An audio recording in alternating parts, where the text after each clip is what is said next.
are you imbuing Stephen with the authority to identify if someone is mentally ill enough to need special treatment? The issue is that, first of all, is Destiny uniquely responsible and culpable for the Moloch's game? Because if he's not, we can say that it's bad, but then we cannot lay at his feet again all the toxicity of the internet on Destiny. Interesting. He calls them interesting people. I Mentally call them autists and schizophrenics. All right, well, let's get right into it. So topic one, everyone knows already. It's relating to MrGirl and Destiny, the whole unfolding drama or unfolded drama, depending on where you're at with the whole topic. The prompt here is as follows. So MrGirl and Destiny had a massive and public falling out. Over the course of months, an article was promised documenting Destiny's abuse of orbiters and associates. The article is currently released to mixed reactions. Destiny aligned personalities have said that all of the fights and abuses have been long known, largely public, and are within the acceptable line of conduct, considering the nuances of each situation. Those sympathetic to MrGirl have said that much of Destiny's conduct has been beyond the pale and is grounds to, at minimum, chastise Destiny and reconsider the relationships dynamics between streamers. What is your reaction to the Destiny article? Is it a nothing burger? Is it a slam dunk? Is it something in between that should inspire discourse? And what do you think are the implications? Should this completely revolutionize our understanding of streamer dynamics with their audience, with other streamers? Do we need a list of ethics for these people to adhere to? Let's get some thoughts. Let's go, Drazar. I want you to give your opening statement first. Okay. Bold opener. I think personally that as far as Destiny is concerned, he has misused his platform, but I do think that it's kind of been socially acceptable for a while to act the way that he has.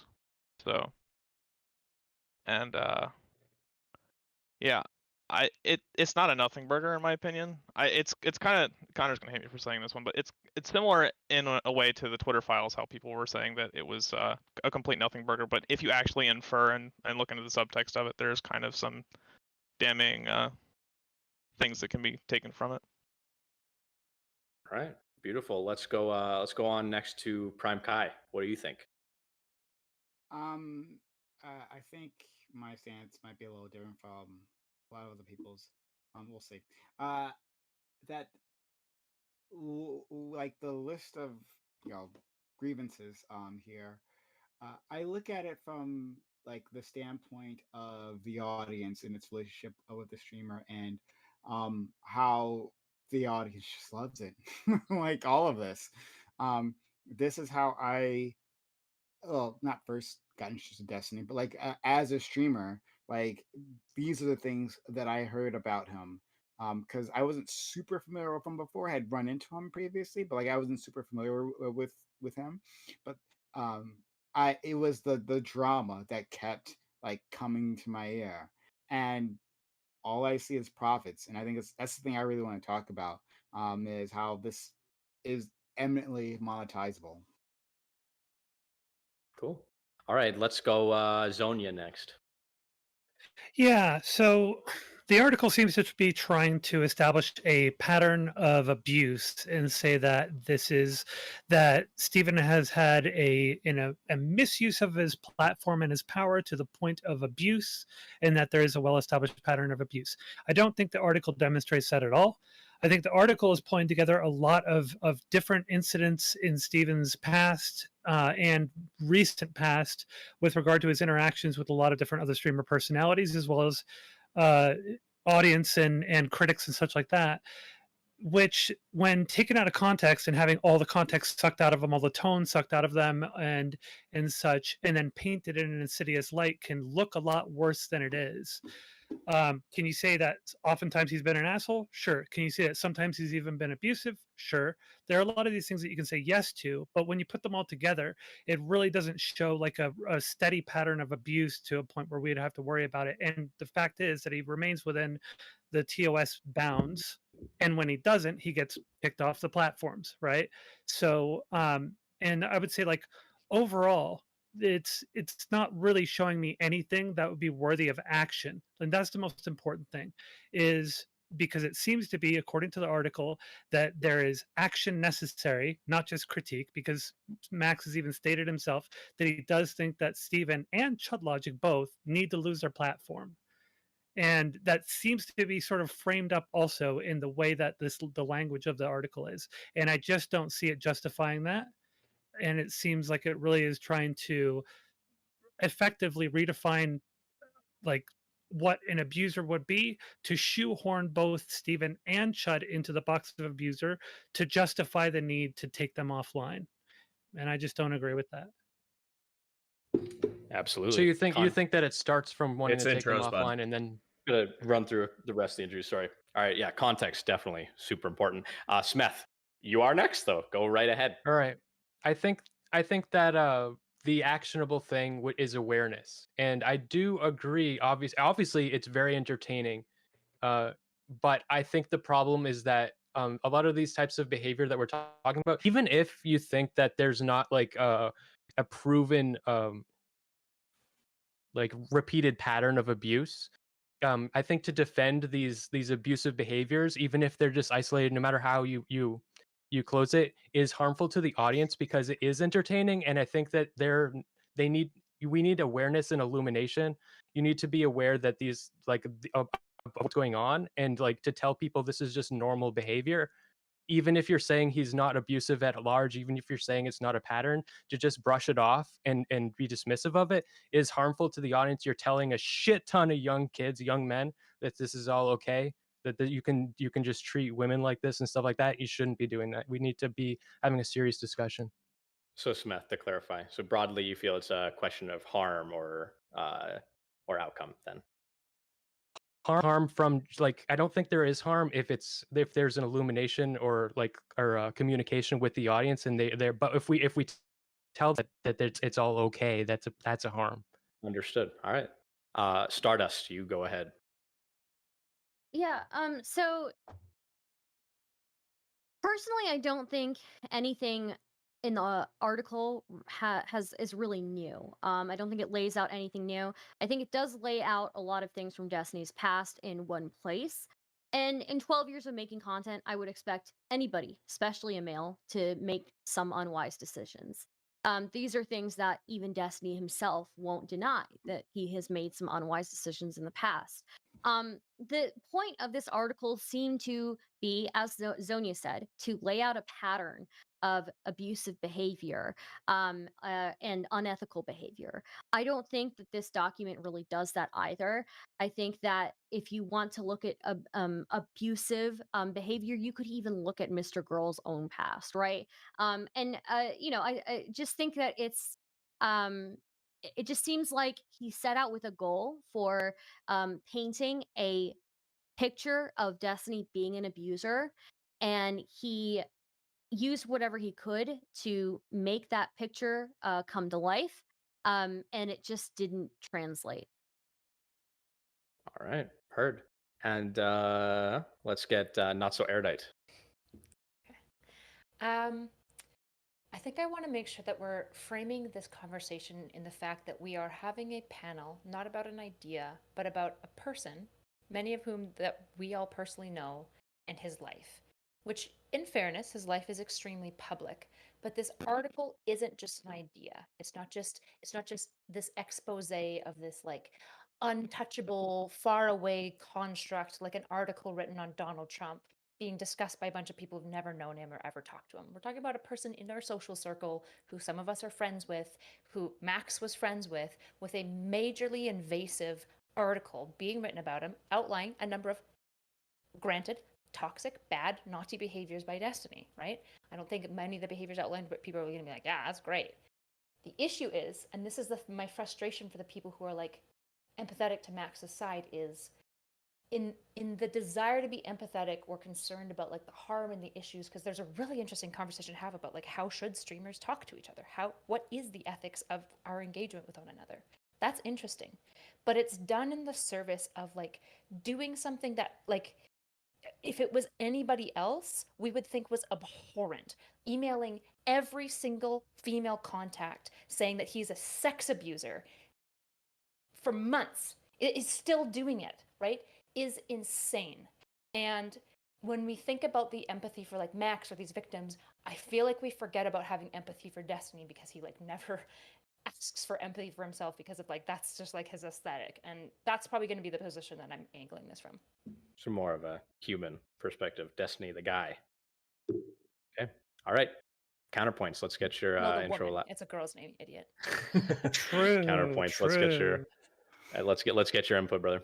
Yeah, I think the problem is I'm trying to balance all these perspectives in my head at one time. So, you know, I like to think that I'm on friendly terms with Destiny. I like him as a person, et cetera, et cetera. That being said, you know, I do think that the combative nature of his content does lend to like abuse if you're describing it as like, you know, cruelty or meanness or something like that.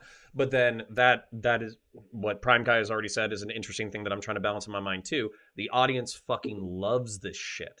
They love people ripping each other's throats out. They love ripping each other's guts out for the stream. They love the interpersonal drama. They love the vacating of social norms where you basically like dig through each other's history in order to destroy this. I already know that it's happened to Prime himself. I was a part of that. Destiny was a part of that.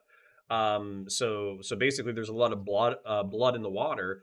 So while I want to throw it all at the feet instinctively at one man and say, oh yeah, this is his fault, he's the witch or the demon, the truth is that it's probably partially the dynamics of the space. But then that's where I think that this is the baby we could pull out of the bathwater from this is this the way to proceed? If somebody tells me, yes, this is fine, let's just do it, let's make a proviso, let's make an understanding of people coming into the space that it's going to get ugly, we're going to fight each other, it's going to get personal, there are going to be burnt bridges, it's going to be drama, people are going to dig through your shit, that's fine. Let's come up with some kind of like almost like an onboarding manifesto to say, hey, this is what you can expect out of the space. If it's not okay, then how do we get people to sign up to the same level of ethical conduct where it's like, yeah, we can bully each other during debates and all that kind of shit, but then this, and this behavior are off limits, even if they're within the TOS of Twitch and YouTube. So I don't care. We can go high or low with it. If we want to start fighting about how each other are pieces of shit and just turn this into a shit show, I'm down for that. If you want to take the high road and make it a systemic analysis of how we can improve the space as a community, I'm good with that either. And we can make this dry as fuck for everybody at home. I don't give a shit. But I'll shut up and we'll take it to the general. All right. Well, pole vaulting off of Connor's point there, I want to ask you guys. You know, he mentioned that there's this kind of two ways, both sides nature of all these interactions. Does any of that even matter in the context of this situation or any of these situations? Like, does power play a part in this? Well, it's open, so start writing about it. Yeah, jump in. Well, So, that immediately made me like, think the way of I that s- immediately made me think of something. That immediately made me think of something Max keeps saying about this, how the conversations aren't about the topic he wants. Because I think what Max wants is the high road conversations, and we aren't getting that. Maybe part of the reason we aren't getting that, and he's not getting it, is because it's just not entertaining, and that's part of why streamers aren't talking about it. No, it's because Well, of I how think he like the wrote this hand-holding article. is Hold on. The well, reason nobody is talking about his ideas is because if you're interested in talking about streamer ethics, there was literally if I could write a way of what's the worst way to get people to take the idea of streamer ethics seriously, I would say write a schizorant 100,000 word essay when you're a brilliant video essayist with transcripts making up most of the words. That would be the way I would tell people, make sure nobody cares about this idea. That's what I would do. Sure. But I have to push back. Well, No, I have to and, push like, back on the this. Hold on. That's Let's get Zonia in here really quick, and then we'll go on to counterpoints. So to like Connor's point, the whole idea of sort of like an onboarding process or something doesn't make any sense because it's not like we have like a committee of people that people are electing to sort of represent the overall space and to make sure that there's a proper onboarding. And that's a level of hand-holding that I think is kind of ridiculous. Just in general, if you're coming into a commentary space where everything is very politicized and polarized and people are critiquing each other constantly, you just kind of need to understand that that's what you're going into. You're not going into some hugboxy environment, right? You're going into a space of critique, you're in combat. So yeah, you're going to run into this kind of stuff. And then to to Nick's point, I think Nick mentioned this, like whether or not like power dynamics play a part in this or anything. Honestly, I don't even really care all that much. Like if somebody has more power and they're taking advantage of it and using it to their advantage, and other people may end up inadvertently finding that power attractive, I don't necessarily think that's an issue. It just depends on what the outcome of that is, or like how, in what ways it's used to deceive the person or keep them in a state of where they won't want to take action to keep themselves safe. So then we can start kind of splitting hairs on that and figuring out whether or not that the particular misuse of power is an issue. But overall, like by default, I don't think having a power imbalance or people leveraging power in a way to their advantage is a problem. I think that's actually native to the kind of platform that you have and building a brand about yourself. Okay, Yeah. so Oh, you go first. Sorry. yeah, please. Just so we're on Twitch politics, right? So we're all either open or secret avowed socialists, right? So basically, Zonia, I completely disagree with like I'm kind of memeing, but at the same time, I do think that you can take pseudo responsibility as a community and say like, hey, new person, you're coming into the space, you're having a rough time, et cetera, et cetera. I think you can kind of set that cultural expectation that somebody should reach out to them and talk to them about it, all that kind of stuff. So for instance, like I didn't do this, but I was really thinking about doing it.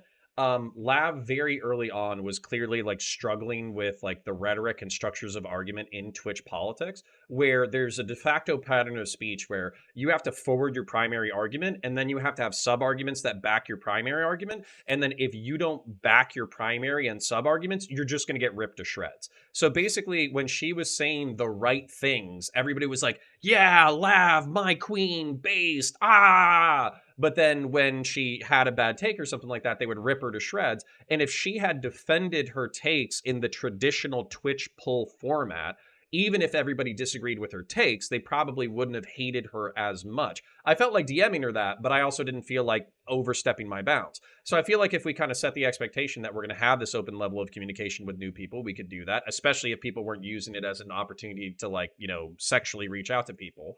And then also I wanted to defend MrGirl's format real quick. We all have like creative sprawl, and I think we know how difficult, especially people who do recorded content, I think you know how difficult it can be where you're even trying to establish the bounds of what you're researching. You're trying to come up with the information that's relevant. You're trying to burn away all of the stuff that's not relevant, and then you're trying to boil it down into an entertaining package. That's a really hard thing. And frankly, if he was going to do a video essay that he was this personally involved in, I still don't think we would be getting a response for another 6 months because he would still be writing and cutting and culling and editing and all that kind of bullshit. Now, that would be an infinitely better product. And now that Erudite's back, I'm going to say it was entertaining. Chud Logic made like $7,000 off of it by just reading the 100,000. Yeah, reading 100,000 words. I've watched it twice. It was plenty entertaining. So, So I do want to push back real quick. Well, I want to push back real quick on what you said earlier, Connor, because I think this is really important. Plenty of us did exactly what you were just advocating for with Lav, as well as with other people in this space. And she didn't care. She ignored it. So I did that. I gave her feedback. I gave her critique on why it is that she gets torn apart in her arguments and laid it all out for her. And she basically, apparently she said that she had considered it all, but then didn't actually do anything about it. And I'm not the only one who actually brought that to her. Several other people that I know also brought similar kind of feedback and critique to her. So people do that, and individually we tend to, like, some of us act on those kinds of things, say, hey, I see you're having a hard time, here's what I see going wrong, let me help you out here. And if they don't take that advice, well, then they're shooting themselves in the foot, and there's not really much we can do. We can only handhold so much for them, right? Well, the other side of that argument is like you could say, well, if you talk like this, I know that you are smart. You're just not structuring what you're saying. If you talk like this, everyone is going to hate you and ridicule you. These streamers are just going to bite chunks of flesh out of you and like swallow you whole just for good content, just because they can. Or you could actually hold people accountable and like don't fucking do that. When other person does it, you can talk to them and be like, hey, stop fucking doing that.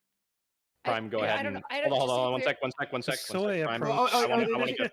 Well, Erudite, go first, then I'll go after her. It's fine. It's my panel. Fuck Erudite. Okay, all right.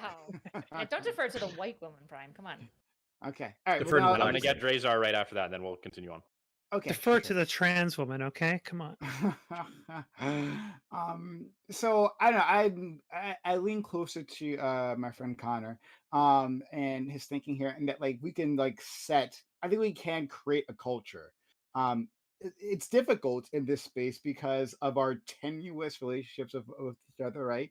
It's just like are you like you are within Twitch or slash YouTube politics if you say you are, and people acknowledge you. It's like it's not like we wear like club jackets for anything like that, right? But we just kind of like appear in this space, and either you're notable or you're not, you know. But uh, I like the idea of I don't know if we necessarily writing something down, but trying to reach out to people because I have done that as well, right? So like people have come onto my panels and I've talked to them after because they've like struggled because they've gotten the pushback. I didn't follow the lab situation, but it sounds very familiar. And so I've seen people have that trouble, and I talked to them like, okay, this is what's going on, and this is what you can expect from this space. People are going to go after you, and if you cannot handle that, if that is something that uh, if that'll damage your mental health, you need to step away from here. I've seen people burn themselves in this space because they thought they could handle it and they found out otherwise. So I think we can, as a community, make a better effort to say like, this is what you can expect from here. And it's not going to work every time because some people are just going to push their way through, right? And it's going to be bad. It'll end up badly. But I like what Connor was saying there. I'll leave it there. All right, Drazar's going to go in real quick, and then we'll get you, Erudite. All right. I think we've already in this conversation skipped ahead of what we were supposed to be talking about to begin with, which is the idea that Destiny was potentially misusing his platform and that there is something within the article. There is something to be said about how well you and your wife moderate your own community, and then looking at how he has this gigantic platform and is basically marshaling people into websites with doxing information about people that he's had disagreements with. So it's I don't think that that's really true. I don't think When that's you really. That is true. That's talk about very commit, true. I don't think that's true. I don't think Okay. so. Are you saying there's Uh, a pattern? Because you're kind of describing it like it's a pattern. it's happened at least twice. I don't know that it constitutes a pattern, but it's definitely, even in those instances, pretty fucking terrible. That's like a piece of shit thing to do. You can at least say that he does somebody scummy shit. mentioning somebody mentioning Kiwi Farms is not directing people to go to Kiwi Oh, Farms. he linked. necessarily. That's true. He linked Kimmy's page directly in his chat. That is absolutely true, and he linked.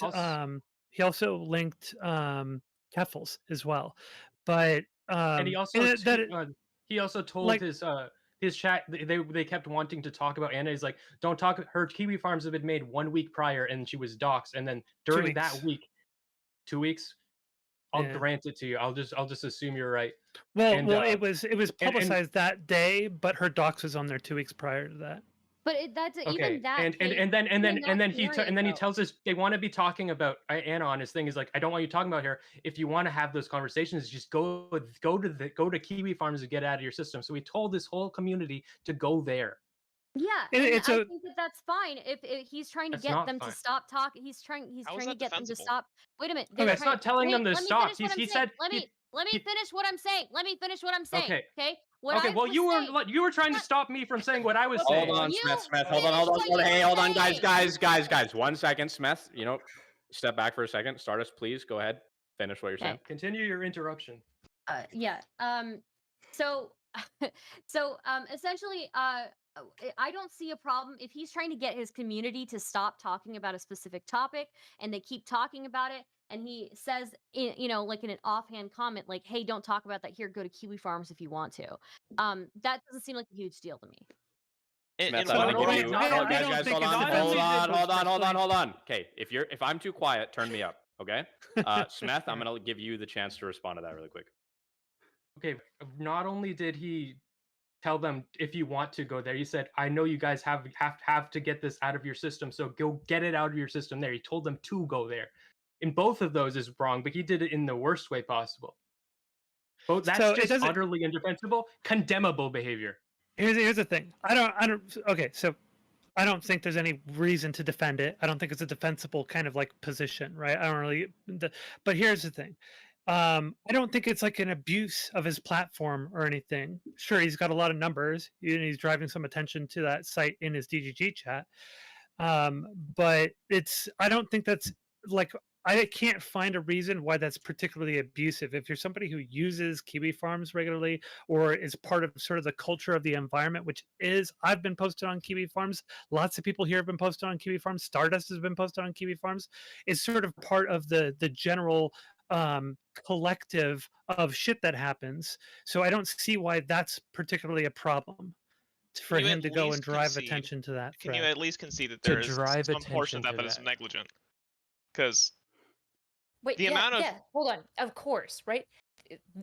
Just to be clear, I would hope nobody on this panel is going to say Destiny's perfect. He's never done anything wrong. He's just a nice, sweet little boy who's just a victim of society. I don't think. Just to be clear, is anyone saying that? Because That's Yes, what I I'd am. be saying if I was a member of the panel. Yeah, that's okay, what I'm saying. okay.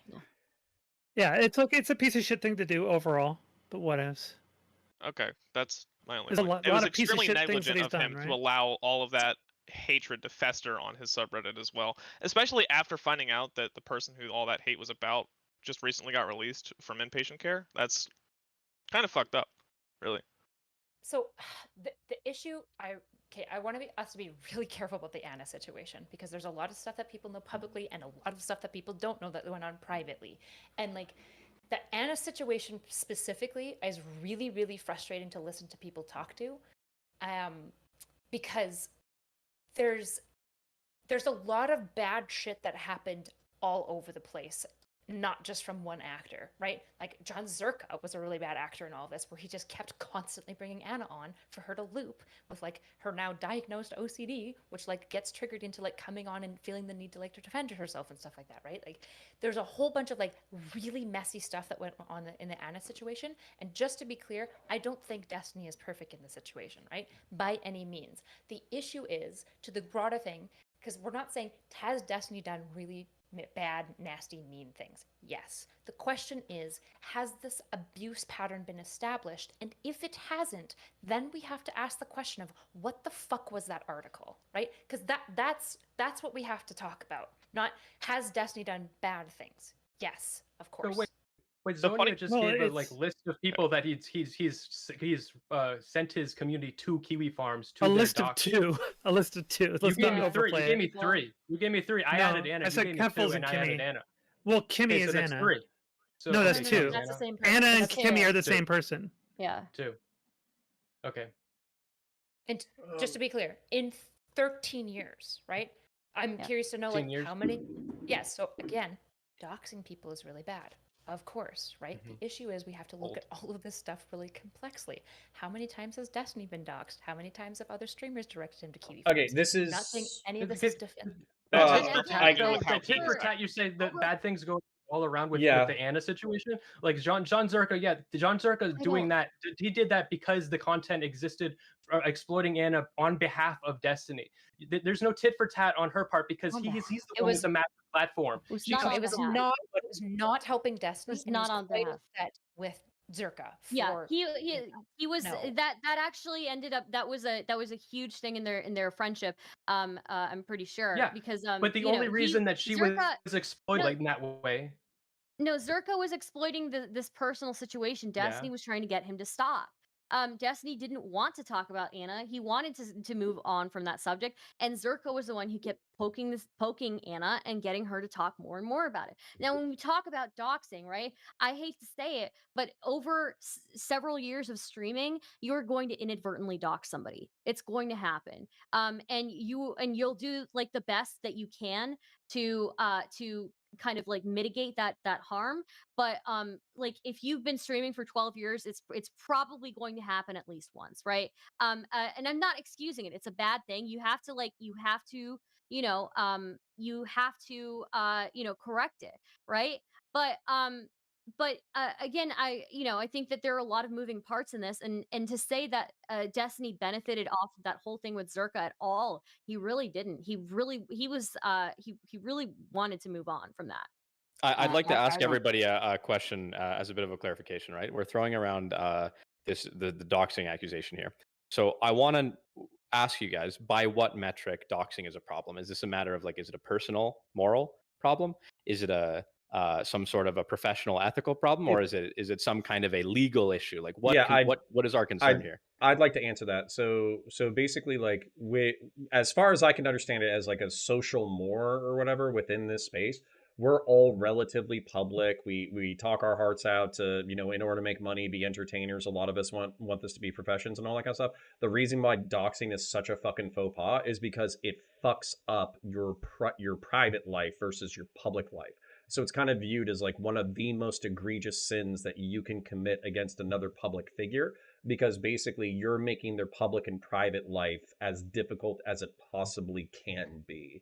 So No, that's where, well, I'll let you go in a Connor's second, but I was just going to say, like, for me, if there was somebody who was consistently, like, it was just part of their repertoire of what they did, is if they got pissed off at somebody and they just dox them over and over and over again, I wouldn't associate with that person. One, because I wouldn't want to be doxed by them, and then two, because I would view them as doing fucked up, like one of the worst fucked up things you can do to other people.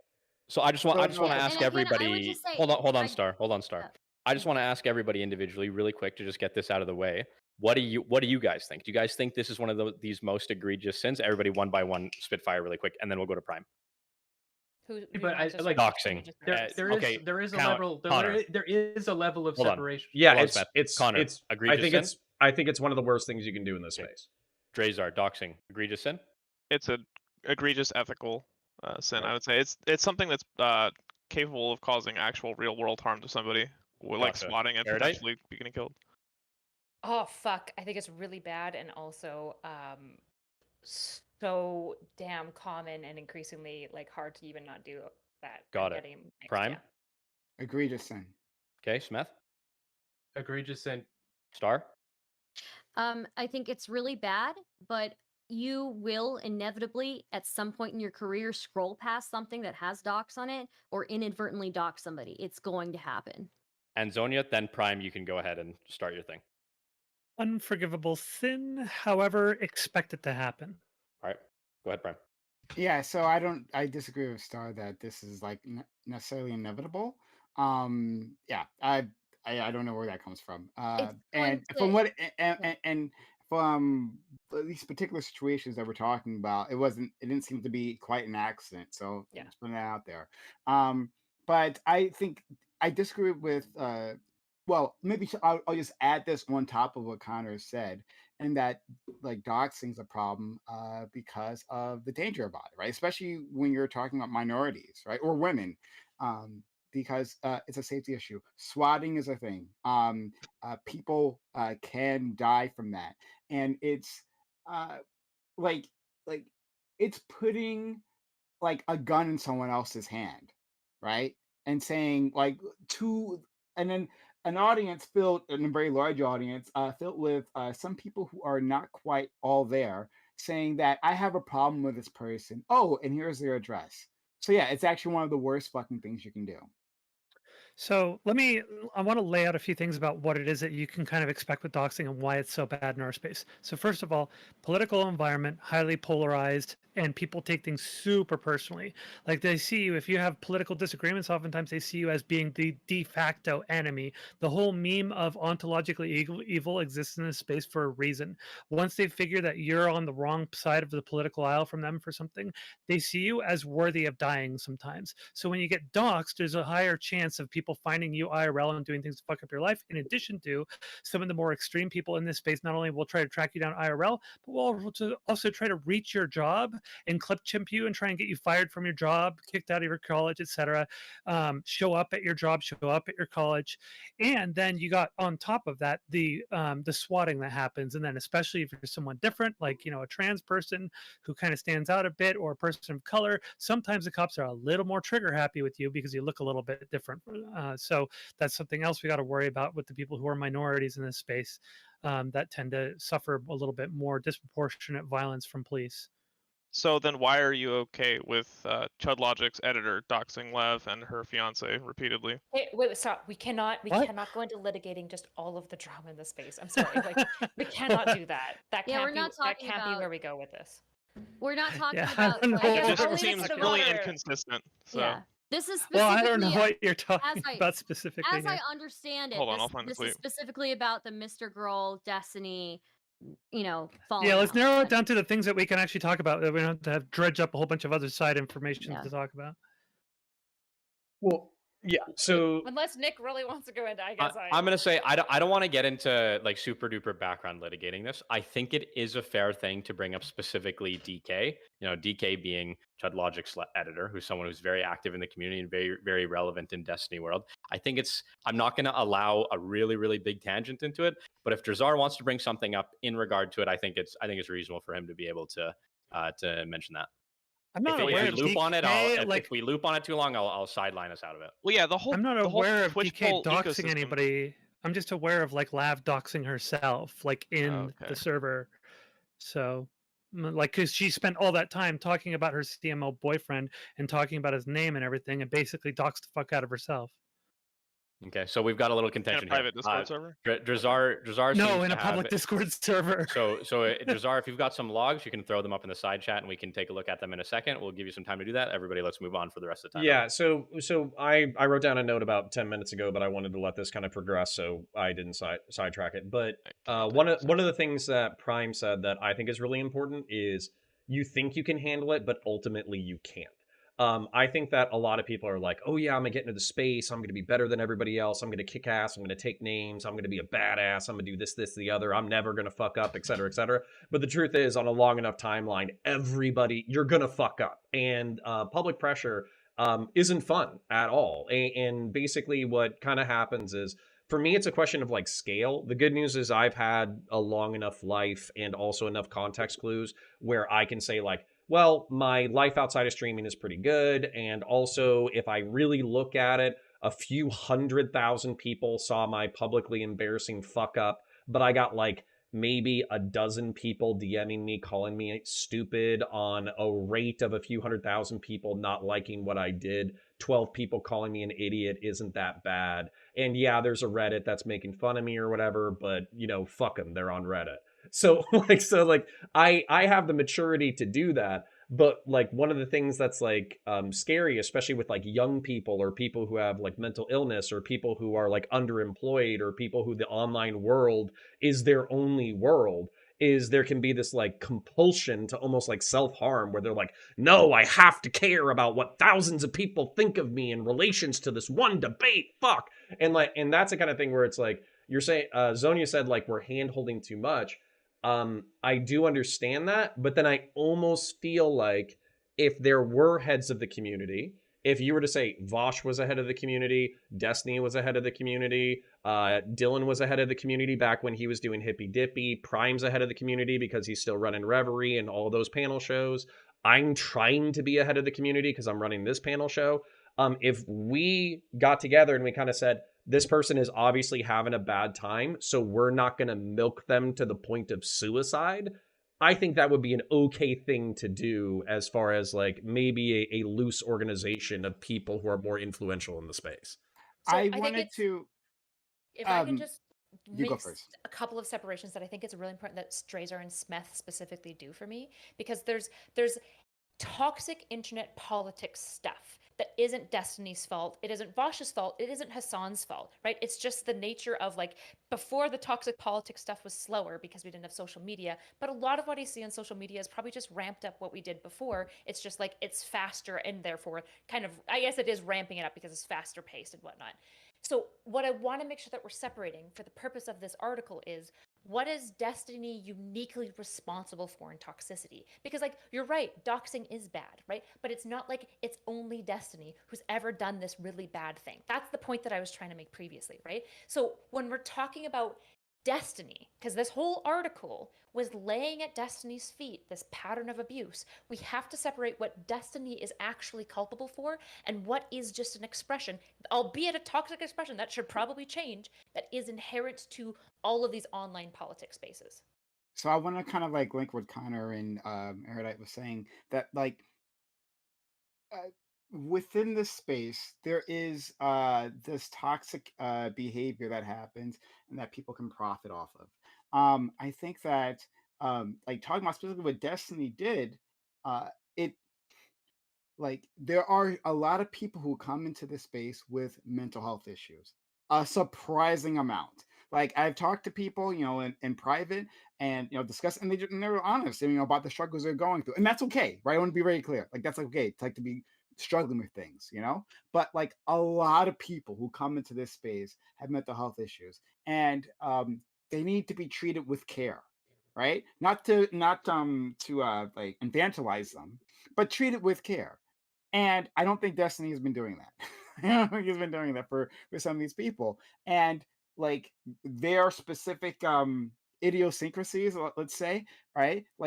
Uh like there can be a combination that makes for really fucking good content. And then and the audience eats it up and demands more of it. So I don't want to lose track of that. A track of like what is it that makes people profitable? Like, why is Destiny as big as he is? Right? Like, one is because of his political takes, of course, because he dunks on people, obviously, right? But also because he gives the audience what they want, and he like rips people to shreds very easily and very entertainingly. If So I I could, want to make just- this. I want to put a little bit like I want to make this a little bit more. I don't know, flesh it out a little bit. It's not that I'm saying you're wrong, Prime, but I'm going to ask you now: are you imbuing Stephen with the authority to identify if someone is mentally ill enough to need special treatment? It's a really good question. Um, I guess not. But I, I guess you can come into uh you can operate with the understanding that a lot of people here, like who jump into these things, need that special care. So basically, I'm saying like be more empathetic, right, to everyone, and then you're less likely to find someone who really can't take it. So I'm Yeah. I've just- often said that we I'm should gonna be more quote my like Bart. favorite boy, okay? Counterpoint said this in a panel about homelessness, and I cite you all. I don't know if you know this, but I cite you all the time in this, and I give you credit, Based. don't worry. Which is that mental health is really fucking messy, and it's gonna take a lot of blood, sweat, and shit to solve it, and not very few people actually have the fucking guts and balls to deal with it. So when we're talking about like this mental health stuff, I think it's really complicated because like when you say treating them with care, the problem is that sometimes you engage in then like basically a bigotry of low expectation. And then sometimes the mental health person will say, I'm actually fine. Please don't treat me with care. Just treat me like another normal person, which is also a valid thing for them to ask to. But then sometimes they'll retroactively say, I know I said that I was fine, but I actually wasn't fine. And then other times when they're pretty clearly not fine and people say, hey, you're not fine, they'll get super mad and be like, how dare you fucking dismiss me for mental health? So like, I don't know the perfect solution, but like, I think what Destiny and a lot of people operate on is just being like, if people are adults and they say that they're fine, I'm going to treat it with like, probably that's the fair case. Because it's like, for me, I'm only going to infantilize people when I'm very, very, very confident that that is the actual ethical response. Because I would be like, I would feel really bad if I infantilized, like, say, like I was fighting with Smith and I just like was like infantilizing him and just like taking extra care, right? I think that would be incredibly insulting to Smith if he's like, bro, I'm not having a mental health moment. I just fucking hate you, right? Like, but I you know what I'm specifically saying? said not to infantilize them, right? Like, like I I don't think those two things are Taking extra handling. care that often is Okay, infantilizing. but I have I don't. That's what I okay. don't That's think what I those wanted things to are say. synonymous. But I I know don't think those are- Connor has his finger up. But I wanted to say like I'll go the after. extra care in this space. We've already established that we're treating each other way worse than we do in everyday life. So I think when we're calling infantilizing in this context is actually just humanizing. And then like if it was an everyday life we're talking about infantilizing, we're talking about just bringing someone to a human normal level. But because we're way below the belt on a regular basis. but I don't No, want to because kill we're the talking about a content. field. Hold on, So but we're talking about a field, right? So like if you had like a cop who was like really, really squishy and soft and like he just needed you to care about his feelings and was like having some mental health moments, what we would probably say is like, hey, this field of working industry probably isn't for you right now. And that's what people say with politics is like, if, for example, your mental health is getting really brought up by the politics stuff, super fair, super, super fair, but then it's on you to take time away. I do this when I'm getting to a point Wrap where it I'm up like, quick yeah, here, and then we're going to I'm Connor. overwhelmed. I'll take a week off because I know that I need to do that. yeah, so Mental health breaks. We do those. well, and I want to okay, but the so I want to address that before I forget it. We use mental health breaks as fucking barbs though. And by the way, I think some of them are That's kind of fair. funny where it's like you need to take a break, sweetheart. You're fucking starting to lose it. Like we use that shit all the fucking time. Well, that And sweetheart didn't grass, help, motherfucker. but okay. and to yeah, and then also It's very true. and to just like bring up another example before I lose it. Sherry did that to Lav, where she's like, "Oh, this content is self-harm. Here's the suicide hotline, you dumb bitch." Like that's like, you know, it's fucked That was up. so good though. It's That was so funny. good. How is It's that funny, good? but it's well, fucked up. really quickly. No, So but- it's instigatory, but how Yeah. often is it wrong? Well, okay. That's Right? actually what I want to get to. So, what does Destiny do versus what's expected? That was a question that was asked a few minutes ago, and I want to address that. I don't think he's doing it any worse or better than probably our worst actors when it comes to TOS. I think it's the power differential that MrGirl likes to bring up, where it's just the size. DGG just casts a really wide shadow. So when you're getting hated on, if I'm getting hated on by Erudite's community, I'm going to be like, my community's probably almost as big as Erudite's community. Who gives a fuck? Whereas if DGG's community is hating on me, literally 10% of DGG is as big as my community. So it just feels worse because tens of thousands of people think you're a fucking asshole. So that it's a scale issue, not a tactic issue.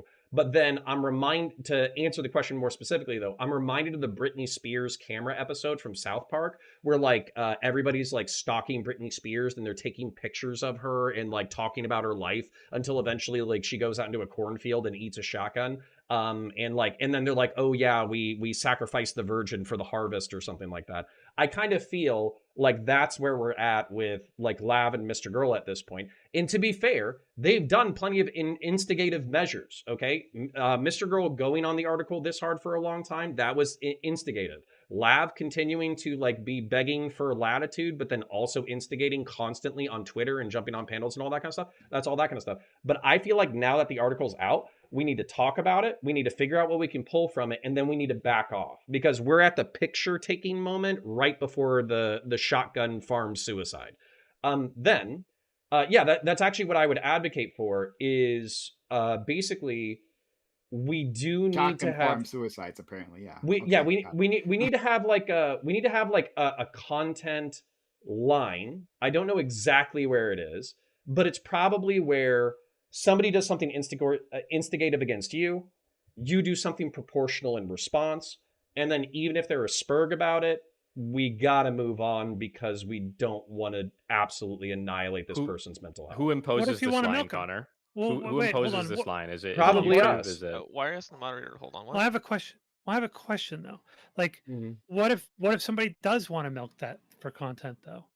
What if they do? Is it ethical to milk that for content? To milk we the do a content f- of somebody who was in we inpatient do care and then so we got do out a, and requested to be removed from the subreddit as a topic?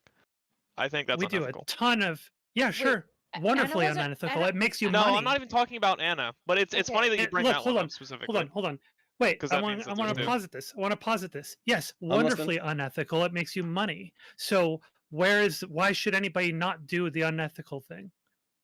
What's Oh, like Moloch's game? Because It's Moloch's they game. should be ashamed of themselves. Yes, it's well. This is the issue that we Sure, actually and did. then they Hold on. rake in all the Hold money on. afterwards. They can Hold roll on. in we money should while we they're should Hold hiding. publicly talk about we Right. should publicly talk about it and talk Hi. about it as a Hey shameful there. thing so people don't Let's do it. Go actually ahead, talk go about ahead. the idea Okay. that's at play here. So the idea at play here is called Moloch's theory, right? So what's going on is that there are perverse incentives where everyone's basically like Moloch's theory is usually about cheating, but in many ways it's like doing the bad thing, and by doing more of the bad thing, you get ahead of everybody else, and therefore the only way to keep up is to do the bad thing. So this is what we're talking about here. The issue is that, first of all, is Destiny uniquely responsible and culpable for the Moloch's game? Because if he's not, we can say that it's bad, but then we cannot lay at his feet again all the toxicity of the internet on Destiny.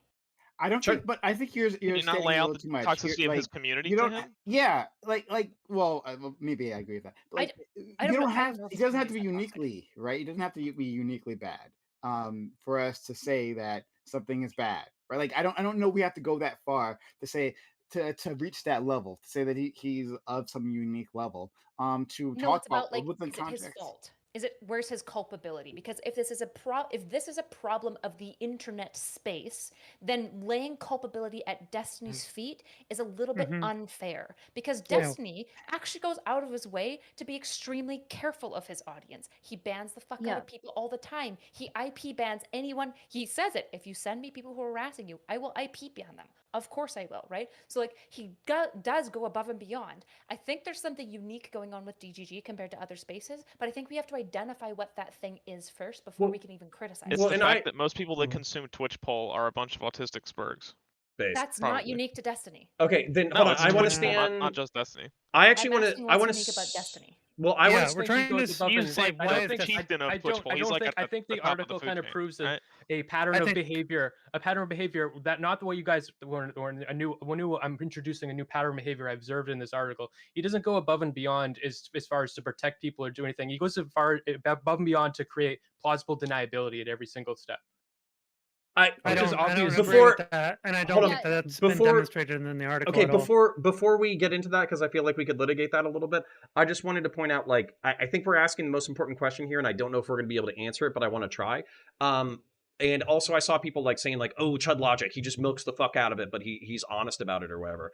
I've seen Chud pull punches. Even he has an ethical line where he thinks that there's bullying that's gone too far. So for instance, like when he was reading the MrGirl article or whatever, of course, like he probably called Chud Logic or Chud Logic called MrGirl like a retard, and he was milking his tears, and he's happy that he's upset about stupid subreddit drama and all that kind of stuff. You could find a lot of really bad clips in there, but there were also times where he could have shit on MrGirl's point, and instead of doing that, he actually kind of steelmanned it or kind of like made the better argument and all that kind of stuff. So I don't think that like we have to incentivize the worst behavior all the time, or even the biggest profiteers of the drama have to like be the most like carnivorous, cannibalistic people possible. And so that's where for me it's like MrGirl in this situation, I feel like by creating the article, it's inviting confrontation, which is fine. But at the same time, now that that's done, if we continue to just like milk, then on that point, I feel like we're becoming the Britney Spears crowd. So I think as a community, you could say like, hey, listen, this beef is done. We talked about it. We figured it out. This is what we think is best, etc. Let's move on and try not to treat this person like a fucking monster. And that would include Destiny, and that would include MrGirl, where you're not treating either one of them as monsters, because I don't think either one of them have been proven to be ultimate monsters. So, and actually just to not defend, but just articulate this, I do think that the way MrGirl conducted this investigation is fucked up. I think that messaging somebody's private and public confidants in starting, if he had started with, hey, I'm writing an article about Destiny or whatever. I had some personal experiences with him that I found incredibly interesting. I wanted to talk about them with you. Let's have, an interesting conversation. I'll ask you a few hard-hitting questions. Is that okay? That would have been kind of like a neutral opener, and I would have been okay with that. Starting with, I've been abused. Have you been abused too? You're coloring the investigation instantaneously. But that's like that's like my law enforcement background kind of informing that, not necessarily Leading like question. yeah. You're also framing it so people can like rethink every experience they've ever had with him and be like, huh, was I abused? Like, even if they didn't conceptualize it that way. To that point, I have a question. Like, I'm very sympathetic to that perspective. I think that that's completely valid. That makes perfect sense to me. But I'm curious how many like women or how many people that were reached out to actually like changed their mind because of that, or how much has that behavior tarnished Destiny's reputation. I don't think that behavior can be proven to have tarnished Destiny's reputation to much of an extent. And if it has, he should talk about it and make that public, because it would really legitimize that argument. Otherwise, I don't think that that's actually what happened. But It's tarnished MrGirl's reputation. He's not talking about tarnishing Steven's reputation. He's talking about the ethics in which the investigation was conducted. Well, and so Smith, what evidence? Yeah. So what evidence in the article was gathered through false pretenses because of that investigation? Well, I don't investigative property. I don't think it was false pretenses. So, for instance, I've heard Max's justification of this. I've heard him say that he thinks that people will be scared to come forward. Therefore, he wanted to be upfront with his negative bias. That way that if people had a positive bias towards Destiny, they could tell him to fuck off. And if people had a negative bias, they would know that they could open up to him. But here's my problem with that. by coloring the investigation before you even have that conversation, what I think can be just as easily inferred by saying I had a negative experience with Destiny or whatever, is people who had negative experiences could say, I don't want to invite that back into my life. And that was actually something that Max told me, I don't think it's so privately, was basically there was a lot of people who were like, yep, I had a bad experience with Destiny. It was super negative. It was shitty to get dogpiled for a few weeks, but to be honest, we have a better relationship now, or I don't want to relitigate it because I don't want to re-experience that negative thing. Let's just move the fuck on. So that's where, for me, it's like you're also pushing people away who could have been frank about their experience, but because you colored it in the negative way, they're already running away from you anyways.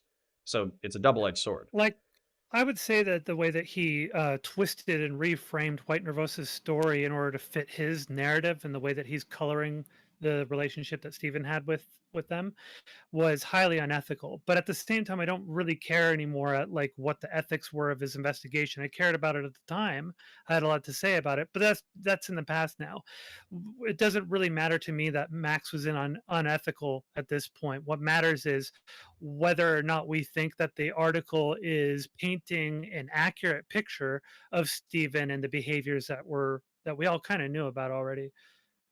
Can I ask actually Smith a question? Because I think you talked about the plausible deniability, and I think people like outright rejected that. I actually haven't heard that line of conversation, and I think it's interesting. I don't know if I agree with you, but I'm actually curious to hear you talk about that, because I think this is what I'm saying.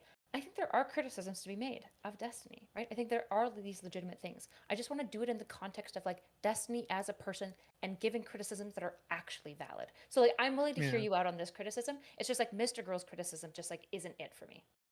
MrGirl couldn't have been a worse person to write the article. I'm not even convinced the plausible might as deniability well. thing that I'm saying is like him being malicious or anything. Like No, I know. plausible just to be clear, I'm but being really good deniability faith in asking it, itself. just to be clear. Plausible. No. I'm saying what I'm telling you is I'm being good faith, because what plausible deniability in itself could just be like an attempt to be above board and everything. Like I know. Destiny like flirts with a shit ton of people.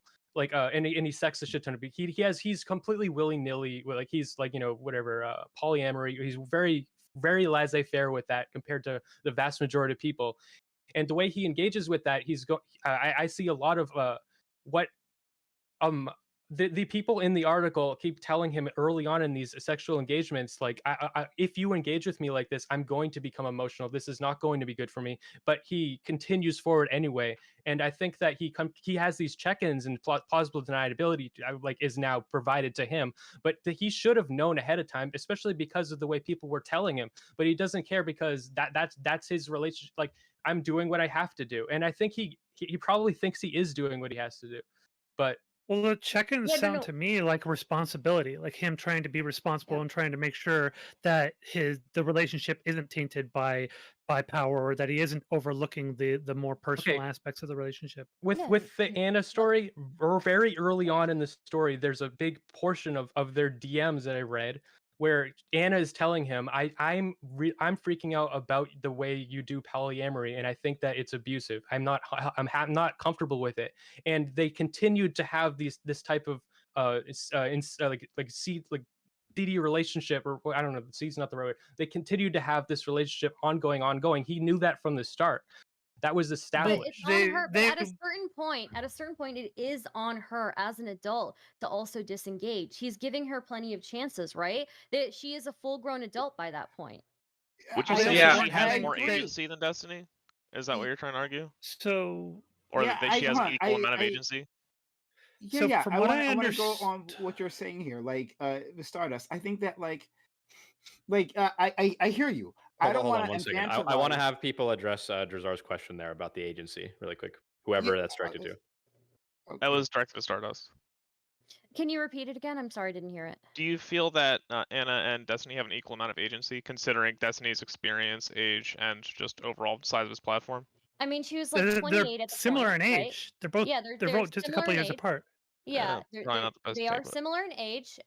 He was probably at the time when they first started talking, not fully aware of everything that she had going on mentally, right? I don't know that even she was fully aware. And at a certain point, you trust people who say that they are okay and say that they are capable of handling a relationship. You do trust them at a certain point to be able to tell you, especially when you check in so and Okay, know I'm things like sorry. that. what we you're still- saying is no. hold on, Destiny hold is on, just a hold on. silly little We, guy. no. We are still Okay. doing that shitty thing to mentally ill people that like is awful. Yeah. So Yep. somebody can be able to consent to like sexual relationships and have full agency for that, but maybe not have as much agency about like knowing when is a good or bad time to go on the internet and like kick shit up, right? So like you can Yeah. be able to consent to some things in your life. For example, like somebody with PTSD, for example, might not be able to like have a good sense of agency around very specific topics related to their PTSD, but that doesn't mean that they don't have agency broadband in all areas of their life. And it's really not a good idea for us to like talk about mentally like Ye- God, poor fucking Anna, if she's seeing this and everyone's like, she just doesn't even have the agency to consent Yeah. to it. Yeah, I It's know. like, yeah. what do People you That's infantilize not the the fuck point. out of Hold her. on, hold on. But I think know. there's a middle ground here. Like it. This is what I was saying before. You don't have to infantilize people who have mental health issues, right, or going through mental health struggles or whatever, right? Like you don't have to do that. But at some point, you have eyes and ears, right? Like there are two people within this relationship, and we keep like forgetting one or the other. And it can be the case that Destiny sees that this person is struggling and is not handling this well, and like, you know what? I'm going to be the bigger man and step away from this, right? Like that's a thing that we can all do, right? That's Yeah, what but we, isn't I this want to what should address do. that making it specifically. worse? I It's agree worse. that Hold Anna on, hold is on, her hold on. own. Okay. Okay, go, I'm finish almost up, done. Prime. Go ahead. Yeah, I'm absolutely. almost done. Yeah. So like, and I agree that Anna is her own person, right? Which is why, and in terms of like of having a sexual relationship with smaller streamers, I think that's fine too, because that they're their own people and they can make their decisions.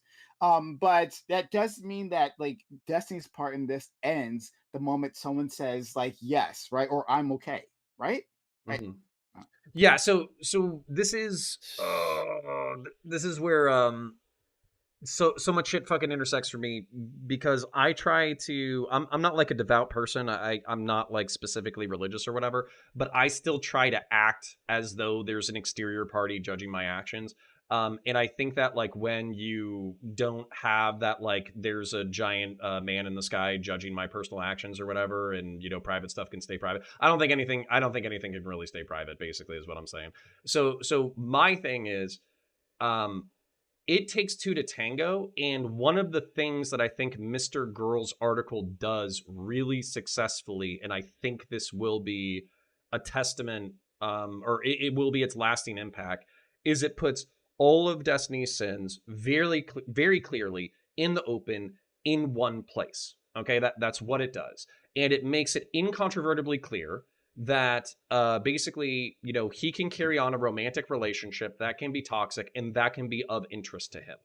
I think that at this point, if you maybe not before the release of the article, but after the release of the article, if you're like, hey, I have a little bit of anxiety, or I have a little bit of PTSD, or I'm a monogamous person, but I'm still attracted to Destiny and I want to fuck him anyways, or any of that kind of shit, at this point, that's kind of on you, because you've already seen the repeated dynamic of like, people love Destiny, they want to be near him, they want to be with him, they want to be part of the cool kids club, all that kind of stuff. And then basically, as soon as the relationship turns sour, the bridge explodes in, frankly, a lot of the times very spectacular ways. So unless you want to run the risk of having a nuclear explosion live on stream, I basically don't think that you have to engage with that kind of like informed consent.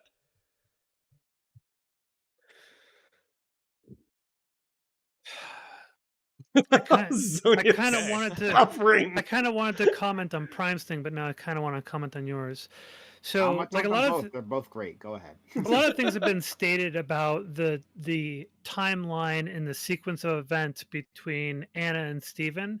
Have either there have been some assumptions made, or the timeline wasn't entirely correct.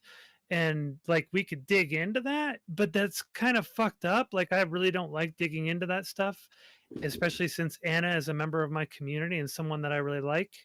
and so I'm not really comfortable Well, digging into that. But I feel like people are dig going into and, my shit then. Do you think trying that to. people at this time, at this point, they should know what they're getting into? Where it's like, yeah, you could have a really cool relationship with a really cool person, and you could come on stream and have fun and meme and shit talk and all that kind of Wait, stuff. But there's also a when chance that it could explode.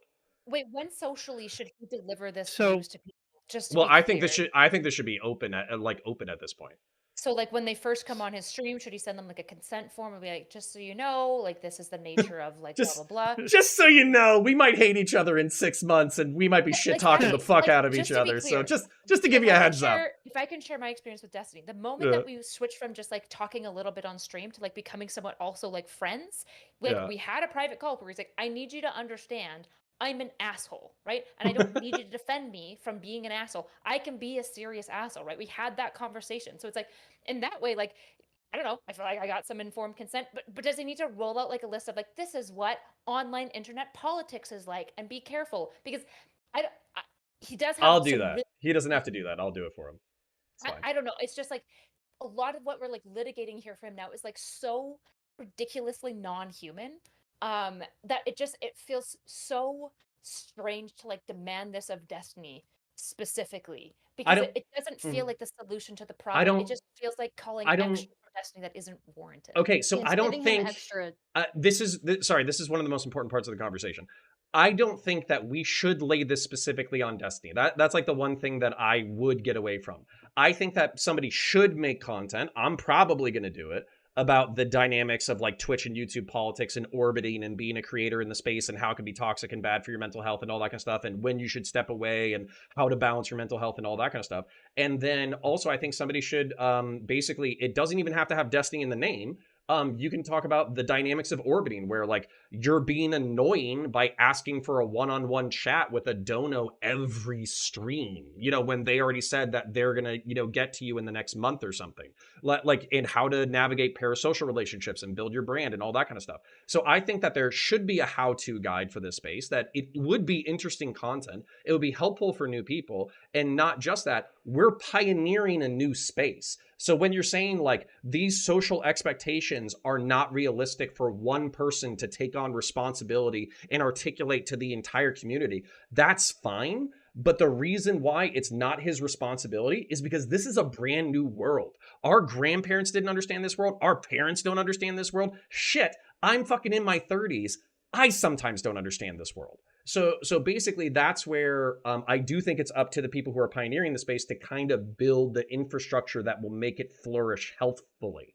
Yeah, given Okay, that, wait, hold isn't on, it, like, quickly, That's- quickly, really quick here. So I'm gonna jump to Smeth and Erudite, then we can go back to you, Drazar.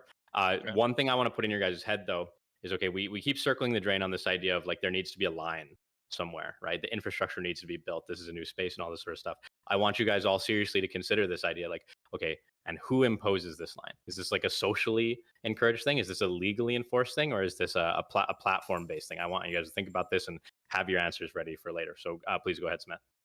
Well, that's kind of part of what I was saying. Well, I can.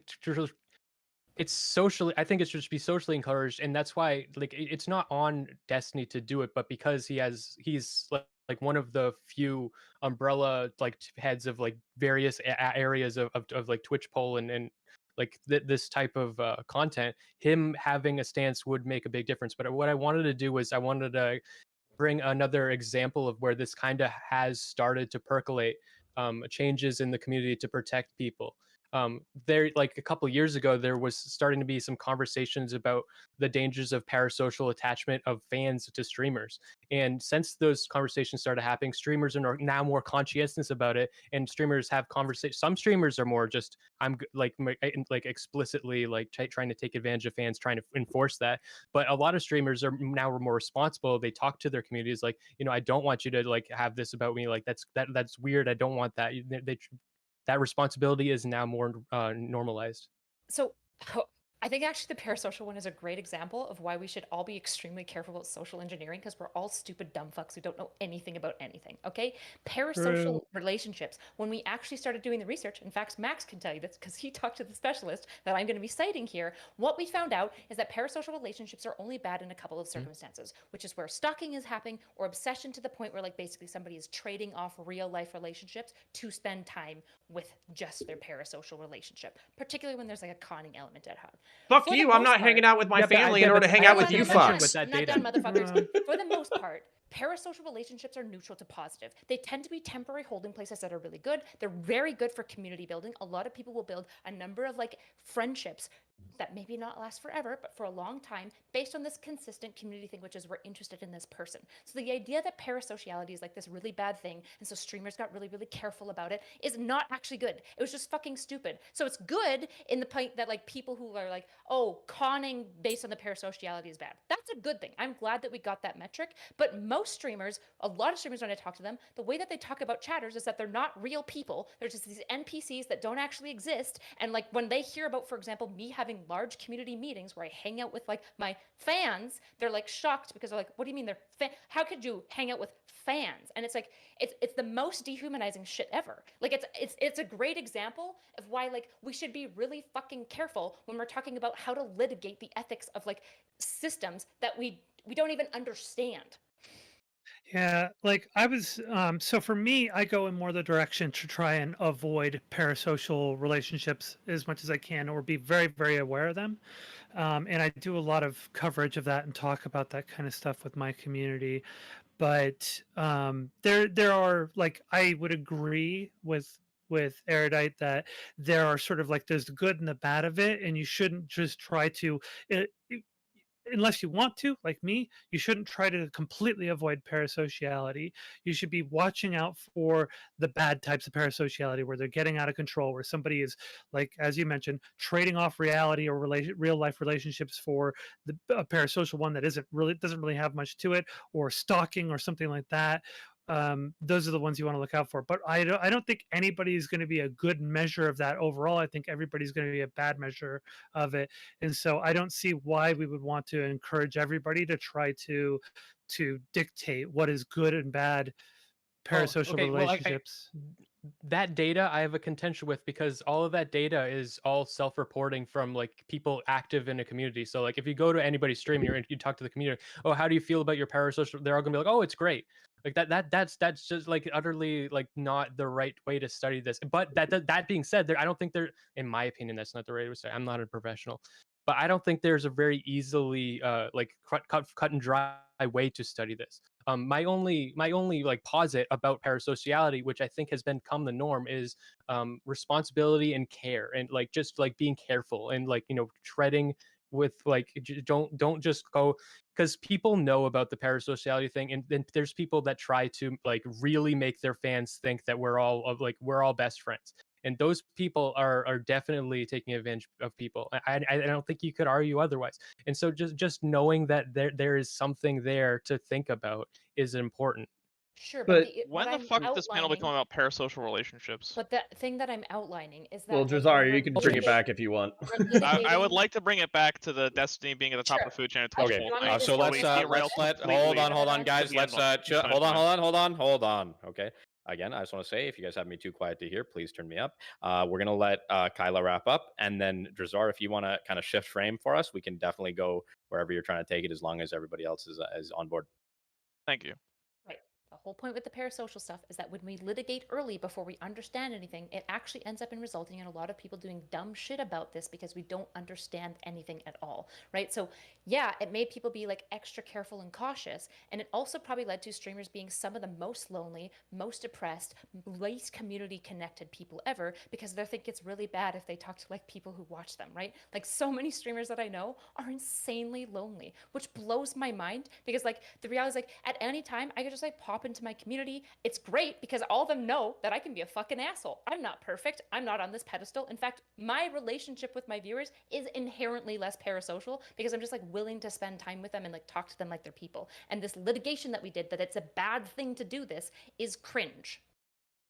And I don't want to do this again with this issue because I think you're outlining a good issue, which is ethics of streamers. But I don't want Dazar, to if you want, rules. if you want to change frame, you got to jump in now. Do it. Okay, so before we get completely derailed to the parasocial relationship shit, there is a point that Smith made earlier about Destiny being at the top of the food chain, and it would be incumbent upon him to actually make an example for the rest of Twitch Poll. And there are actually other actors in Twitch Poll who have handled their platform a lot more responsibly.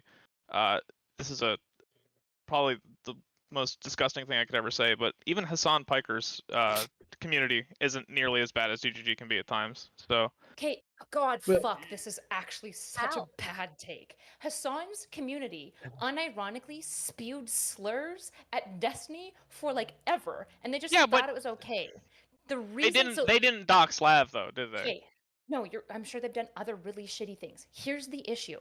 We have to figure out what's unique about DGG to figure out how to critique it. Because I'm really tired of people just being like, oh, they're just obviously more toxic. It's like, that's not obvious. They're definitely more connected to each other. And there's definitely a lot more like interpersonal dynamics going on in DGG because it's more of a community than Hassan. Hassan doesn't even have like an HGG or like sub community. It's just like his chat and then that's it, right? So Yeah. we have to figure out what's special about DGG. What's special about The DGG memes. is the fact that they have created their own community, like a splinter community underneath of Destiny's actual, like his purview of everything that's going on. And that isn't even really relevant to what I really care about, which is the fact that on his subreddit, he was requested several times to blacklist multiple people, and he never did. And those people just got away with posting whatever the fuck they wanted. He Well- does blacklist people, but only when it's convenient for him. Only when it's okay. This could actually get me into some real hot water. Okay, but this socially. is okay. This is actually something. This is part of the reason why my Discord's dead. So like no, and because there's too by many the way, channels. well, true. So we need to manage that. But basically, like community management is so fucking hard, and so this is where like intentionality versus kind of like the unintentionality, and also like being able to create and grow things, but not wanting to kill things. I swear to God, you could take like a horticulturalist analysis to this, where like if you put in too much fertilizer or too much water, you're going to kill the fucking plant.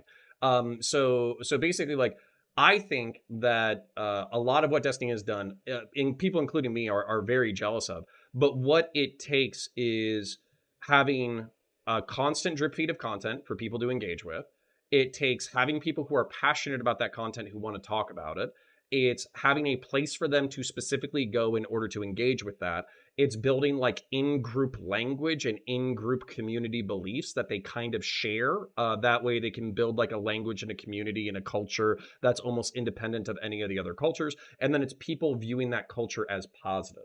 I think that the negative side effects, because it's a double-edged sword, is that when we're an inherently tribal species, so when somebody challenges, the thing that makes that culture coherent, then you're going to lash out at that person. And that's why you can see that kind of like in-group, out-group, DGG versus VGG identity, or maybe if somebody's a particularly barbarous asshole to Destiny, they'll justify any abhorrent behavior against that person. It's just classic. It's just classic human tribalism. So for me, like Drazar, the reason why I'm pushing back about this is because I want a cult. I want a CGG cult. I want, hundreds or thousands of people who just talk about debates and Warhammer 40K and how to get fit and how Jordan Peterson was based 5 years ago, but he needs to eat some fucking vegetables. That's what I want people to fucking talk about. But the truth is that not everybody is as passionate as I am about these subjects. So what I'm really saying is I think that it should be abstracted. I would love to sit here and shit talk Destiny, because that's great for the fucking numbers or whatever. But I think if we actually wanted to solve the problem, we would have to extract it from him personally. Because the truth is, let's say that we said Destiny is uniquely evil. He's a bad person. He has all these negative attributes.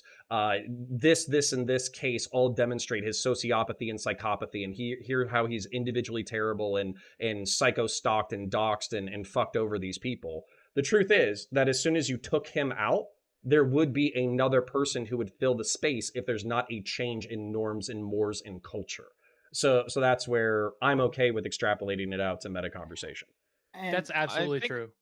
We have an excellent example of a well-regulated Twitch poll community in this panel right now, actually, with Erudite and Nick. They have their Super Ego Discord server, which is extremely well moderated actually. Even though they have a similar issue with DGG where they get a little hive-mindy sometimes, and they are all kind of on the same page about a lot of political issues.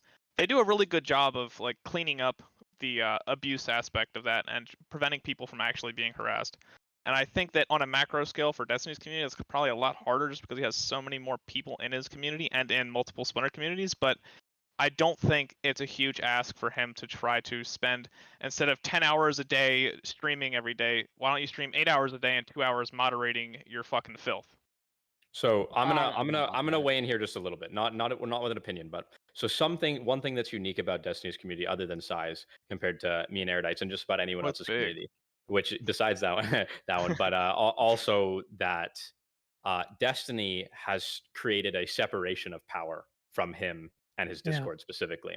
Oh, did we just lose somebody? Oh, Connor's went No. off camera. Okay. He's created a separation, right? So he maintains that he's not really in charge of his Discord, right? That he leaves it up to other people, which, some people might say that that's just to create plausible deniability. Some might Yeah. say that it's an ethical separation of power. But if you guys want to talk about that, go ahead. But that's a key difference where he doesn't, at least seemingly, have the same kind of control over his community. Yeah, I Nick think and I Yeah, are and Vosh, absolute monarchs. I do not give a fuck what you think about my moderation. What Nick and I and our other admins say just goes, and we make decisions reactively. But Destiny does not moderate in this way. And there's probably a number of reasons for it. And I think actually the framing is really important here. So this is something I was going to talk about. A lot of people, when they look at DGG, it is a unique community. And I think people don't understand why, which I think it's unique, and it's based out of a really, really good thing that Destiny does, which is that anyone at any time can basically walk on his stream and hang out and spend time. He will talk to anyone. It doesn't matter if you're a small fry or a big fry. Whereas Vosh, Hassan, all of these other streamers, they do not do this, right? I mean, it took me months to get to even get connected with Vosh enough to have him agree to come on my channel like once, right? Destiny basically says if you're a content creator and you'd like to be on the stream, you're welcome here. And I think that creates a really, really unique relationship that he's going to have. He also does his own like community awards and stuff. So there's a greater level of like integration within the community itself, which is going to cause some clickiness, some hive-mindedness, right? And some sense of protectionism. And I suspect, I could be wrong, this is now a reminder to me, that because Destiny's a little bit more removed from it, but he's like, in many ways, like, doesn't really have good boundaries. He doesn't really tell people like, hey, this is kind of like not a nice thing to say about me. I suspect a lot of DG takes their onus upon them to like come around and protect Destiny. And so that might be something that he can improve, being like, guys, I don't need your protection, like fucking chill. But it's frustrating for me to see an aspect of DGG that exists because of a very good thing on Destiny's part get then turned in like framing into the like a really, really, really bad thing. It's like there are good and bad parts of it, right? And it's really unfair to characterize Destiny in such a way when he's actively just doing a good thing. Well, the I would good also part of it is say that it does that numbers and it makes his- people like him more. I would also I mean- say that his No, moderators it's bad for are. his numbers. Like, I'm But sorry, also s- if you think Destiny is as big as he should be, you're brain lost. The fact that No, he no, only he's has not. There's no 640K reason that he should not have 10K more viewers a day than he does currently. I agree. For as long as this he's is been on the platform. So you said he probably lets people stroll. Maybe I misheard you. Did you say that you think he lets small streamers stroll on so that he can milk content and like it's good for his numbers? It's Because not it is good for his not. numbers on stream, but clip chimping that stuff, huge for numbers. Good for engagement, good for getting new eyes into his stream. If he wanted to do really good content, he would stream a little bit less. He would focus in on only high priority guests and high priority topics. He would make a bit more of a performance show, and that would and he would also appeal to whatever voter basis and like roll. He would just Hassan it way more if that's what he wanted. Well, yeah, He'd but be how showing up often on do you think Timpool someone more with his regularly. reputation can get those big, high-level names into So, his stream? This is part of the Oh, framing Kyla, issue. you This just is- did something so important. I don't want to lose it, but sorry, continue. But I'm gonna write it down. This Yeah. is the framing issue, right? We're saying like he's just letting these small content creators come on because he wants to get them shekels and views from him. He's being very, very maniacal. When it's like, or he's being generous, and that's nice. And maybe No, maybe the it's big not. one- It's not and totally it's Yeah. not lazy. Wait, Hold and on, it's guys. not lazy. Let her finish really quick, and then I- we're gonna okay. and then Yeah. hold Yeah, on. I think- So we're gonna I- let hold on. We're gonna let Erudite finish. Then we're going to hop to Smeth for a quick response. Then Connor. Then Prime. Okay. Yeah. Still skipping the trans woman. This is some transphobic shit. If I've And ever then, heard. and then Zodia. Based. I think as long as you guys heard what I said, I got to my point. All right. I was a little. Yeah. I jumped the gun. All I want to say is I don't think it's fair. It's also not fair. I think Look, everybody on this panel is like friends or like connected with Destiny in some way. There's like it's like minor conflict of interest. I mean that even like being friends with him like it is weird when you get your power and stuff by going on a stream that becomes weird to have a friendship like colleague relationship. I think It's that critique complicated. It's not is weird. It's complicated and it's it I don't, undermines I don't the have a friendship. friendship with the guy. Smith, you and I have the same connection to Steven that right. It's basically he's not my friend, he's not your friend. You and I have both been on his streams. Okay. Well, what I was trying to say is I don't think it's fair to say that like what he's doing is selfless. I think he's doing what he wants to do, not because he wants to help lazy. people. I It's said he's it's nice sure. and lazy. Come Let on! Smith finish really. Let one Smith of- finish really quick here, and then we're gonna go Connor. One of the things you said like there's like a lot of like good that he like does. Like one of the examples that you gave like ringing a bell in my mind is like, oh, I don't like that thing at all, because when you said like community awards, one thing the only thing I know about that is my friend Evil Fossil, who is like an absolute lol cow in that community, and everybody like makes fun of, was voted as the DGGer of the year. So if that's the kind of community awards you're doing, like that's a toxic community.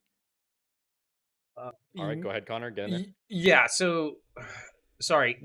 No, Kyla, you hit on something so important that I think is like this is kind of why I'm pissed at Hassan and Vosh and all the bigger names and all that kind of stuff, is because they've utterly disconnected, besides with chat, from the communities that built them.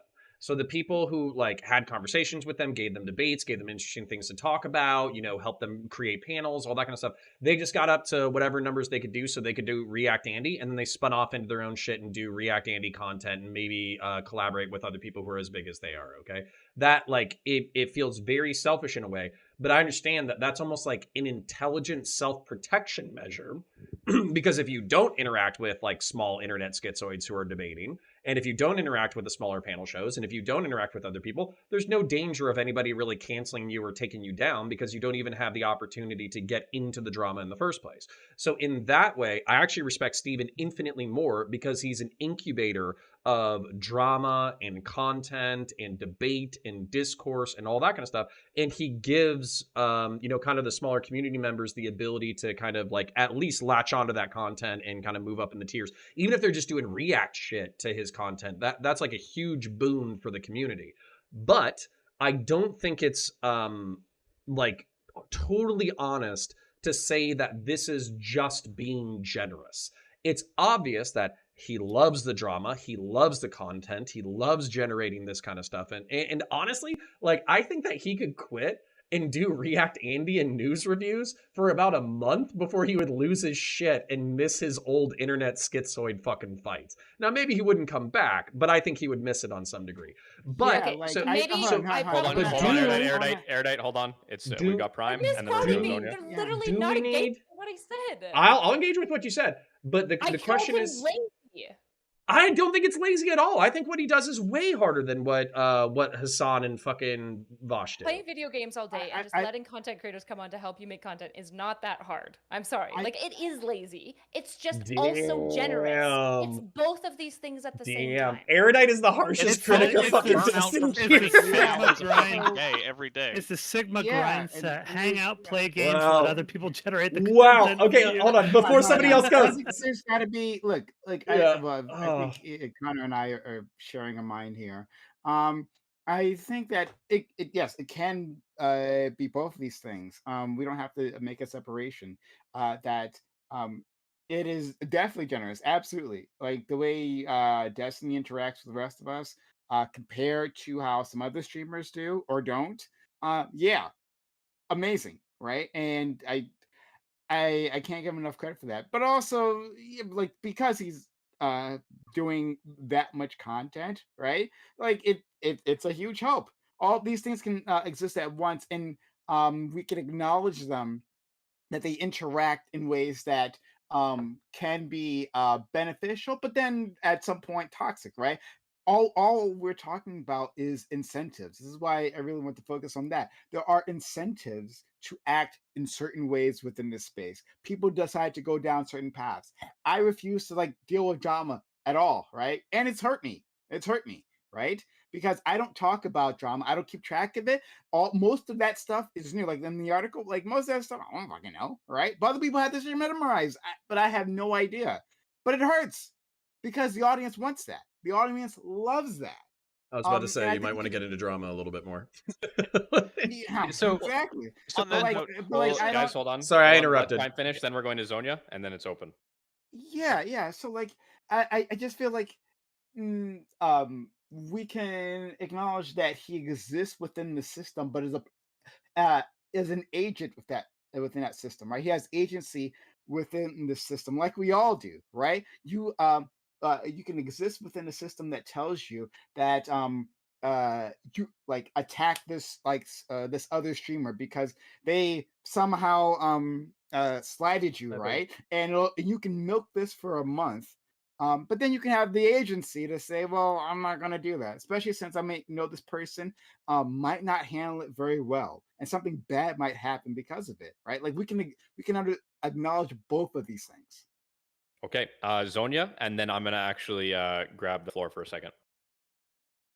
So much has transpired. I don't even know what to say at this point. I guess I'll just kind of wrap with I think his moderation team does a pretty good job with moderation, especially considering the sheer volume of people who come into his community.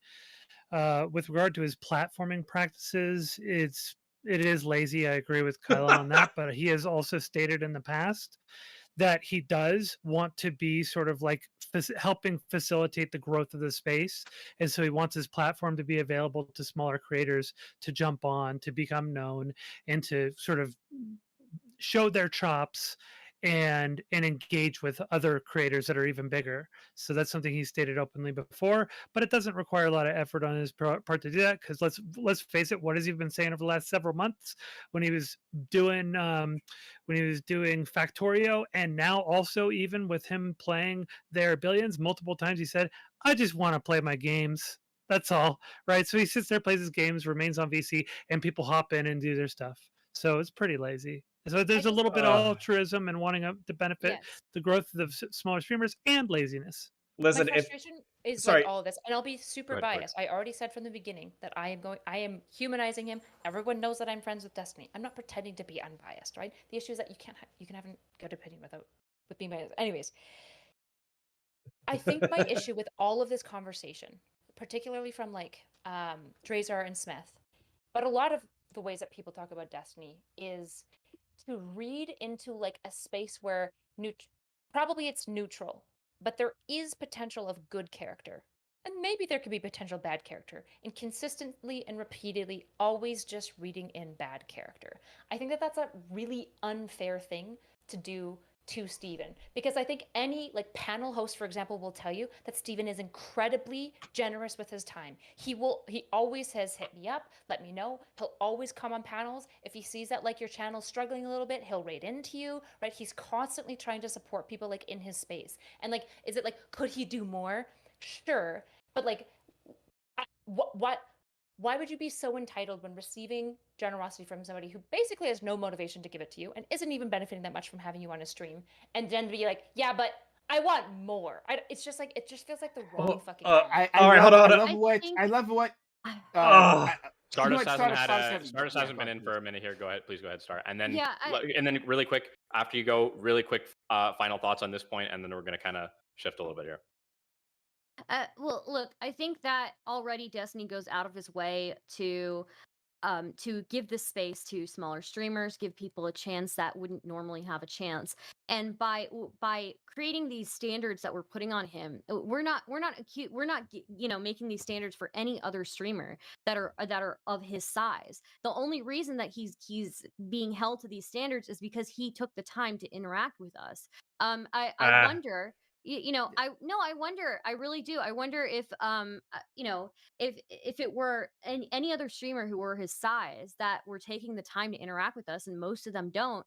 I wonder if like we're maybe putting too much of the burden on them and not enough burden again on people who are full grown adults who are making this gamble to be on platforms to get their name out there, and who who have the full agency to decide whether that's good for them or not.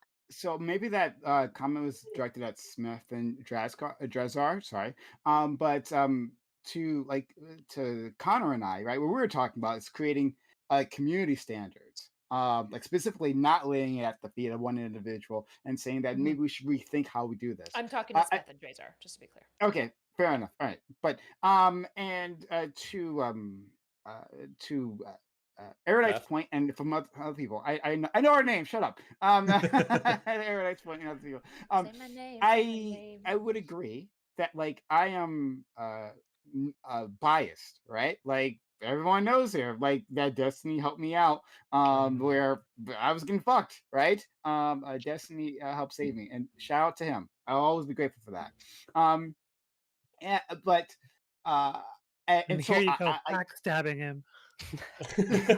no, Hey, but, like, really quickly, everybody, like 1 minute tops for the rest of the little responses. here, and then We we're don't gonna- have to do all of topic 2. I just yeah, that's okay. I want to get a little bit of it in. Towards Okay. it, but yeah.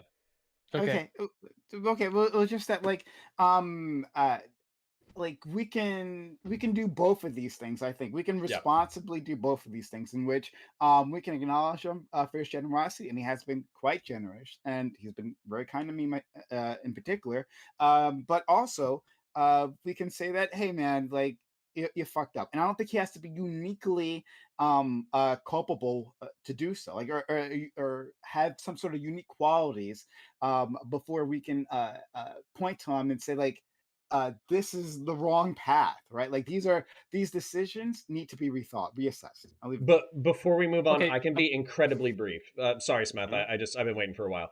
So, Smith, you can go next. yes. So, basically, Star, to address you directly, streamer his size were imposing too much of a burden. So, as Prime just said, that's why I wanted to extrapolate out to like a rule set, kind of like a common ethics that we share. Like, don't milk lolcows too hard. Don't bully people. If people are threatening suicide, we stop engaging, et cetera, et cetera. Just have these as like vague rule sets that we kind of engage in. We're not going to so if Chud Logic milks a lolcow a little bit too hard, he's not going to be banned from the community, but we'll just kind of, just say, hey, bud, you're going a little bit hard, slow it down. But the reason why I don't like imposing, we don't want to impose too much. Okay, this is exactly the dynamics of people in power who are allowed to do fucked up shit because they have so much power and they're generous with their power. It's a Machiavellian thing where if you distribute enough power to key holders, then you can do more fucked up shit because people are less likely to criticize you because they know that you're giving them wealth and influence and money and all that kind of stuff. So I don't want to be completely beholden to, just because somebody is generous with their time and their money and their ego and all that kind of stuff. I don't want to be completely beholden to not criticizing them when I think they're fucking up. And I think we need to watch out for that because people who do that think like that. Then So much for 1 minute. Well, sorry, I'll try to wrap up. Gammy had a meme that I want to shout out. Never assigned to malice what can be explained by autism. I think that is basically what Kyla said. And then also, I want to point out that Kyla and Zonia have been more insulting to Steven than anybody else here on the fucking panel. Everybody else is like, he's a manipulator, he's a sex fiend, he's a Machiavellian 8,000 IQ genius, and you guys are like, he's fucking lazy. So I'm frankly more insulted on his behalf by you guys than our accusations. Okay, Smith, Drazar, sounds like you guys wanted to throw something quick.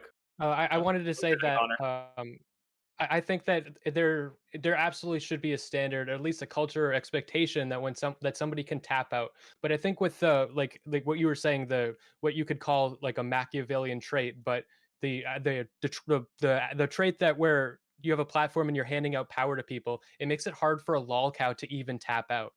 But so in the case where somebody's suicidal, like in 3 cases I can think of, Anna, Lav, and Marek all came out of the hospital for suicide like risk, and then he continued milking them. That's like, now those 3, that's enough to be a condemnable pattern of behavior, where, and like that face you're making, Zonia, is disgusting. Like that's an Lab absolutely came out of the hospital and Yes. he continued to milk her. I thought she Yeah. didn't. She just said that she had suicidal ideation. She didn't actually go Okay. into the hospital. No, there's What do actually you what do you guys screenshots of mean the he opposite of that. continued to milk her? Yeah. Like, because wasn't she banned from his Reddit like November 14th or something? Okay, hold on. There just were We've time out. all made still- content out of lab supposed for to be the rap past still 6 posts months. on the Yeah, Reddit. we're, There were still doing some videos that rap. keep coming out. We're doing some rap. This will be like you guys can address this in the next part. Drazar, did you want to throw something in there? Smith kind of hit the nail on the head Okay. with that statement. All right, cool. I feel like there was a lot Yeah. of I take a lot of issue just with how he didn't pump the brakes when he was made aware of some of the situations that were going on under his community. Okay. In particular, just really quick. In particular, quick. because it's hard to tap out when you're getting like so much benefit from your proximity to somebody. Even if they're harming you, you can still benefit. So you're encouraged to throw yourself to the wolves more and more and more, and you get more out of it, and it hurts you more. Okay. I think we can coattail this a little bit with kind of our topic 2 here. We're running a little bit short on time, but I so want to wrap on go this go one. absolutely go ahead, Zonia. Quick. So this is the way I see it. Milk however you want. Fuck standards. The reality is, this is a commentary space with a whole bunch of critics. You know what's going to happen if somebody goes over the top? If Steven goes over the top, I'll critique him, just like I've critiqued other people in this space as well. So if somebody does something wrong, you're in the critique space. I critique you, and I call bullshit. It's very easy to tap out. You can tap out. You should tap out if you feel like you need to. If you hit your limits, I don't give a shit about like benefiting more from it if you stay in and keep getting bled to death through 1,000 cuts. No, fuck that. You're an adult. You do the right thing. Tap the fuck out. I call bullshit on this stuff. All right. So Zonia's take there. Fuck no professional ethics for streamers, and we're all in the public square, baby. Got it. Mm-hmm. All right. Gonna critique the fuck out The of you. onus is all on the victim, baby. Let's go. Oh, so okay. Basically, the take. Trailing off of that, topic 2 here. So parts of the article allege sexual misconduct on Destiny's behalf. Some have taken umbrage with the fine-tooth comb analysis of Destiny's sex life that has been gone through with the article, and in some cases, the sex life of others involved. What are the lines for professional criticism in this case? Is anything justified? Is everything on the table? What evidence is admissible in the court of streamer law? The way I see it, if you make something public, yeah, it's basically open for people to pick through. Just expect it, right? Is it shitty? I wouldn't want to do it. I find that stuff to be pretty disgusting. I don't like picking through people's sex lives, even if they are pretty public. I find it to be a little too like scraping the gutter too much. But it's out there now. The difference is that some of these sex life interactions, some didn't even exist and were put out there by one of the people in Max's camp. And some of them were given in confidence to Max, who leaked them to another individual, who then leaked them to the public. So there was some amount of leaking. There was some amount of things that were said in confidence. But yeah, if you do something in public or put it out there in the public, kind of expect it to get picked through. All right, quickly on the note of this idea of public versus private, right? When we're dealing with the internet, what do you guys think? What is public, right? So our friends' discords, is that private? Is that public? Like, what does public even mean in our context? Well, private would mean your DMs. We can start with that, right? I don't know. Yeah, if so it's in a as Discord with a bunch baseline. of people. Does everyone else agree sorry, with go that ahead. standard? So if it's not your DMs, it's public. No, I didn't say that. I Private didn't say Discord that part. servers as well, like friend Discord servers would probably Yeah. be considered private information, right? Like with Yeah, just like a even a group of DM. people that are close to you. If somebody leaks that, that's still technically private. They just they overstep your boundaries. And your, What does the everybody information else getting think in there? confidence. Is a friend Discord with open invitations or just linked invitations? Is that public or is that private? I personally would consider that. I would consider anything that's not a DM public. I think you should, as a creator, you should expect any Discord server that is not a DM between you and one other person as a public interaction. Yeah, I'm All gonna right, give. so Yeah, I and wanted just- to jump on what Stardust just said. Like, okay, so to be clear, what is different from what I think is out of bounds to what you can expect, right? Yes. So what That's is what I out was of gonna say. bounds for me is like leaking DMs or within a private server, like a friend server, that there's like a culture like that expects privacy, right? Then I think you fucked up. when you leak that, right? Okay. But I agree with Stardust and what you just said, and that within that Discord server, I would still expect that anything could be leaked, and because of my own experience, I expect anything I put in my DMs. So even when I talk to our friend Erudite here, I talk to Nick or anyone else here, yeah, I expect that's going to be leaked. I assume that when I'm writing everything. Yeah, I want to give a super boomer take on this. But I think you're which- great, Erudite. I don't think you're a bad person. No, it's Okay. just like it's the caution that everyone's given of being like, it's bad that you have to lock your car because theft is bad, but you should probably still lock your car. That's kind of like the way people approach things. Well, and yeah, so I'm gonna land on the boomer take right here, which is basically this is what my parents told me is like anything you put on the internet, you just have to assume that your boss is gonna read it. I basically assume that my wife is gonna read it, my mom's gonna read it, my dad's gonna read it, my boss is gonna read it, and all that kind of stuff. But I also like want to have fun on the internet, so I'm still gonna make like edgy racist jokes and Jew jokes and all that kind of stuff. But it's gonna be at the line where if somebody asked me for an explanation, then I would be able to explain it and justify it. It was and just all a that kind of joke, stuff. You man. have no idea how many times he's called me the N-word in our DMs. You just have no idea.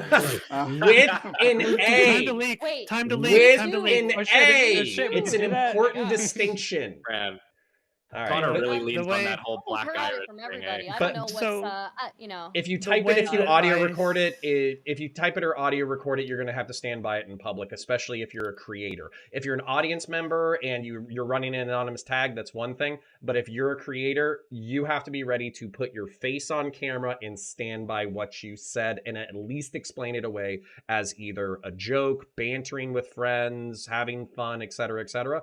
And you have to be okay with people disliking what you said. So, for instance, I said, the N-word with the A to Prime, allegedly. But, I could have a 3-hour discussion on why I think the N-word with the A is different than the N-word with the ER with anybody. So, yeah. Erudite So- and then Smith. And So- then Zonia. I think actually this makes me go back a little bit to the doxing conversation that we had briefly, but for me, like this is why doxing, as somebody who's been doxed and has had people contact people in my private life, like being doxed isn't like actually that spooky for the most part.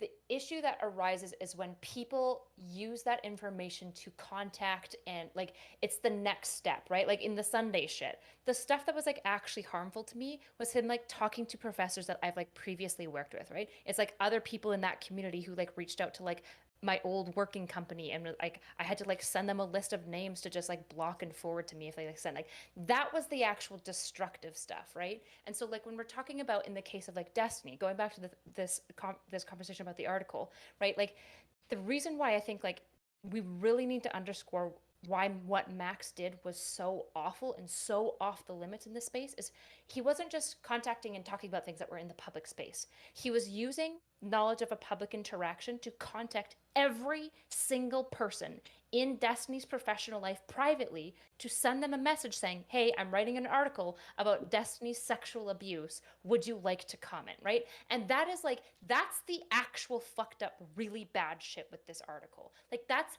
fucking insane. Like, going through his life when it's all public, it's a little weird, especially like, like I think about like poor Melina has to like listen to like a fucking panel about her fucking husband's sex life, right? But what's really fucked up is contacting people in their like professional private lives, asking to comment on sexual abuse, like characterizing the entire dynamic now with any professional person Destiny works with this line is really fucked up and really damaging. All right, go ahead. Was it Smith and then Zonia? Yeah, I think that everything you say online, like I think DMs, there's a more reason to expect it to be private. I think leaking DMs is just that we have a social taboo against that. We'd say that's a no go. Like we should maintain that, even though it kind of happens. But as far as like how you're held, like people. I don't know who said it. Like people will, you have to expect that people won't like what you said, and the things that you say, you should be able to stand behind and kind of defend. I completely agree with that. But if somebody else can take what you said out of context and then weaponize it, that becomes a totally different thing. So to take it out of this, so like let's say that you have some type of banter that makes sense in the context of a specific community at a specific time, then that you take that out of that context and you bring it into a new context, then it's going to like make you look like really bad. And if they're not divulging the context, and they have a bigger platform, so their voice is now way louder than yours, and you are not able to adequately defend yourself. Now what everybody thinks about you is this massive like story about you that's completely like ripped out of like this bit from here, this bit from here. That could be bad. You could argue that even MrGirl has not because of the platform indifference, but putting bits together and stuff like that. And that would be a valid discussion. But I think when I think we should hold those types of leaks very to very high scrutiny. All right, Zonia, Star, and then Open. So, honestly, I don't give a shit. I assume that my DMs are going to get leaked all the time. I assume I'm being recorded all the time. That's the way that I've operated for a while since I really got into this space, because that shit happened to me first time I got into this space. I don't really like, from my perspective, I don't want to leak DMs or anything unless it's absolutely extreme, like in a situation where I feel like something is being weaponized and I have the information and it's like, okay, I'll come out and say it. I've leaked DMs twice since I've been in this space, both for those reasons. And otherwise, it's something I'm very much against. I don't think anything is private. I assume that it's going to get leaked at some point in time. That's just the way that I operate. It would be nice if people didn't do that, but it just happens. There's interpersonal beef, and then people do what they inevitably do in this space, where they kind of take it to the extreme, and they're like, "Oh, they're now my arch nemesis or my ideological enemy. They're the worst of the worst. They're a Nazi," and suddenly they just validate any possible way in which that they can do damage to the person, and will leak DMs out of context and try to do underhanded shit all the time. So it's happened to me as soon as I entered this space, and I've seen it happen to everybody. Well, not everybody, but most other people in this space as well. So nothing is sacred in this space. I'm sorry, I don't give I'm just going to pretend as that's the case. Black pill moment. Go ahead. Hold on, Star. True. Then we can get in. Connor. Yeah, in general, I tend to agree with Zonia that you, as a content creator, should expect everything to come out in the open. But I think that there are specific instances and specific ways that content creators interact with the space and the space around them and the people in those spaces that make it much more likely that your personal private life is going to come out. Right? If you engage with people in your sex life and you engage with them in a very public way as well, it's probably pretty likely that at some point your sex life is going to become a conversation topic. If you engage with people, if there are people in your private life that you interact with in your private life that you also bring into the public sphere with you, it is probably very likely that your private life is going to be under scrutiny. However, that doesn't mean that it isn't incredibly fucked up, like what Kylo was saying, that MrGirl is going around and contacting people who are acquaintances of Destiny, not even like friends of him, but friends of him, and saying, "Do you know anything about this type of abuse? I'm an abuse victim, etc., etc." There are some things that you would expect, being a public figure, to be under scrutiny, but to have somebody going through every single contact that they can get in touch with, and every single acquaintance, is just a different level of invasiveness that I don't think should be acceptable. All right, so Nick, so we're actually at almost 11. So I basically told people to expect 2 hours. So I'm gonna seize my power back. Now we're gonna do outros, of course, and I want Nick to manage outros because he did such a beautiful job fucking moderating. Holy shit! Thought you were fucking uber pro. But you do I don't not. know, I felt he was a little transphobic with how he dismissed me. True. Cancel his ass. That's why And it was so good. racist. Why he was so I've been good. getting Yeah. my gender takes from Lav lately, so And- on a bit of a swerve. and Hanging out with racist. Lav way too much, huh? But what we're gonna do, just to kind of set the expectations, we're gonna do outros, and then y'all are welcome to hang out in this call for the next half hour to an hour.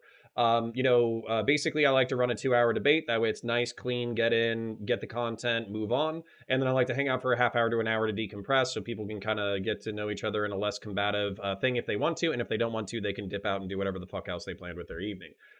So I'm gonna hand the power stick back to Nick real quick to manage the outros, and then y'all are free to dip. And if you want to stay, you can stay.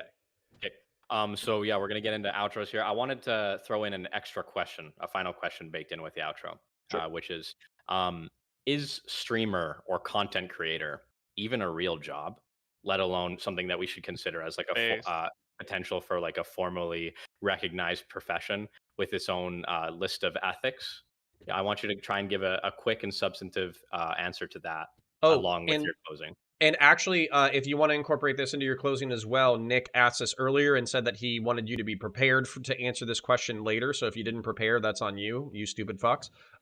So it was basically, I wrote down where Who is would the impose the line? where is the line and how do we enforce it? Wait. That's different from like if is it a job? What about where's the line? So if No, you say so- if you so- say if you mm. say it's not a job, I think you don't need to you need to even give a line. But if you say it's a job, it's even worthy of being considered a profession with its own ethics, then give your line and who enforces it, something like that. Okay. Let's go, Smith. Okay, I do think it's a job. And like some people treat it like I guess if you're doing the lazy thing or trying to be as lazy as possible, it looks a lot less like a job. But like you can go the like I don't know Lex Friedman route, and you can do all kinds of stuff like that, and you can put a lot of work in, and there's sky's the limit as far how hard you can work and how much stuff you can produce. Um, and so it is a job. You make money. It's your living. The ethics, it's the Wild West, and nobody's enforcing it right now. I think that the platforms, the platforms that we're like on, should have some way of navigating this type of interpersonal stuff. But also, just we need to have some cultural norms and like understanding, maybe more research, so that we can have more productive, understanding conversations about these things. All right. Zonia, let's go you. It is your own job, your own company, so to speak, and the ethics are whatever you choose to make it. There's no real line, there's no way to enforce. So I have some of my own ethics, my own code that I go by, and I try to stick to it as best I can. I've fudged it a couple of times, and afterward felt kind of like shit after fudging it, and was like, maybe I shouldn't have done that.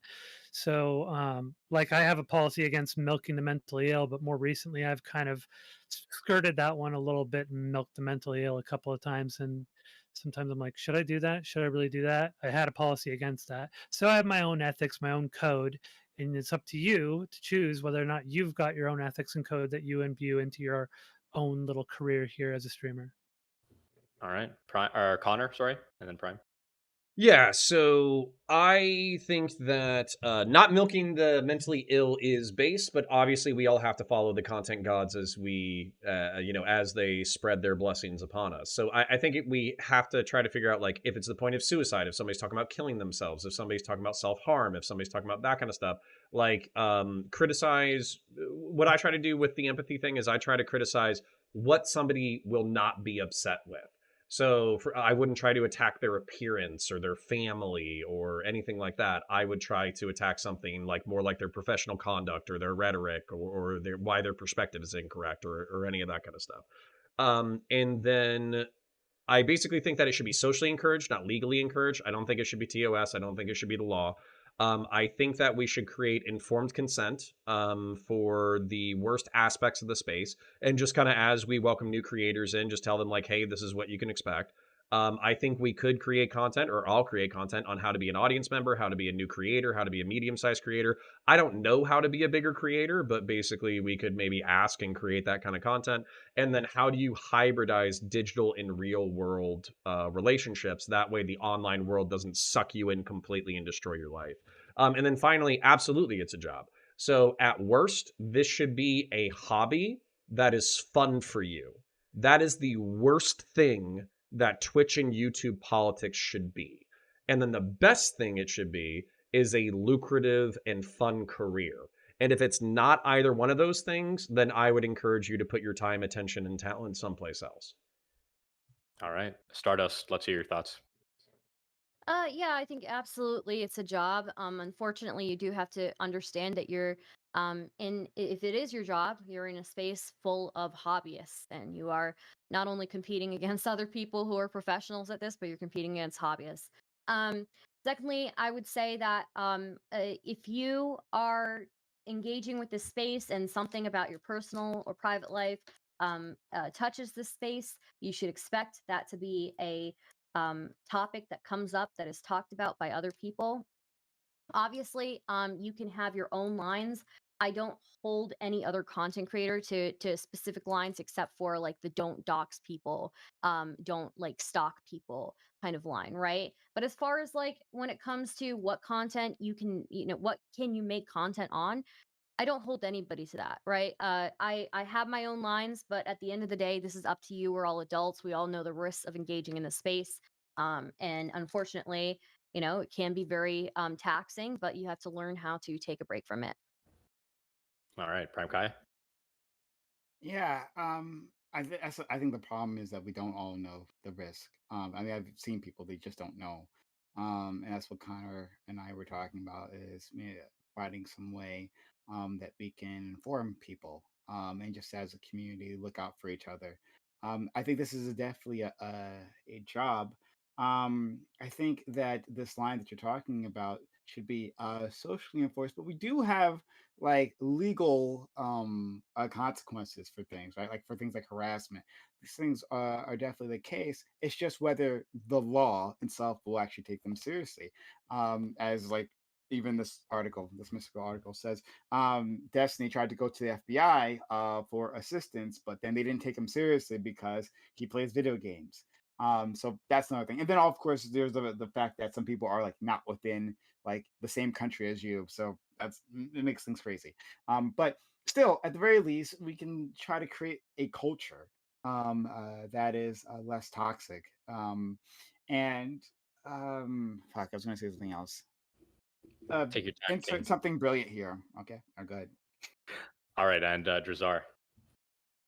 I think that it's a job for sure, and I would say that there's already a pretty well written out line as far as what you can and can't do in the terms of service in both Twitch and YouTube. You can't hate brigade, you can't dox people. It's strictly against everything that they have in their terms of service, right? So when there is something that happens that's a little bit more nuanced and you're not exactly posting the person's private information, but you're kind of like you're telling your community that there's a place to find it, or telling your community to go somewhere that there is a place to find it, that should probably also have some kind of backlash to it, right?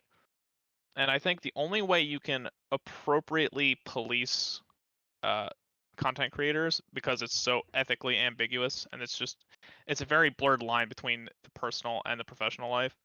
The only thing you can really do is just keep evolving the terms of service as things happen. Like anybody that's been in any job knows that all it takes is to one person to fuck up something really bad, and then there's a new rule at your workplace specifically because of that fuck up, right? Gotcha. I think referencing Kiwi Farms at all should be a bannable offense on YouTube and Twitter, personally. Gotcha. Well, All right. Kiwi. Oh man, I want to push You back on think that one Kiwi so much. Farms You Can can we do it it. after? You can hang out. do it You can after? hang out. Yeah, Okay, we can chat. good. We can Go chat ahead. after. We can Go chat ahead. after. We can chat after. We will not silence you, Zonia. Okay, we will not. Not Okay? this time. Thank And you. okay. Also, Stardust. Hello. Shut Thank up. you. No, just kidding.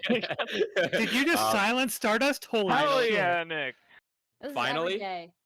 Okay. Finally, last, least Least based, least and your most wife. cringe. Not sorry, type. Oh, I thought you were gonna say Prime. I was like, damn, you're doing him dirty. No. um, It's Black History Month every month, baby. no, it's not a job. It's an industry and it's a career, but it's not a job. It's not a profession. I think the idea of wanting, so I think like TOS, for example, is good. I think platforms need to have some level of ethics about like the content that they want on there and certain things that are like outside the scope of what they're willing to platform. I think that that's a really good idea. What I think platforms should be doing is the ethics that we're going to develop about how to engage with these things should be very much so developed by the social zeitgeist. But we need better tools on social media to do things like, for example, if you're in a group of friends and one friend, even if they're really popular, does a cringy shit thing, people get like kind of weird and they get like social feedback immediately to be like, oh, that's probably not a good thing to do. We need like more sophisticated tools in like Twitch and all these platforms so that we can give things like negative social feedback that isn't just like having a spurg on the internet. But like, goddamn, if you think that the platforms could litigate our ethics well, like the last thing I want to do is hand over to Twitch even more power to like just ramshackly ban people for no reason or They already do. explanation. Yeah, I know. That's why I'm saying it would be bad to do more of that. Yes, true. Base. Thanks, Drazar. Okay? Like, it's such a bad idea. There does need to be ethics, and there does need to be further conversation about it, but it must come bottom up from the society and like culture itself, because you're talking about art form. It's not like doctors that need to be litigated at a college level. You're talking about different art forms that need and interpersonal dynamics that have to be managed between different individual businesses on a single platform. So no, it's not a job, it's a career. Most streamers have never actually had a job, okay? Except for Connor. Rude. Fuck Fuck you. Crime. All right. Well, there we go. I think that's our last closing. So this has been the heated hippie. I hope you guys enjoyed the conversation. Had some interesting opinions. Has anybody changed their mind really quickly, or is everybody about where they were at the Well, start? I was going I to would say, we're say going to Zonia. It was in. I want to let everybody fight as much as possible, but I just want to make it clear. So to the audience, like Prime says, the content is continuing. We will be here for another half hour to an hour, letting people discuss, leave or come or go as they want. Everybody here is free to leave at their own convenience. Thank you for staying for the outros and giving us the good content for the past 2 hours. Literally, I think I'm at like 250 viewers cross-platform. I think that's like a record high, except for when I get rated by other people. So thank you kindly. Love all the people at home with the donos and all that kind of stuff. And literally, there's no format to this. So Zonia, dominate the conversation, yell at people, fucking tell them to shut the fuck up. Before, listen. Yeah, so like Hold this on, whole Sonia. thing that Bitch, shut the fuck up! Telling you for 1 second. this is the most transphobic panel I've ever been on. Oh my goodness, cancel See you Nick at for being TwitchCon, Sonia. transphobe. All right. So yeah, I hope you guys enjoyed the panel and the moderation. If you guys enjoyed the moderation, please feel free to check out Counterpoints. It's his channel, and also Big Nick Energy on all platforms. Know why? Twitch, YouTube, and Kick are my primary platforms. Okay, go ahead, Sonia. You're unleashed. Yeah. Okay, so this whole thing is like Kiwi Farms is the ultimate evil, that we need to ban anybody who ever posts a link to Kiwi Farms anywhere is like the dumbest shit I've ever heard. So Kiwi Farms, first of all, it's a free speech platform. So it's got a whole bunch of shit that it covers. It's not just about like obsessing over people, though that does tend to be one of its specialties, right? Is logging people. And like following celebrities, e-celebrities and stuff like that around. But the whole idea that you even post a link to it and it's a bannable offense is some of the most soy shit I've ever heard. Why would really you even soy. consider that? Okay, well on Can I- Twitch can I follow up? Can I to even follow up? advertise like something like an OnlyFans or a Fansly I have account no is a power bannable anymore, so- offense. Well, if I can't, Because that okay, look, content is illegal on So that you site. think that we should? So you think that So we if should the be content adding is more doxing bannable and offenses it's on that site So and you're your on point, YouTube, that so should your be allowed. point. So your point then, what you're basically stating is we need to add more bannable offenses to Twitch because it just doesn't have enough fucking bannable offenses. Yes. that's my exactly. suggestion. That's the Kiwi soyest Farms- shit I've heard in a while. I think Hold Kiwi on, hold- Farms is No, I no. think Kiwi Farms is essentially, if you think that Kiwi Farms is anything else than like anything more brutal than celebrity gossip sites were back in the day and still are today. By the way, if you look at celebrity gossip sites, a lot of them are incredibly transphobic, a lot of them are incredibly homophobic, a lot of them are terrible to the celebrities that they talk about, and they dox them as well. So Kiwi Farms, to me, in my head, is not that much different from a typical celebrity. Yeah, but you're website turning that everyday normal people into celebrity Shut gossip up! targets.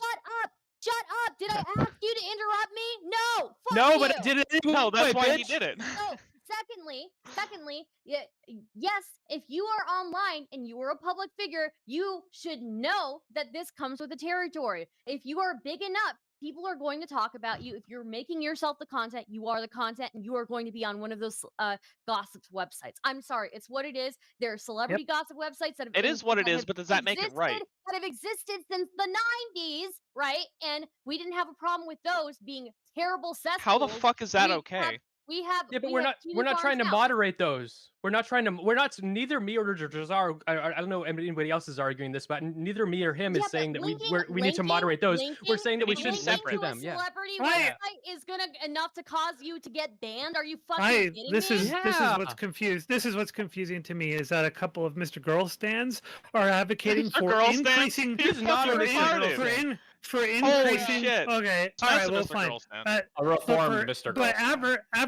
advocating for adding more reasons to ban people from Twitch when many of us had been sussed by Twitch before. Some permabanned, MrGirl permabanned. That's some stupid shit if I've ever heard it. It's Yeah, already Mr. so Girl, easy to get speaking banned. of- Well, It's I really think easy that to we don't need to manipulate add more rules. We need to add more. mass The banning. problem, Mass the voting, the sorry. way that we need to go forward is more transparency, and that would be a lot of money. But it would actually make it so that people become banned for stupid reasons less, because it would have to have a body of fucking workers fucking diligently doing this shit. It's almost an impossible task. Yeah, But it still they're is, already it still operating at a should be loss their with Twitch. responsibility. But it's almost While- impossible to do. But it is what it should do. But it's impossible. I'm gonna make It's I'm gonna the make 2 ideal, points. but it's I'm gonna obviously make 2 not going to be points. able to happen.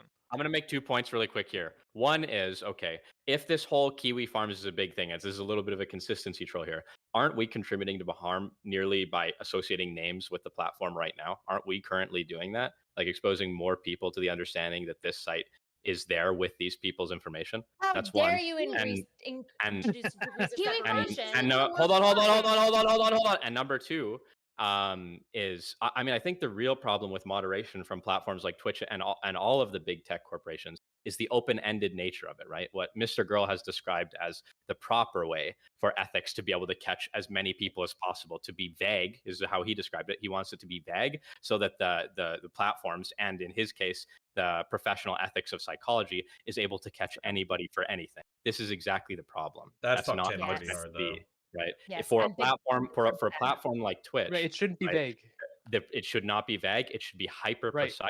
Or if it is vague, the reason for it to be vague is to give individuals plausible deniability so that they can. It should plead even their say case. that in the If rule. it's It vague, should they even need a say it's bigger vague moderation because we want it to be vague in the rule. They but- could even explicitly say that. And Well, still give like that's- examples and That's fine. That's fine, Drazar. Which is why I'm fine with it being the case that the moderation is not super specific. But if it's not super, because you will need more They need a moderators, huge right? moderation If it's team. super And specific. So- Twitch and but- YouTube but are which already is not operating a loss with possible. the streaming Which is services, we right? agree, which is not possible. So Yeah. there's really only 2 ethical ways forward, right? It's you have really firm moderation policy that's very specific and highly enforced, or it's vague so as to give the accused plausible deniability. Not vague so that you can capture anybody for any reason and perjure them for anything ever, right? That's not the purpose of open-ended ethics. Yeah. Well, the whole moderation of these big platforms is kind of just busted in the first place. It's just so hard to do. It's awful, and like the reality is that like who always catches the most strays when you have vague, ambiguous, like unclear things? It's typically like the least represented populations as well, right? Which is why like to me the idea of handing over increased litigations of ethics of like streamer interpersonal dynamics to platforms is the biggest nightmare I could ever imagine, because they don't care about us. They care about the bottom line, which means that the ethics they'll come out with are going to be awful, and they're going to disproportionately affect certain groups that probably don't deserve that disproportionate response. And Like, so why instead of people who and honestly just the people who don't make them as much money, they're the ones who will That's get true. bounced, who won't get the second, third, fourth, fifth chances. And this, I know this is a bit of a derail, but like hopefully she can answer this very quickly. All right, I was just curious, what's the difference between a job and a career for you? Then we can go back to Yeah, so the reason why I delineate these things is because I think you guys would probably agree with this. When you work like a job, when you talk to people, like normal people, especially about jobs, there's something that's going on, which is to, go off, Drazar. What is typically, there's an employer, there's a number of employees, they work together, there's a bit of a comprehensive branding that is applied to the employees, right? And so there's certain things that you have to learn within a job, which is an element of like, for example, you have to like yield to your boss. There's a lot of like professional dynamics that you just have to learn how to like work out through the communication and stuff like that. Whereas in streaming, a lot of this doesn't exist. Like nobody would look at Aiden Ross and be like, yeah, that guy's had a job and he's a real professional guy. He's had a profession. He does have a career and it is really hard work, but it's not quite the same compared to like burger flipping. Like this is like one of these rare industries. Sorry, there's a loud alert going on in my ear. There's like, this is like one of the industries where like, it's weird that people do this as a hobby and it's like their job, but they're also getting paid for it, even when it's their hobby. Like there's these weird dynamics that make you say like, it's not really a job, even though it is of course a career. So TLDR, what you're saying is that a career is something that you never can really check out of, and a job is something that you're just doing your time to get your So, paycheck. as I assumed, no, that's not what I said. But good straw man. Go off, King. Okay, I got you. I feel like Yeah, Kyla's been straw woman to hell and back on this Hell panel. yeah. It's been I'll little expand on bit this later if we can go back to the other. I have another tangent, I but will- something I I've wanna wanted to throw say in- this whole fucking time. Yeah, go ahead. About the whole position, the whole point about it. That what I'm saying, and some other people are kind of saying sometimes about there needing to be some more social standards, and people saying that's soy, like make it less toxic. Oh, that's soy. You're soying out. I think the type of standards that I want are going to necessitate more conflict. Like the kind of arguments we're having now, we can. There's good conflict and content to be had there. It's just not like throwing somebody like who's like at risk of suicide into like a spiral. You, Yeah, but the Dropping them in a reality meat is, grinder? there's a whole bunch of people unbeknownst to us, who are on the verge of suicide, and What so if at it's some known point to we you? have to Then why put is the it okay agency on the then? individual to not Yeah, do the so- wrong thing. Zonia, you reminded me of that smart thing I was going to say before. Thank you so much, Zonia. I offload my brain to her. But because it was a response to our friend Counter. You said that well, we should pull back if a person is talking about suicide, and agreed, sure, right? But most people don't do that, right? Like people who commit suicide don't necessarily announce into the world that that's what they're going to do, or unalive themselves. I guess we're on YouTube, maybe. That's what's going to do. So you have to operate. The way I operate is that I attack people for their ideas, right? And I even say it when you come into my Discord, right? With the agreement, this is what you're going to be attacked on. You're going to be attacked on your ideas, and I don't want to attack people on their physical appearance, whatever, right? I mean, I call my friend Doobie a Mexican because he hates it, but still, but beyond that, True, I though. don't do that. True. But just to have that be the line of someone actively stating that they're going to hurt themselves, I think that's it's a little too loose there. So Well, so I there's a just wanted to problem. make There's a a point problem that really I see. quickly I'm in gonna regard to the I'm gonna whole idea of streaming as a job versus a career. Just really quickly, Sonia, I apologize. sure. Transphobic moment again. I understand. Yeah, I know. I'm learning new uh, things about Nick today. Still, Gee. we are still respecting you as if you're the moderator, and that needs to stop. I'm not. That's not happening. I just refuse to stop talking because I've been on panels before. So what I was gonna say though is this: I have to agree with Erudite. I don't really think streaming is a job, or that it's something that deserves the respect of being a raised to degree of profession, right? Where it has its own standards and ethics. And the reason for that is when you go to a job, you learn some number of specific responsibilities that are under your cap, with a line of a duty of care and an understanding of how you have to exist within a certain pecking order or something like that, right? Your first job is a really transformative thing in any person's life, right? If any of us have gotten a job before, right? It kind of teaches you how to play tit for tat and quid pro quo. Whereas I'm gonna be honest, streaming and content creation is more like shoveling walkways for the winner, only for millions of dollars, right? The amount of money involved isn't what makes something more or less responsible. That's all I wanted to say. Go ahead, Zonia. So I'm going to say something anyway, controversial and spicy here. Uh-oh. If you go and turn your suicide attempt into political points and political grandstanding, and to try and weaponize it against people, you weren't fucking suicidal, and you're just trying to get the heat off of you or turn it against What? somebody, and so people can end up going after don't know you as a about that, result. Nick. No, well, hold on. I was just thinking about that. But in case of so if for my own sake, I'm gonna call this like a work. If it's your job, it's your fucking career, so where you're making money in a professional environment, so yeah, that actually is the case. Like you could use that as, if we create these standards, someone could weaponize that against the standards, but the thing is, once you weaponize that, that's as good as if you are suicide.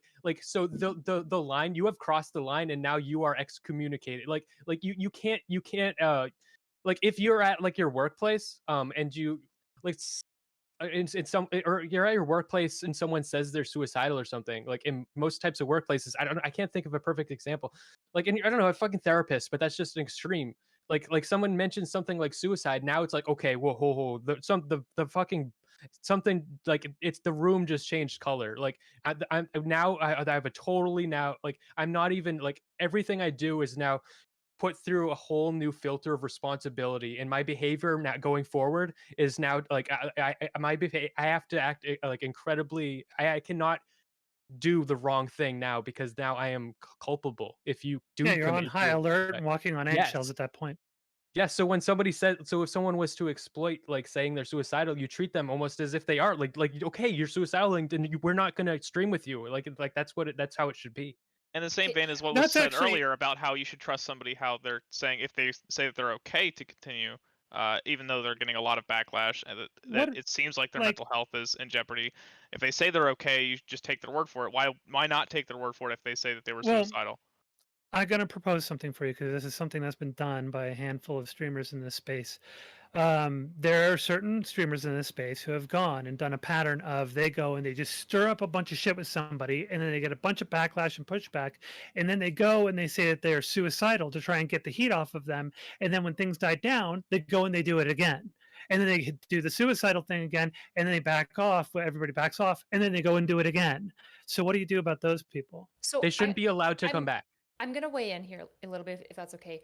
I'm not comfortable in saying that they're not suicidal. At Right. the point where somebody is constantly going through a cycle of being suicidal and then re-kicking up shit constantly, right? And we all know who, like we all know multiple figures in the space who do this. Mm-hmm.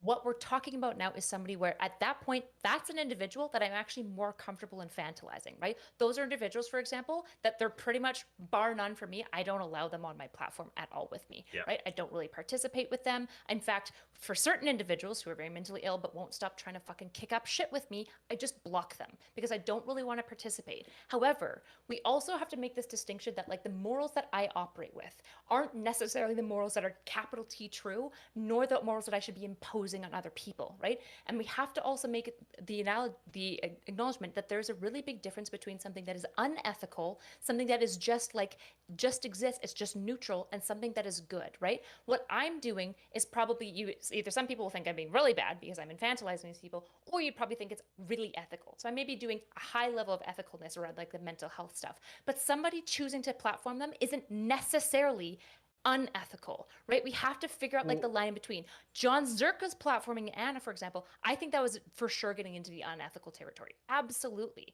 But John it's Zerka's not the clear, Alex Jones of Twitch. but it's so. right, but it's not clear when. This is the issue we have. It's not clear like when it became unethical, and I think we have to be really careful about just like couching these rules, being like, we should just never platform a mentally ill person. It's like, no, that's not true. That's not the argument Sure, either. but we I should think have that- these conversations though. No, hold on. And- But hey, Yes, we should sorry, have this sorry. Okay, let Connor it's- talk. Yeah, I sure. want to Let Connor talk. jump in because I'm only partially paying attention, but this is kind of important.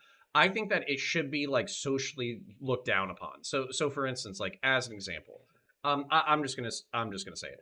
I think Lab, like you should either have a no platforming or kids gloves rule with Lab, because she is the person who stirs up shit and then basically says, oh well, this is too much, I'm suicidal, and that's a pattern that we've seen over and over again, and she's very clearly addicted to negative attention or any kind of attention, right? Positive, negative, doesn't matter as long as it's attention. Hold on. I want to get your would like to thoughts finish on what I have to this. say after. Okay. I just want to finish this concept. Sorry. So I think if you want to have a good faith conversation with her where you're like, well, I'm actually really interested in the way that you perceive transgenderism or your new turf shit or whatever, you can have a contentious conversation over the ideas. But if you just want to be like, have her on stream in order to milk her and make her look like a fucking lolcow and dunk on her and make her suicidal and all that kind of shit, I think that should be maybe not like prohibited, but looked down upon. And then also, I think it's not okay to pretend it's normal. So, for instance, I think that Darius and Relly had her on for like a random call or whatever, and Darius was like strip dancing and licking pussy air and shit. I thought that was weird as fuck. Where it's like, There's why? just always looking I mean, that's just why? Darius. Okay.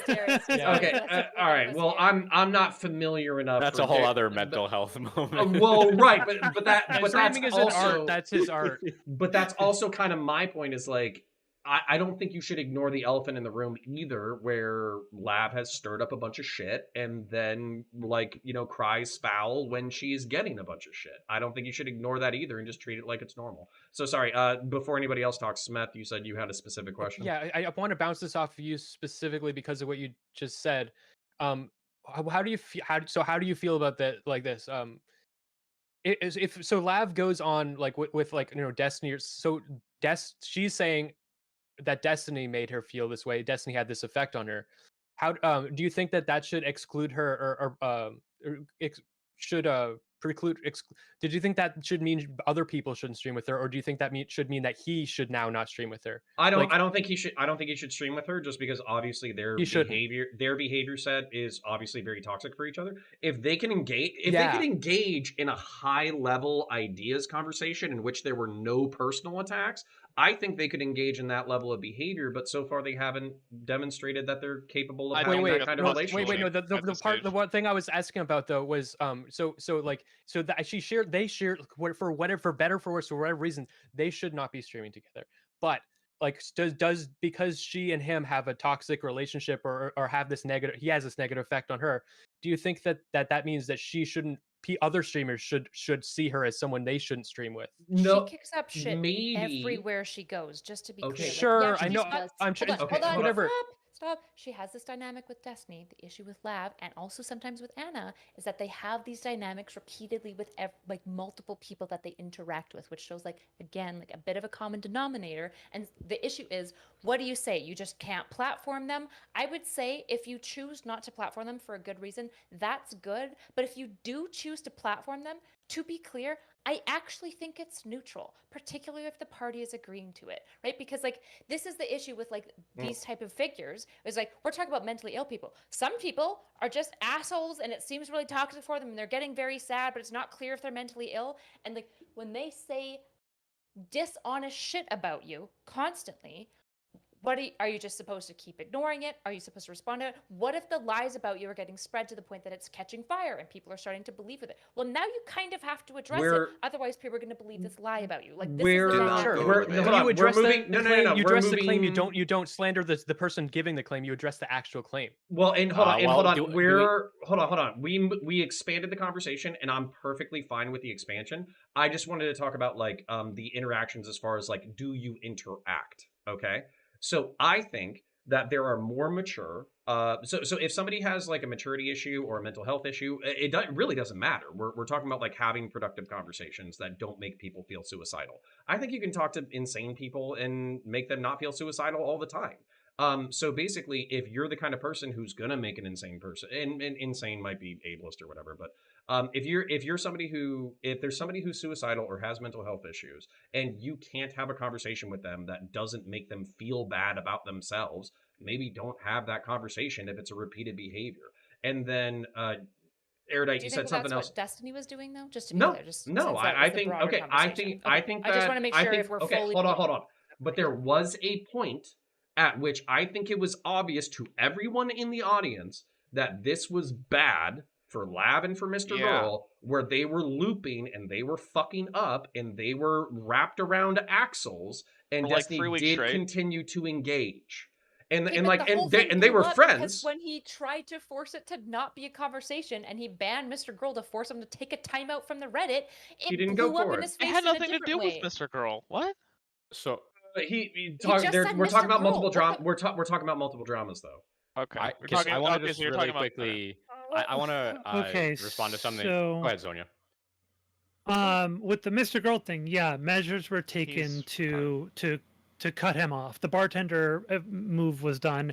You can't stay here. You don't have to go home, but you can't stay here thing. That was done with Max. It was also temporary. With Lav, not so much, I don't think. What? So I don't think that was. I don't think he cut her stream off up until they blew up. Until they blew up, I think she kept kind of coming on. So maybe he could have done it the way there was a period where she would go onto his stream, and then after that, the bridge burnt, and then she would go onto other panels, and he would react to all of that, and then DGG would just run her down on all of the other platforms. That's the indictment. If he cut her off, what do you think she would have done if he cut her off and said, I'm sorry, you're too mentally ill, you can't come." Well, considering the fact that she requested it, and that was after she had gotten out of inpatient care, which Destiny knew about, and I have screenshots of that, she probably would have been okay with it because she specifically requested even if she wasn't taken out of the conversation. Her mention of her was banned in the Reddit the day before she even got out of inpatient. Okay, fuck the Reddit So for a she could have second. she could have like obsessed about Mm. him or whatever. So what? Like cutting her off is the most ethical thing to do. In regards to Anna, there was a point in the story where like he did cut her off, and she kept like obsessing over him. This is the Just story went to that other I'm reading. channels. She just ignore, like, okay, but like you doing that is not going to mean that you're gonna be able, like, that's like saying like when you cut someone off, you're putting them at the point of infantilizing them. And so that's like saying that you're like your kid keeps like begging for candy, and you're like, oh well, fine, if you beg enough, I'm gonna have to fucking give you candy. No. Well, no, Smets said something that I want Erudite to contend with. So I think that you can address arguments without addressing the character of the person. So, for instance, if like let's say that Anna was looping for the, hold on, I'm going to use specific examples, even if it causes drama. I don't give a shit. I just want to use a specific example. So if Anna was bringing up, Destiny was more intimate than, blah blah blah. We have this better relationship than what he portrays on stream. And also, like, I think he's, a bad father or whatever the super personal shit that she said, which then this is like an eye for an eye, tooth for a tooth. Destiny's like, fuck this, I'm going hard. I think you can basically say, this is fucked up. I have a good relationship with my family. I think this person is fucking a huge asshole for talking shit about this. And frankly, I'm cutting them off, and then just address all the fucking arguments. I think that's a perfectly valid way to deal with criticism, rather I than think crazy that- psycho stalker, With all somebody with that platform bullshit. size I like think Destiny there's- goes gloves I think off you're- though. It's a very huge power difference. It's like Here's the Fuck thing. the power it's like difference. saying It's that just a Yeah. woman slaps you can't and you keep could just beat the shit out every of them. single time. We can't Okay. look at we can't look at all of these instances and be like, oh, he can't respond because of the power difference. At a certain Yeah. point, if somebody keeps antagonizing you, if somebody keeps talking about you and slandering you, you Yeah. have the right to defend yourself. You also Oh, have the and- right Right. to block and- them and stop talking about Yes, them. If you you can blacklist you them on your respond Reddit, to why the can't you claim. just stop responding to blocking the things them- that are about them? blocking them is not changing. Blocking them is not changing this this narrative that somebody's putting out about you. You Okay, should okay, have wait, the wait, right- It's wait, a let me blip. You finish. can I will act wait like a it doesn't second. I will exist wait and a Destiny fucking gives a second. fuck. Let me finish. You This is should. what I call You content. should. It does numbers. That's what matters. It doesn't matter. It doesn't matter. If somebody is talking about somebody, the other person should have the right to defend themselves in a public manner. I'm sorry. Yeah, Star, fuck I the- have fuck to the- address what you're saying. Yeah, fuck the Defend soy it, okay. power differential shit. You're allowed to Hold defend yourself. on. So No, no, defend no. yourself. Here, Yeah, but wait, Smack. wait. I When you mean, I want to lay something out. You're talking about Explain. you're talking about an Defending your impossible character and scenario. attacking somebody else's character to defend hold on. your character. I haven't talked in a while. Okay, so I don't give a fuck. one of the problems here is that you're talking about a pretty impossible situation because he has gone through the cutting off thing, and what happens? People melt down and have a fucking temper tantrum. Max had a fucking temper tantrum over that shit. There's no real good answer or good solution to this kind of thing. Sure, at some point you should probably cut somebody off, but guess what? No matter if that person is a small creator going after you, you have the right to defend yourself. Fuck this soy power differential shit. Okay, hold on. Fuck that. And look Okay, at hold what on. God happened. damn it, Star. I want to address I need you. to say Smack. something. I fucking need to say something. He Wait, tried what blocking Stardust Anna. said earlier. He tried Okay, blocking Anna this is on incredibly multiple poignant. platforms. Incredibly poignant. When you said the right to defend yourself, when you said the right to defend yourself, I don't do this a lot. When you say the right, I do it sometimes. When you say the right to defend yourself, what you're saying is as an opposition to actually like addressing the claim and dismissing. So somebody's putting a toxic, wrong claim about you, and you can address that and say this is an incorrect narrative about me. But instead of that, if you say, but at some point you have a right to defend yourself, what you're really saying is your right to destroy somebody so that anything they say is now uncredible. Dude, I have to go. Bullshit. I'm about to start making people. I swear to God. No, you don't. Bullshit. That is some soy shit. Fuck this. You don't have a right to destroy somebody. You do not have a right to destroy somebody as a method of making them stop. We're doing this. So, after your character, we'll talk. Let's give an example here. Destiny blocked Anna on multiple different platforms, right? And multiple different social media sites. She kept talking about him. He would avoid talking about her as much as he could. He would do everything he could to avoid talking about her. Good. She kept doing streams about him. Just hours and hours long streams where she would talk about him, she would cry about him, she would call him an abuser, she would call him everything under the sun, right? She did it on the Zerka panel. At a certain point, he is having his character assassinated by somebody else. Yes. He has the right to defend himself. Okay, I need Address to the address claim. this So directly. All let's right, all right. talk. Let's Fuck talk a this. little bit Yeah, about wait, retaliation, hold on, though, because I think hold on, I'm gonna bridge, I'm gonna bridge. No, nobody's bridging shit. You're all getting muted because I've been trying to break in for fucking 5 minutes and nobody can shut the fuck up. So, what I was going to say, and I will unmute you in a second, is that it is not currently written in the Twitch and YouTube politics world that you have to respond with a minimum amount of force. Okay? As a matter of fact, people love responding with reciprocal amounts of force. And I think that's what Destiny does because, frankly, it's great fucking content. When you have somebody calling you a piece of shit and an asshole and a manipulator and abuser, it's great to call them a fucking psycho and a stalker and a fucking, somebody who can't take the fucking hint and blah, blah, fucking blah, okay? That is reciprocal force, and most people understand it. And by the way, I'm getting eaten by a Nurgle demon for you guys right now. But I think that after a certain point, once you throw an equitable punch, equal rights, equal fights, but then you realize that the person that you're dealing with is not mentally well, you have to use the minimum amount of force necessary in order to achieve the desired result. And I think that that is entirely possible. And while it's not necessarily a Twitch or YouTube enforceable TOS expectation, that is the culture that we should create. I will unmute you all, and you are free to yell at each other as much as possible. All right, I'm gonna respond also, like kind of pole vaulting off of that and responding to what Smith was asking originally. I think it's really important to figure out the standard between being practical and what we require, and being virtuous when it comes to this escalation of force talk. Because Smith, you said that if you're attacked, you have to address the claims rather than the person.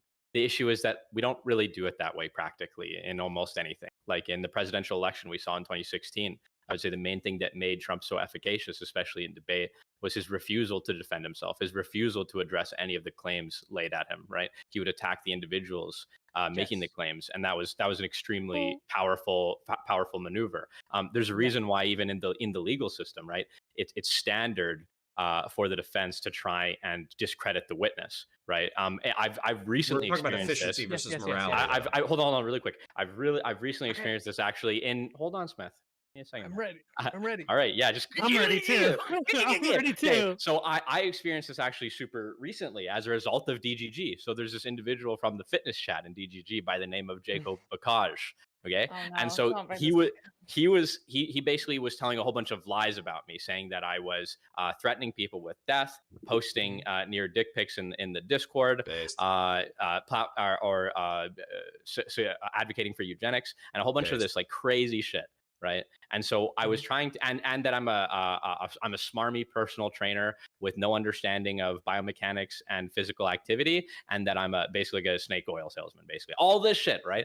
And so it's like I'm addressing him piece by piece constantly over multiple platforms. Right. And he just keeps lying and just keeps shifting the goalposts. And it doesn't matter how good faith I attempt to address these concerns and ameliorate it, he just keeps going and he keeps lying. And the only thing that made him stop is when we pulled all of the DMs or all of the messages of the context, maneuvered him kind of unintentionally into showing that he was lying, and then basically being like, look, here it is. You're a fucking liar. All of this is a lie. You're just lying. It's like we literally couldn't do anything about it until we attacked him as a person, until we discredited the witness. You've made me move a little bit because you're absolutely right. Like at some point it is important. You have to address the character of the witness, blah, blah, blah. But in a court of law, we have a lot of protections around that, and it's incredibly limited. You have to really justify attacking the character is. You cannot just throw shit at them and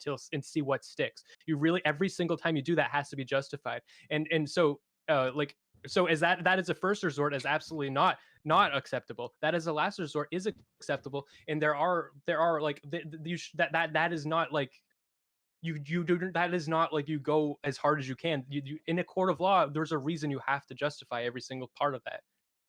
Yeah, sure. Well, And as that's a what, major that's last what, resort, by the way, and that's what, and that's, by the way, that's what Stephen did. He was very lenient for a long time, right? Connor, So, can you and drag this, live in? now overall, this now you do get to a certain point where you kind of have to address the individual or attack the individual if they're bad faith and they just keep touring streams and making up shit about people. You have to go after the person. You can't just keep trailing Yeah, you can after just- the so- individual claims. Yes, but what you do is you say this person is saying all this stuff. I'm proven that they're an unreputable. We cannot trust what they're saying. I've proven that by explaining why. What about their character? What that is. That's different from the thing where you're justified in fighting back. Where now your goal not is to discredit their character, but is to destroy them. That is a totally different goal, and that is what Steven does. Like If explicitly. somebody is destroying Hey, your character by so- calling you an abuser, by calling you an abuser and a manipulator, then why wouldn't you respond? Yeah. See, in you're kind? justifying reciprocal force. That's which, Yeah. by the way, Or that is a somebody who moral is system. significantly more powerful than the other person. That would be like So what? somebody who is. So what? Who So cares? what? Okay, let's look Who at gives a salvageable shit? Might abuse. makes right. You're right. Say your Who wife gives a slaps you in the shit? face and you just Well, fucking I'm gloves gonna off, go beat the punch fucking women. bricks off of her. It's Can I terrible, bridge right? now, or am I gonna get muted again? Can I attempt to bridge Go this for time? it. Go ahead. Also, Connor, Okay. can you pull Evan, please? No. The calm lady. No? I can talk to her privately, Come but on. we. Okay. Of course she No, wants to I come can. on. No, I Of course can. she does. Yeah. Fuck Tracer? Hold on. Yeah, I you're want to. just advocating for cutting Yeah. people Guys. off when You they can't should handle their platform shit. people. Guys, okay, You should so platform people if they if can't What handle the Lab, fuck is Hold this? on, hold on, Double hold on. standard because she's a I- cute I- girl or all something? right, Is that what's everybody going shut. on? Are you simping for her? Everybody shut up. No. So the reason why I'm not going to pull Lav into the call is because I think that this would be another opportunity for basically like a 4v1 and us defending her honor and all that kind of bullshit. That's not what I want. I don't think a panel atmosphere is appropriate. If Lav wants to talk to me one-on-one on stream or in private, I'm perfectly fine with that. I am down to talk about whatever the fuck she wants to talk about, but I'm not going to drag her into a situation where her character will be attacked, where she'll be called a piece of shit or a stalker or an asshole or a manipulator or any of that kind of shit. We're not gonna do that after I just had a 2-hour fucking conversation about why that's fucked up. So You know, Nah, so many fuck it. people- Let's it- let's so have many more people- people. No. so many people- Pal. Hold on. What the You fuck made is me this? if they're Can I watching bridge the now? stream right now, if those people, those review fucking reactors are watching the stream, so many of them just now said soy, Yeah. fuck you, soy. cut content, Come on, cut let's the build the content. mentally ill locale, guys. Okay. Come on, let's do it. Let's Can do I it. bridge the gap? Can I bridge the gap? a Go little ahead, please. I would say respect it you. is self-evident that if somebody is way bigger, I mean, if we had a boxing fight and you had a tiny 5'2" girl against a 6'5" guy that was 300 pounds of muscle, and they're both punching each other's face as hard as we can, nobody would be like, yeah, that's fair. That's fair, right? The issue with this is the problem with being a large streamer, is it is unfair because there is a greater level of like responsibility and culpability put on you because of the like weight of how your punches pull. And I would agree that there are times that Steven does go too far that I disagree with. The issue is that I like want to like bridge on the other side is it seems this is like my frustration about this whole thing is when he snaps at people and goes too far, I think it's really bad. The issue is that up until that point, he's been exceptionally charitable, exceptionally benefited out, and exceptionally like patient with these people while they've said actually awful shit about him constantly. And then when he snaps, I agree. Sometimes he goes way too far. The issue is a lot of times it feels like we're looking at this dynamic and being like, well, he snapped and went too far, so this other person's just the victim. And it's like, it's not that simple. Mutual like abuse and toxicity is the standard. There's almost nobody walking away with clean hands, almost ever. Almost ever. Victims are not perfect. Yeah, Okay, but they're you made right. this Yeah, point but the earlier. thing is, Smeth, they please don't allow get me. it. Smeth, please allow me. They Drazar, don't please get allow me. away with Smeth, it. Smeth, please allow me. Please allow me. So, Okay. but this is where we've talked about patterns of behavior, and we've done that with other characters besides Destiny. If there is a pattern of behavior of attracting interesting, he calls them interesting people. I call them autists and schizophrenics. So if he attracts autists and schizophrenics to use for content, then at some point, and this is a repeated pattern where you have a decade of people who have been torched in one way or the other, at what point do you say, you are justified in using reciprocal force? You are justified in using reciprocal force, but we would like it if you use the minimum amount of force necessary to affect the desired outcome. I am perfectly okay saying that here. I am perfectly okay saying that to his face. So, like, one of the things that I know Steven has been very open about is that he's okay. Like, he has a policy of retaliation, and I don't necessarily think retaliation is wrong in many cases. Like, even though overall support sort of the free speech idea of Kiwi Farms, I was actually okay with Keffel's retaliating and trying to take Kiwi Farms offline. It kind of like it goes sort of against like the way her method of it is not really the way that I would want to do But it. because of the way But they came after her. but if I see myself in her situation and I see myself getting attacked in a way that I can't really address through traditional means, I could totally see myself getting extraordinarily unethical with retaliation to go back at, on again to attack somebody or to take them out or something like that. So I kind of agree with like there are sometimes it is okay to retaliate, right? And the question is, how do you do your retaliation and to what degree? I think I would agree with Kyla that sometimes Steven goes way over the top with it. In the case of certain people like Sam, for instance, I think was over the top. The DDoS kid, what he was planning there, I think that was over the top as well. Also So, based. but yeah, I mean, in the case of the smear campaigns that have been going on against him and against me, nah, fuck that shit. Full force retaliation on these people. Fuck them. Y'all are cave people, but it's okay. That's fine. Yeah, no, but okay, but this is what satisfies. No, I'll let you go. This is No, what never mind, satisfies the mind. caveman brain of Twitch and YouTube poll. Okay, but let's be clear, it's not an equal retaliation, right? Like if even compared to me and Lav, right? I have a bigger platform. Well, she's got a really big TikTok, so it's hard to compare it entirely. But let's just presume I'm bigger than Lav, for instance, right? The things that I say about Lav, I realize could have a bigger punch. I also am aware that like a lot of people tend to like look at me and be like, oh, Erudite like speaks some serious facts. So I also know that like criticisms I make of people are gonna probably be levied at those people more seriously than some people might take of like Lav's criticisms. And so like when I'm thinking about all of these things in context, like an equal punch towards like Lav is actually really hard to figure out what it is. I'm fine with people like having like fisticuffs and like going at each other and whatnot. I don't think it's the end of the world. But figuring out what is actually an equal punch back and forth is really, really hard, right? It's not clear. I actually just thought of a fantastic analogy that only Connor's going to get.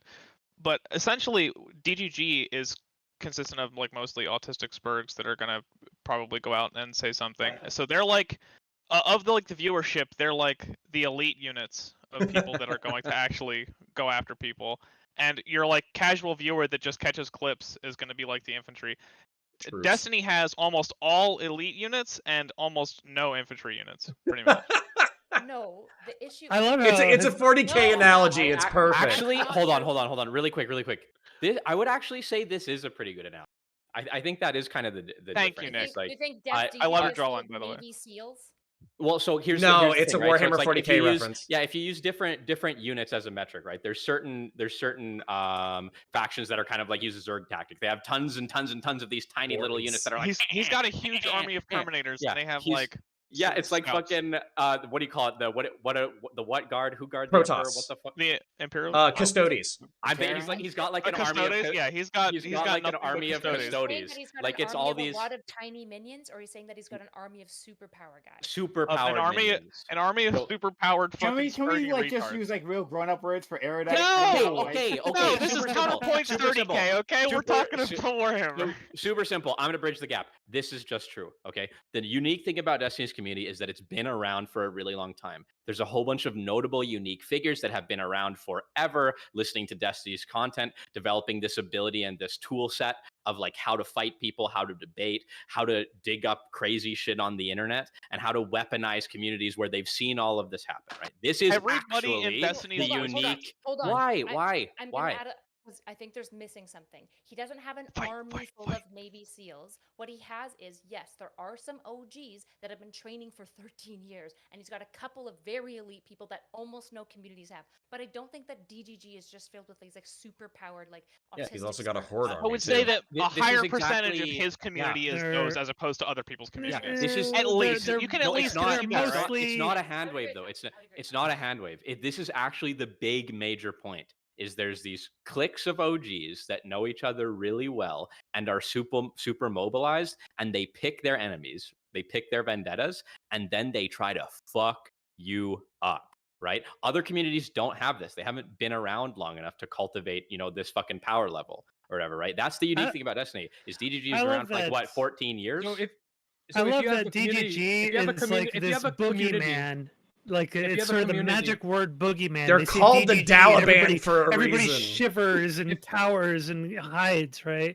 It's just If you have a wildest community shit with to me. I don't if wanna you have a community with downplay- clicks, if you have a community with clicks of OGs that go and target people, why would you like I would just Well, say here's- you Those guys clicks are of not OGs fans are of mine, allowed go to fuck continue yourself. to inhabit that Well, let space. Smith Here's finish. the problem, You though. talked over Smith. Let Smith finish. I didn't hear him. I would just if I had cliques of people in my that were fans of me that would target people and fuck them up, I would be like, get the fuck out of my community. I don't want anything to do with That- you.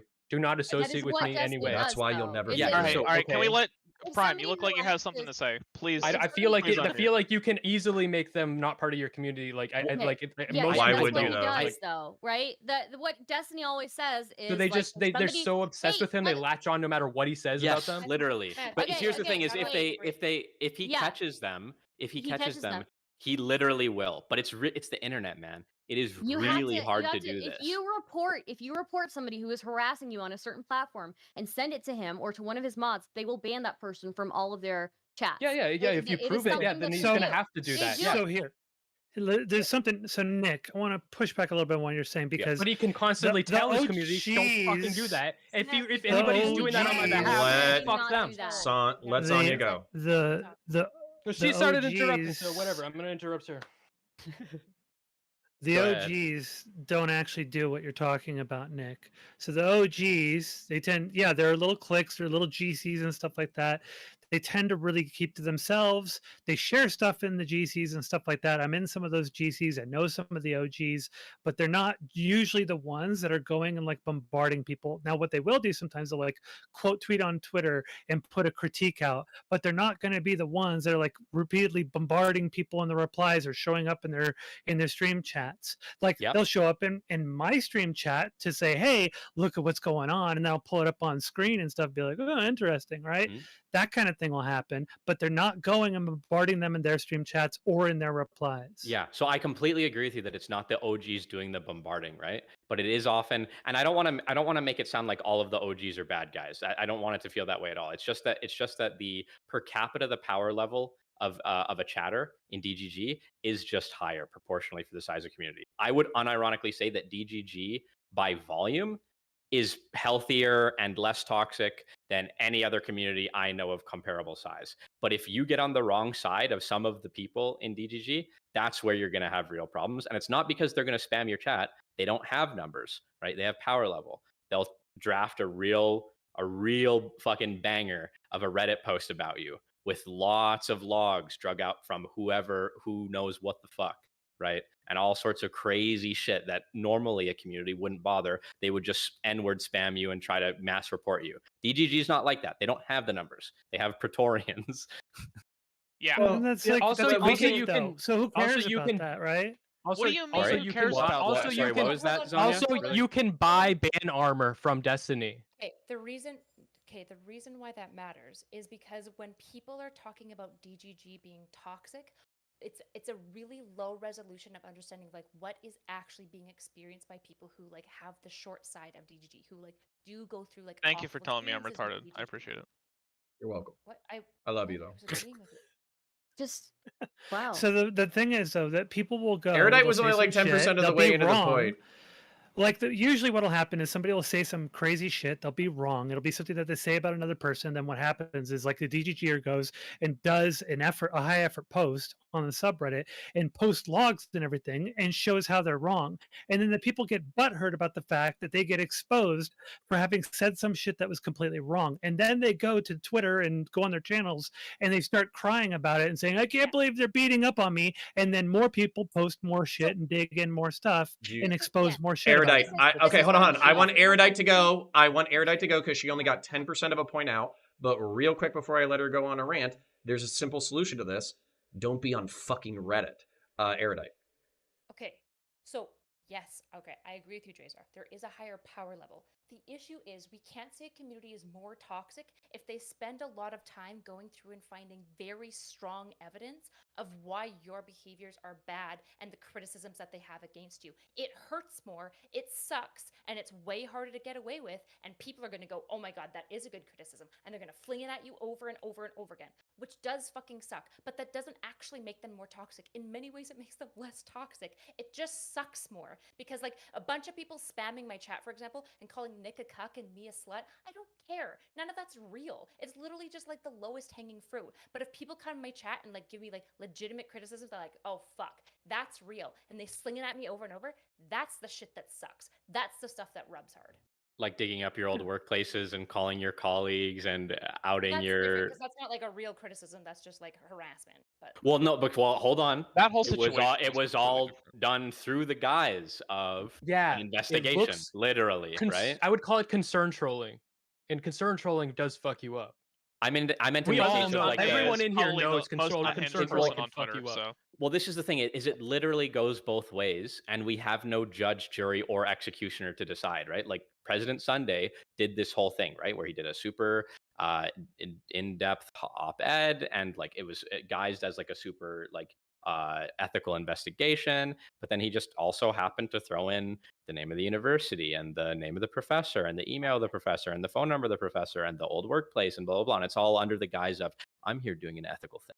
Okay, I'm here to get you. I've got your number and I know what you're up to, right? And it happens both ways with DGG, right? Sometimes they're justified in all the crazy shit that they drum up and they catch you in a lie, and sometimes they don't. And so, But and that both times it's really effective. But that was okay. But that was kind of one of Max's points that I think is salient, which is part of the content is finding attractive enemies. So now, if you're a professional and you're not a schizo and you're not a spurg and you argue about things based off of your perspective, then you should be fine because basically you can argue your professional shit, you can keep your relationship professional and all that kind of stuff. But when you mix the interpersonal and the professional, and then you also happen to have a few mental disorders or whatever, it can get really fucking ugly really quick. And so the question is, after a certain point, whose responsibility does it become? Now, of course, it's super easy to say it's all the person's fault because they're fucking mentally ill and they keep engaging with this bullshit, blah, blah, blah, blah, blah. And I think that's yeah, blame the perfectly. victim. Yeah. But, at some point, if you have a decade repeating pattern of attracting mentally ill people who then freak the fuck out, then at what point does I it just become have your some responsibility? questions about that. You know, it's not saying that they're completely like a piece of shit person, but there's at least a recognizable pattern to tell you that maybe there's something else going on here. And here's the thing. I'm perfectly fine with saying like, okay, up until now we've just been milking content. I mean, in the 2000s, nobody would have given a shit about this, by the way, because Fuck this no. this was just the way This the would have been a internet blip. was. Yeah, Yeah. this is just the way the internet was. So I'm perfectly fine saying Well, that. Like, the hold scale is on. I different. just want to say like. I'm perfectly fine saying that this could all be autopilot, where Destiny's just been so used to looking for aggressive debate people who are interesting to talk to and then getting into shit fights with them. That's been content for a long time. Why would he change anything about that? That's just content, baby. But I And then he gets lost in that, right? Like when he starts to deal with different personalities of people, he doesn't handle them as differently as you may have to interpersonally with these people, and it creates these situations But a where lot people of But spiral. hold on. I gotta finish this point. A lot of people that have fallen into this part of the pattern spend aren't some- mentally ill because like Hassan and Vosh, like they're clearly not mentally ill. They're very successful, smart people. Okay. Okay. But hold on. Let me finish. This is incredibly important because I don't want to sound like I'm like just overly being shitting on Destiny. Okay. I think once you have the repeating pattern of attracting people who go nuclear or whatever, then at what point can the community say, that's okay if you want to develop that kind of content, but we want to have a limit on when you can milk your lol cows, and we also want you to respond with not proportional levels of force, but the minimum level of force required in order to achieve the desired result, because frankly, we're seeing people who are devastated by this behavior. I think that's an okay critique to bring up. So Someone I don't from know law why you think enforcement that telling you to use mentally minimal ill people force. can't be successful. Like that's like a weird They line to can. draw. Like of I course guess they I can. implied No, that. not you, Connor. I did. Okay. Yeah. Okay, so like okay, that has no bearing So- on. He's just calling Bosch crazy right now. That's what he's really doing. I think it's important to identify Look, like Destiny Fitness does chat have a lot asked of for it. falling outs with other streamers that are decently public. I don't know if it's true that he has proportionally more based on the amount of other streamers he interacts Fucking with, hell. right? So like Hassan doesn't have lots of big public falling outs, but Hassan basically buries wouldn't all talk to criticism. anyone. He doesn't engage with almost anything that's negative against him, and he doesn't engage with that large of a pool of other content creators, right? So like an important thing to talk about with Destiny is like, is it the case that he has all of these crazy explosions, or is it the case that he has a proportionally pretty normal amount of explosions in this space with a bunch of streamers that are not mentally ill, more often than fucking narcissistic, right, and self-deluded, Yes, and like yes, yes. going Doesn't on. Thank And you. we're Hassan. also forgetting we're doing motivated think when we're talking about Destiny's relationships, because there are a shitload of relationships that Destiny's had for years that are excellent, they're healthy, they're stable, and people just like to disregard things like Dan and Mr. Yeah. Mutin. But he's had Tabor and like a number of his, like, I won't name Supreme. MSG, Supreme, a ton of people in his space that he's had a good relationship really consistently with. Again, as somebody who's in Yep. friendship, I know I'm biased, but he's been always very generous, very clear about our boundaries, very receptive to me. And like, I just, it's such unfair framing to like look at like these things occurring and just be like, oh, there must be like this toxic Yeah. pattern. It's like, or we're engaging in motivated think. Is that Yeah. Would it matter? I- Hold on, I hold on, think hold on. I got it. No, no, no, no, no. And This in is addition this to is that- providing no. This is providing cover for my criticism. The basically, if we, I think that this for law enforcement, if I was to make this analogy, I think you can basically say like, oh yeah, well, cops are justified in using lethal force the few times that they do, because look at how many schizoids they deal with. Look at how many crazy people they deal with. They engage with normal members of the public all the time, and there's nothing violent that occurs ever. But when they're dealing with, dangerous, crazy people, then, these violent things happen or whatever. That still doesn't change the fact that because they're public servants, which I know Destiny is not, he's a private citizen He has a engaging in an proclivity to service, though. He is an unregulated individual who is in a hobby career, whatever the fuck you described it as. So he has no moral or legal impetus to do what I say. But at what point as a community do you say, you are a big part of this community, you wield a lot of power of influence, we would like you to wield that power and influence with the minimum level of force necessary in order to achieve your desired goals? I think you can fucking say that all goddamn day, Yeah. but you basically just came back and said that because some people suck out of the hundreds of thousands of people that he deals with, or thousands of people he deals with, sometimes it's okay for him to go hard. That's I think not this what is I said. Look, Hold on, look, hold on, so- I have to That's kinda what clarify I heard. Because that's not, Okay. that's fine, but everyone loves to strawman Erudite tonight for whatever fucking reason. Right, is Straw that right? woman. What I said, and that isn't what Exactly. I implied at all. Just to be very clear, I didn't say that he's okay for going really hard. I said expressly multiple times that I do think he goes too hard, and it's not good. Okay, so I I'm said gonna push you. I'm expressly. gonna push you. Would you be okay? Because I've said that I'm comfortable saying this. Would you be okay saying, hey, Steven, a lot of people hate you. They're fucking assholes. They deserve a lot of the shit that they've received. But going forward, if you engage with somebody similar to MrGirl or Lab and it goes nuclear, would you please use the minimum amount of force necessary? Would you be okay with saying that to his face in a DM, private DM, whatever? So, And as No. okay, No, I'm What do you asking mean her not if saying she that? would What is the impact of the co-sign. article Does I'm anyone else asking have if a she couple would of clauses co-sign. they would like me to do in my friendship? Go ahead, Drazar. Go for it. I just want to point out. No, what I is want the her impact to you answer the think question. article so far has I will. had on. Okay, unrelated. Whatever. Okay, no, I'm not going to do that because I see Destiny as a complex person who I am friends with and I care about. And I am disinterested in going to my friends when they have been fucked over and backstabbed repeatedly, even when they've done bad stuff, and just go and tut them about their like naughty behavior. That's not how you do friendship, and that's not how you love on people. So you're free to say that, but I have a different dynamic with him. And no, I'm not going to do that because that's not how I'm interested in engaging with Destiny. Because I feel like to do that as his friend means that I must like basically, it's like implying something about his character that is unfair, which is that he just reactively attacks. I don't think it people has who are anything to do with But character. I don't think he's asking you. Yeah, it's kind not of about point his he's asking you character. to do that about It is like about his as his character. friend. Okay, No, it's guys, not. Right? Like, I it think absolutely. Hold on. kinda- This is he's talking. Hold on, Okay, he's go ahead. talking Go ahead, about Brandon. like having a social response, right? As Yeah. a community, not you as an individual, erudite saying these things. And I agree with you. I understand exactly what you're saying, erudite. So I agree with you on your specific point that you're making. But like in terms in general, and we can remove Destiny from that situation, right? Whether it's Vosh, whether it's anyone who we think is wielding their power unethically, right? That we could have some sort of community response that this is not okay, right?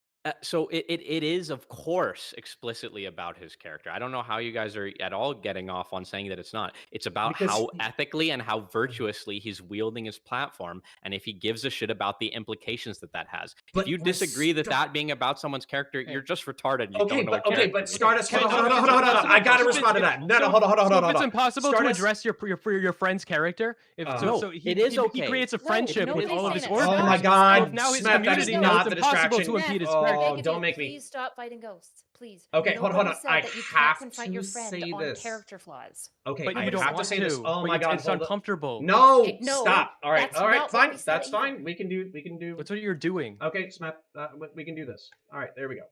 Okay, as Star elucidated, Destiny is already meeting the minimum expectations for social behavior in Twitch and YouTube poll. He just is. He's conducting himself as everybody else would do, where if you get somebody who's talking shit about you, you can respond with reciprocal force. As a matter of fact, it's great. I've already said it's great content to respond with reciprocal force. I'm asking for something higher. I'm asking for something supererogatory, as the great philosopher Bausch would say. Okay? It would be morally good if he did so. It is not required. And you're right. You're right. If I asked him to use the minimum level of force and then he continued to attract, mentally unwell people and then went super hard on them after the relationships went nuclear, I would think less of him as a result. That doesn't mean that I can't be his friend. That doesn't mean that I can't be a professional peer. That just means that I'm making a professional ask as somebody who cares about the health of the space in general. Okay, So so the issue for me in this is twofold. Number one, I'm going to my friend you're and unmuted. assuming that I am correct about morality and that I know that he is breaking a moral thing, and I am going to correct his character about that, which you can do with your friends. In fact, if you're a good friend, I would argue you are required to, but you should be. But he's not breaking a moral really, taboo. Really, exactly. You should be fucking careful when you do that type of confrontation. In the case of Destiny, it's really hard to go at him with Lav or Anna or any of these things when I have seen what they say about him constantly. When I see the shit that they say, the constant circling around, it's really hard to go to my friend who's been backstabbed by multiple people that he tried to trust and be like, Okay, hold on, it would hold be on. better if you could be more moral. But- When Okay, it's hold just on, like, hold on. Okay, The part I'm picking up on. I need this. I need this just real quick. I'm sorry for muting you, but I just need to do this before we get distracted. As a law enforcement officer, I had a woman pull off her colon bag and throw it at me. A bag filled with feces. Yes. Should in response, should I have pooped into my hand and thrown it at her face, or should I grabbed her by her wrist and elbow, guided her gently to the ground, and placed her under arrest? So No, you should have shot her. you're misunderstanding another really important thing to me that I've at least figured out that works very well in my relationships. I, for myself, expect the highest standard of conduct constantly, and I berate myself when I don't meet it. I expect, basically, I'm like a virtue ethicist in that way. I expect best performance all the time, and I'm really hard on myself when I don't meet that. I do not apply that lens to my friends at all. So, for example, in the case, again, I really hate using your police officer analogies because in the case of a police officer, you're a paid professional. So no, there's a whole other reason as to why you should be throwing And you're a her bastard. shit or anyone else's shit back at her. But in It's the case of supererogatory. Destiny, with other people in the space, they're like kind of friends, kind of like competitors, and also like mutuals in the same industry. So it's not this clear dynamic. There is no professional at play here. And so I am not going to go to my friend and say, you must conduct yourself at the best possible practice. And Right. if you're not, No one I'm said going must. to stick Hold my on. rag at you. You keep That's- Wait, personalizing that, what this. I was But you really keep quick, personal- really It's quick. I'm not gonna personal. go fuck. It's Personal. What I- No, yes, no. exactly. Let What I'm my picking talk, up on, please. when I was Connor's trying to criticizing you abstract earlier, that. what I was picking up on, really quick, I'll just stop in a second, then, okay?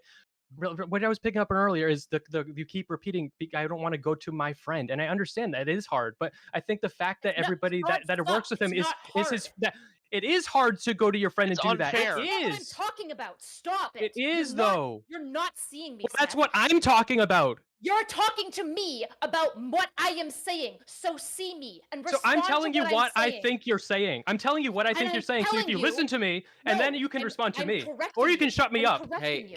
can I get guys? I listen. I know you both, and I love you both. Okay, Smith, I love your little pink room, and I love your fuzzy little mustache. Kyla, you know, I'm your husband. I love your black hair and your brilliant mind. Okay, I want to bridge the gap here.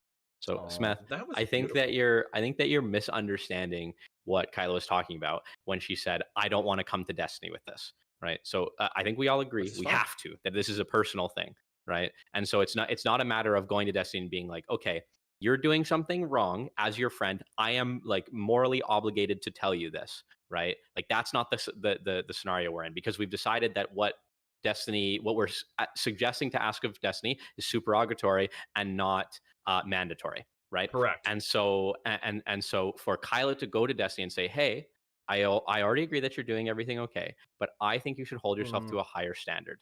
That's not something that she's comfortable doing, not because it's personal, but because she doesn't think that it's her place to make that semi condemnation / request or proposition, which I think is fair. That you're not required to Okay. tell all your friends or anyone that they have to adhere to a higher standard. That's why Kyla's saying that you're not seeing her, and that's The what part Kyla's I'm trying picking to up say. on, you did it too, is you said to my friends, and that's what every time Kayla says that, she says to my friend, and that's what I'm picking up on.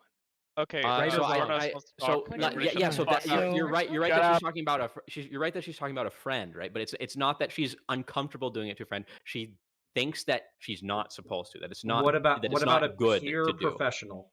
Well, she doesn't agree that they're professionals.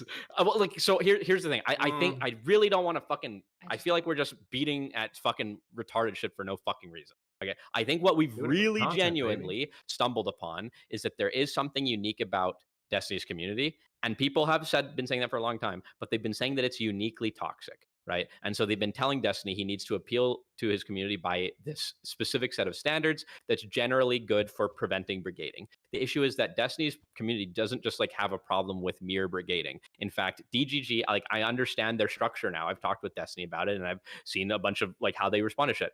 Destiny does more than basically anyone in the fucking space. And so I've been trying to figure out why people's response to DGG is so big. And I genuinely think we've stumbled onto something, which is that the uniqueness of Destiny's community, having been around for so long and having a lot of individuals of a severely higher power level than you're normally encounter. 19, yeah, your 17-year-old Twitch audience member who's stealing daddy's credit card to give you a super chat. Yeah, exactly. Yeah, but the solution, though, the solution for this unique community isn't the same guidelines that we give people like Hassan. It's different. It's new territory because there's almost no internet community that's been, other than like 4chan, that's been around for as long as DGG. Okay, and we don't know what the fuck to do with 4chan. Okay, I want to share something terrifying with you guys.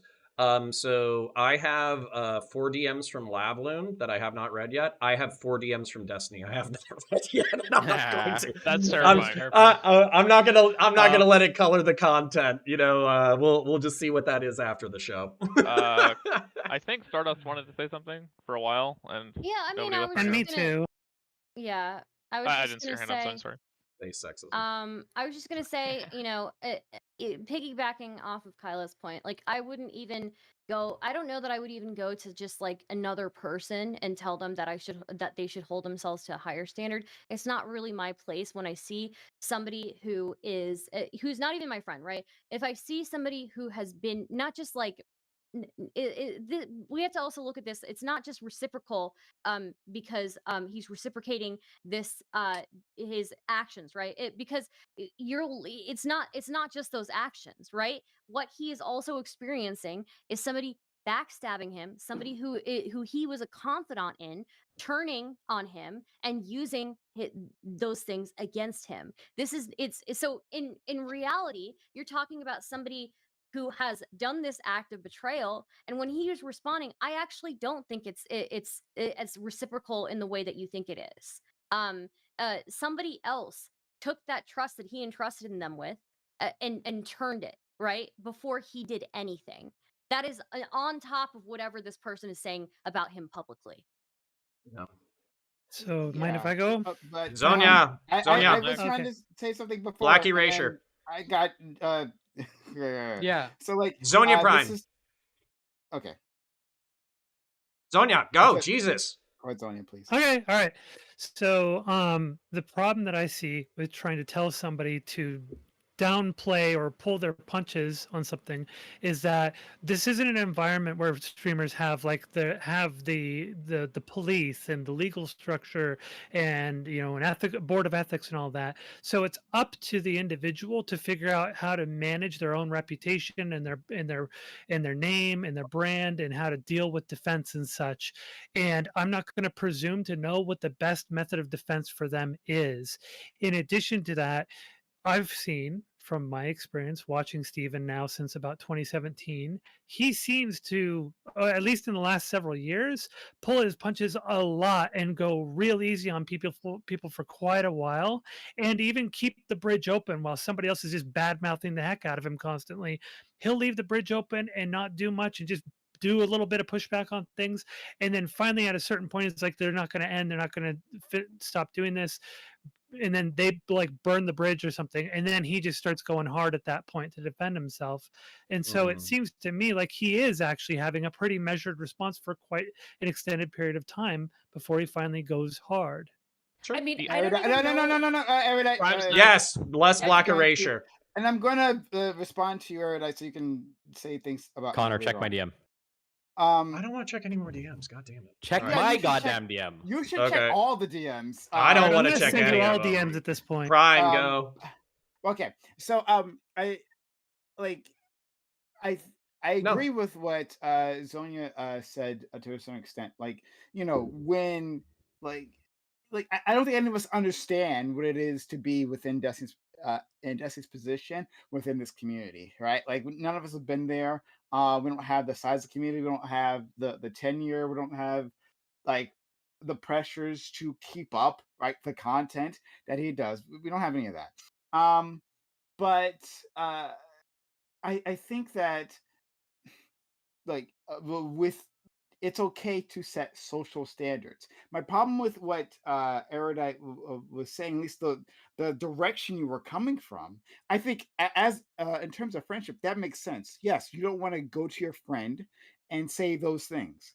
That's perfectly like that makes sense. But like what Connor and I have been talking about are setting community standards and separating it from that. So I'm not friends with Steven. Like, we don't have like a friendship thing. Like, I talk to him sometime and that's it, right? I'm more of a friend with my friend Connor up here, right? Like, and if he was fucking up, and as a community, right, we started having some conversations like, yeah, the direction of his content looks like he's like harassing this person, right? Like let's go and talk to him about it, right? Let's say like, hey, is this the right direction? Is this the way you want to go? It doesn't have to be accusatory. It doesn't have to be any of those things. It could just be like do you want other perspectives on this? Like, it could be as simple as that. And so like I get it. Like, so that's why Connor's talking about like abstracting it from the individual. So it's not about Destiny being a bad person. I don't think he's a bad person, right? It's not him being a villain and then us having to slay the villain. It's about when people are going off track, and it's easy to happen when it's coming at you, right? When you are the subject, when you are being villainized, it's easy to, as Sonia said, she could see herself doing something super unethical if like Somebody was Kiwi going Farms, hard. like, went crazy on her or something like that, right? So like, it's about abstracting that, and then as community saying, hey, like maybe you should pull back. I'm gonna be I honest. don't think Destiny's done anything that has made me think that he is harassing somebody. To like one of your points that you were saying. I'm gonna be honest, right? And this Do you is want me to litigate? this is no real defense or condemnation of Destiny, but I think I'm a nice guy, but I'm also a very hateful person towards like my enemies or whatever. And so I think if I had Destiny's platform, holy fuck, I would be so what does much Christ worse. ask you to do? What does Christ ask you to do, Nick? I also think it's important to note He asked here, me when to conquer the Philistines. when we're talking about like retaliation, let's talk about the situation with Lav, for example. Like, a lot of things that Destiny said about Lav, like, I'm sorry, if he spoke about Lav the way that Lav spoke about him, this would be a whole other conversation, right? Like, the way that Lav felt and MrGirl has felt okay talking about Destiny, and the way that he's like still like decently measured, not really with MrGirl at all anymore. Like, Yeah. Might want to I update don't, that. it just, I feel like so often when we see like a whole bunch of people going at it and we see like one person who has a way higher power level, and I'm not talking size of thing, just like capacity for like rhetoric and like emotional regulation and all that sort of stuff. If we see them be like even slightly, maybe like what we would say, like, that's probably too mean, we're more likely to condemn the person who's got a high power level, who's like in most ways probably being literally better than the other person. And I think we need to be really careful about that, right? The dynamic with Yeah. Destiny, to remember the human side. Is there a chance that he was too hard with Isn't there a somebody? Spider-Man Hold quote on. about this? Yes, also with wanna great point power comes something great out. responsibility. I wanna Hold run on. my life by Oh fucking no! Murphy. Don't make me mute all Hold you guys. on. It's my show. Finish. It's my show. Oh Finish. god damn it! Erudite finish, and then I want afterwards. Don't make me abuse my power. And then me Abuse after it. that. And then Okay. And me. then me after Zonia.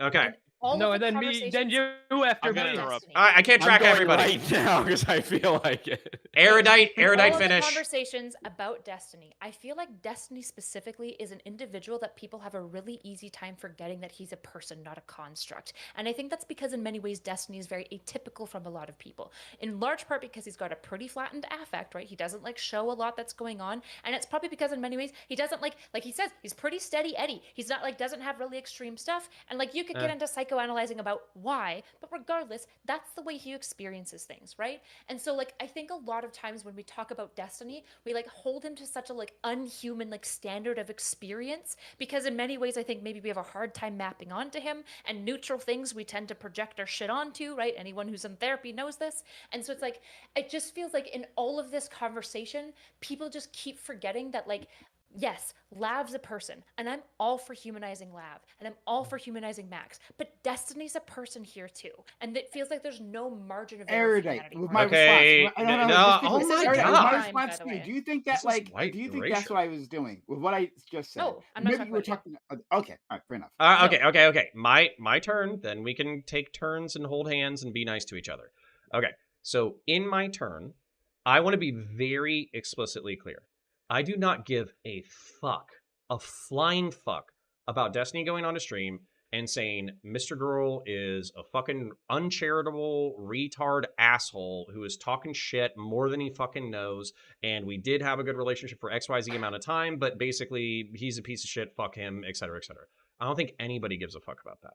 I think the main thing that most of the detractors and critics care about, at least it's what I care about, is it seems like there's people who are losing their shit. They are fucking slowly circling the drain. If we're talking about Anna or MrGirl or Lav or whatever, it just seems like they're fucking losing it, right? And instead of being like, okay, these people are fucked up, they're assholes, they're retarded, they're being super fucking uncharitable to me, fuck them, I hate them, I'm gonna fucking let them circle the drain, and then I'll circle back around unless there's, for instance, when the article was written. I don't think that's something that can go unaddressed, right? But it seems like once you cross a certain threshold of being an asshole, he's just going to milk the fuck out of you. And I think that's okay up to a point as a part of reciprocity where, you're fucking me over, I'm going to fuck you over. But there's very clearly a point where some of these people have been suicidal or approaching suicidal or manic or depressive or anything like that. And the hate keeps going. And superrogatorily, okay, he does not have to do this. I will still watch him and enjoy his content, and I will view him as a friendly peer. But I think that a better man, a man like Nick over here, would pull the punch and be merciful and turn the other cheek and be Christ-like. And as somebody who is culturally Christian, I call him to that higher standard of conduct, even if the crowds and the savages, the brown savages like Stardust over here, want Oh my god. Whoa! Holy fuck! want eye for an eye and tooth for a tooth. Whoa, the I office want was him one to encounter. evolve. I want him to evolve. Sorry. All right. So Zonia wanted to speak. I have in one thing to Drazar. say. All right. Please. Yes. Alright. Drazar and then Zanya. Trans erasure. And Let's then go. me. I don't think there is anybody better equipped to give Destiny a personal and professional criticism than Erudite, personally, because I think she knows him better than probably everybody on this panel. And also, she has a professional background with psychology, so she has the best grasp of how to handle these kinds of situations. So I think that it's a little bit of a cop out to not want to give him those critiques. I may have misunderstood grab what you're some saying, but heartburn meds. Well, it's like You- here's part of what it comes down to, right? Is like, I Alexa, shut the fuck up. Jesus. Fuck, what was I saying? Well, okay, this is a problem I run into a lot, and I think Kyla does as well, right? So we're both actually devout Christians. So if you don't know, now you know. We don't very strictly. Boo! Sorry, go ahead. We I also very love cops. I love them. Oh my, relax, whore. Connor, right. So we really don't like trying to apply our own personal morals to the rest of the world. Because if you're a Christian that does that, like You're a piece of you're gonna make a lot of fucking enemies. And I basically think you're a piece of shit. I think we're abjectly not supposed to do that. And so when we're talking about this thing of virtue, right? This is a world we live in all the time where people aren't meeting the level of virtue that we would like.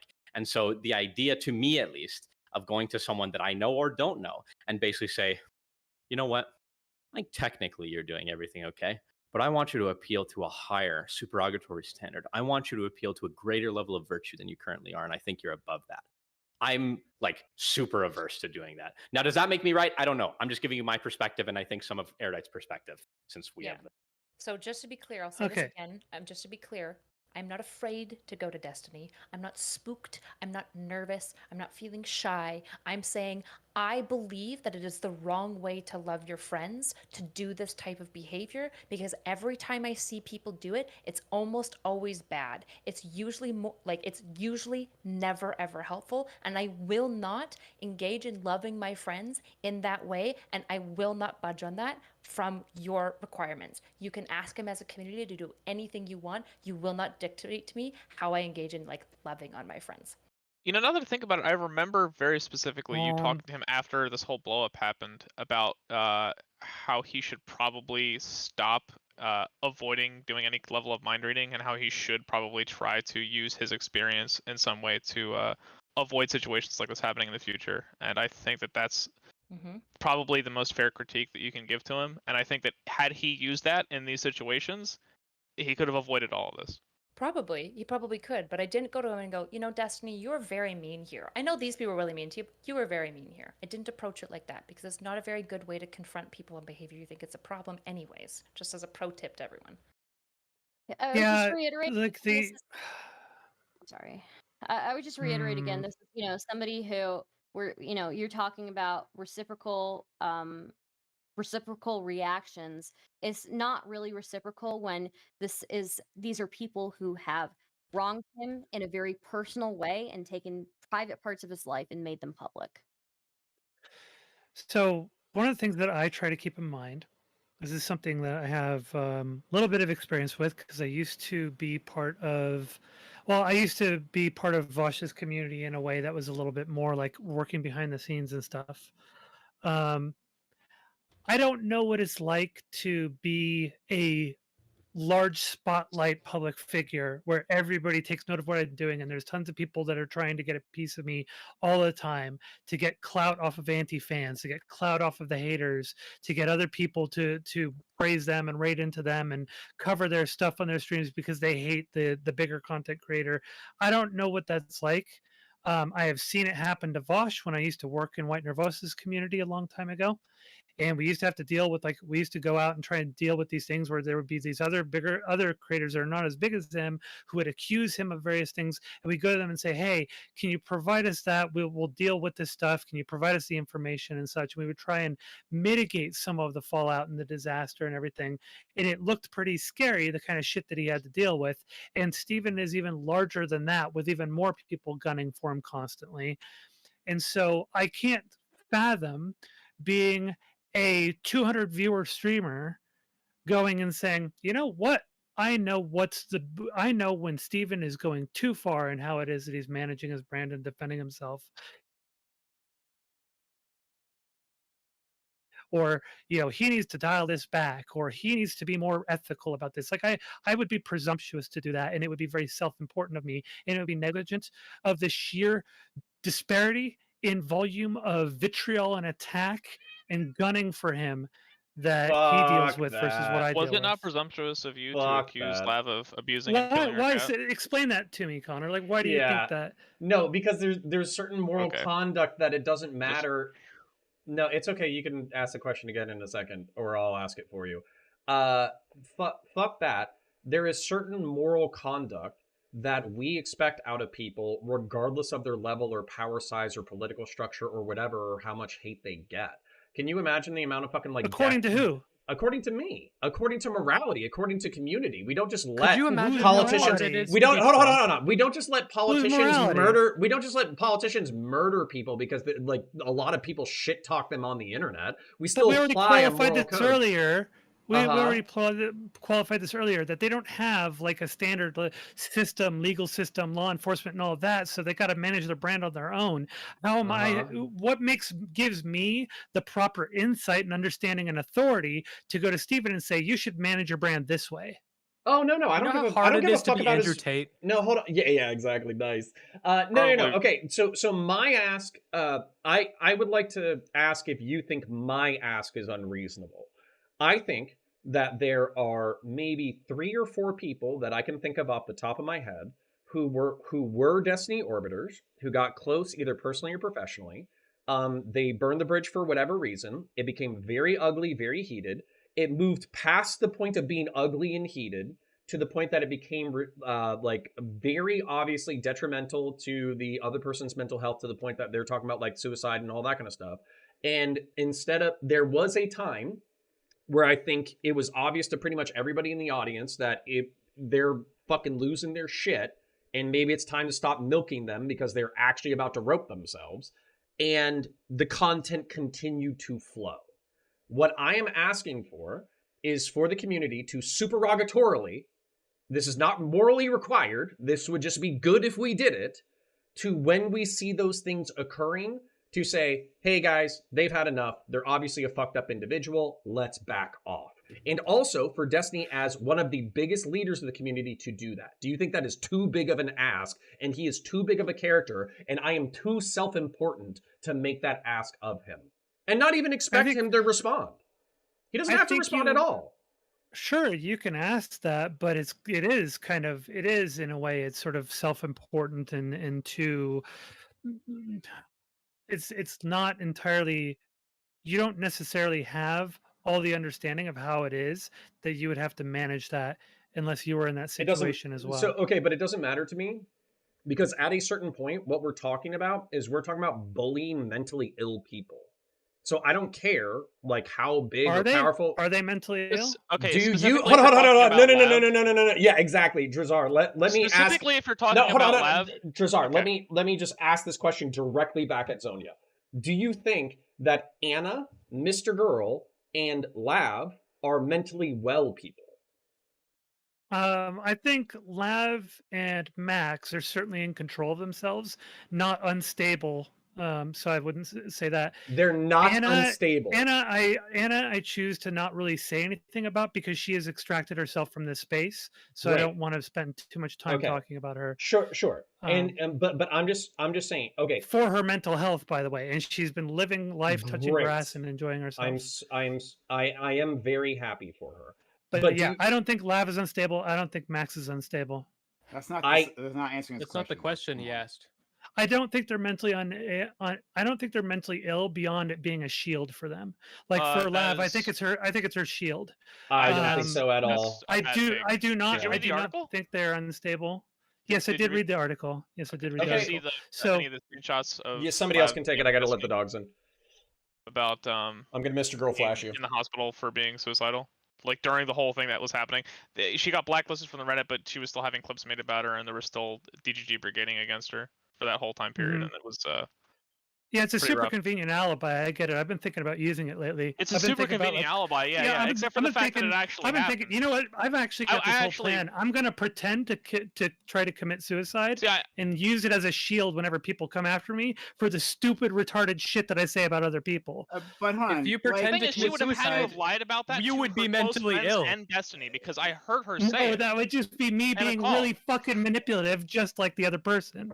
It's like, okay, so we're assuming the absolute worst possible scenario where she is lying about being suicidal and being in the I hospital think the about it. pattern is I think the pattern of behavior Okay, and is pretty okay. self-explanatory. So Okay, and you I don't think think the can pattern we- of behavior that hold on, No, hold on, I hold on, don't think they're hold on, mentally hold ill on. to the point we have to handle them with kid gloves. Fuck that shit. Yeah, It is yeah, a but shield Not even from if they're in the criticism hospital for the for retarded shit suicide. that they do.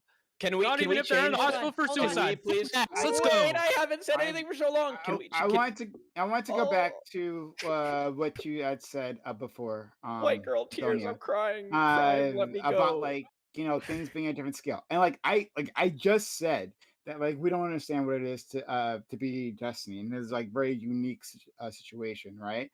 Like even among like YouTube personalities, his like space is very unique and his position is very unique, right? So fair, right? But like that doesn't mean you are above like ethical checks, right? Like I don't know what it's like to be a billionaire, true, right? But like when I see a billionaire doing sociopathic things within their company, Who am like I? crushing people, I don't like understand crushing their labor, morality.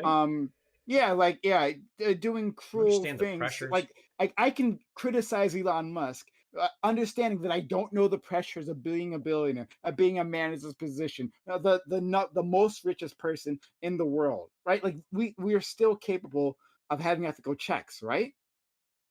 Certainly for Yeah. people who have got like employees and shit like that, where they're dealing with the employees. Why is this not When it comes to important? when it just comes to these autonomous streamers, I don't know if there really is a way to have those. I mean, you could certainly ask for those ethical, checks and be like, hey, maybe if you dialed this back or something, or maybe if you change something. But I don't think we really have any kind of ability to say this is absolutely how you should do it, or Sure. that you should have We that didn't say ethical that. balance. The or only something. realistic Supererogatory. and You can ethical ask. Well, sure, you can ask, but there's all kinds of shit that you can ask for that you're not necessarily going to You're get. saying because we don't have an effective way of doing it, then we shouldn't even try it all. Like, we don't have a mechanism. So like, authority. don't even bother like criticizing I'm Elon Musk. We don't have an basically effective way to check no. Elon. I'm saying Why even bother?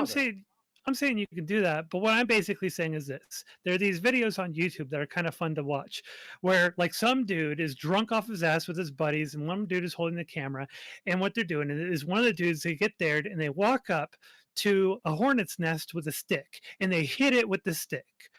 And that's the kind of shit that's going on. And it's fucking hilarious to watch. It's really good content. But the person is absolutely doing something stupid and harmful for them that may put them in the hospital Zonia, and may actually put them in danger. direct cannot response. be monetized on Twitch. Exactly. So yeah, yeah. so let's say that there was somebody who was walking up to a hornet's nest and grabbing it with their bare hands repeatedly and getting stung, but then people were paying them thousands of dollars to do it, and you found out that person was mentally unwell. Do you have a job to go to the person who's profiting off of that and say, hey, can we dial back down on letting this person grab the hornet's nest with their Can bare we maybe hands? not let them monetize essentially then- emotionally cockfighting people on the internet? Yeah. No, would I say, love how do emotional you figure cockfighting. out- That's totally how fine. do you figure out they're mentally unwell?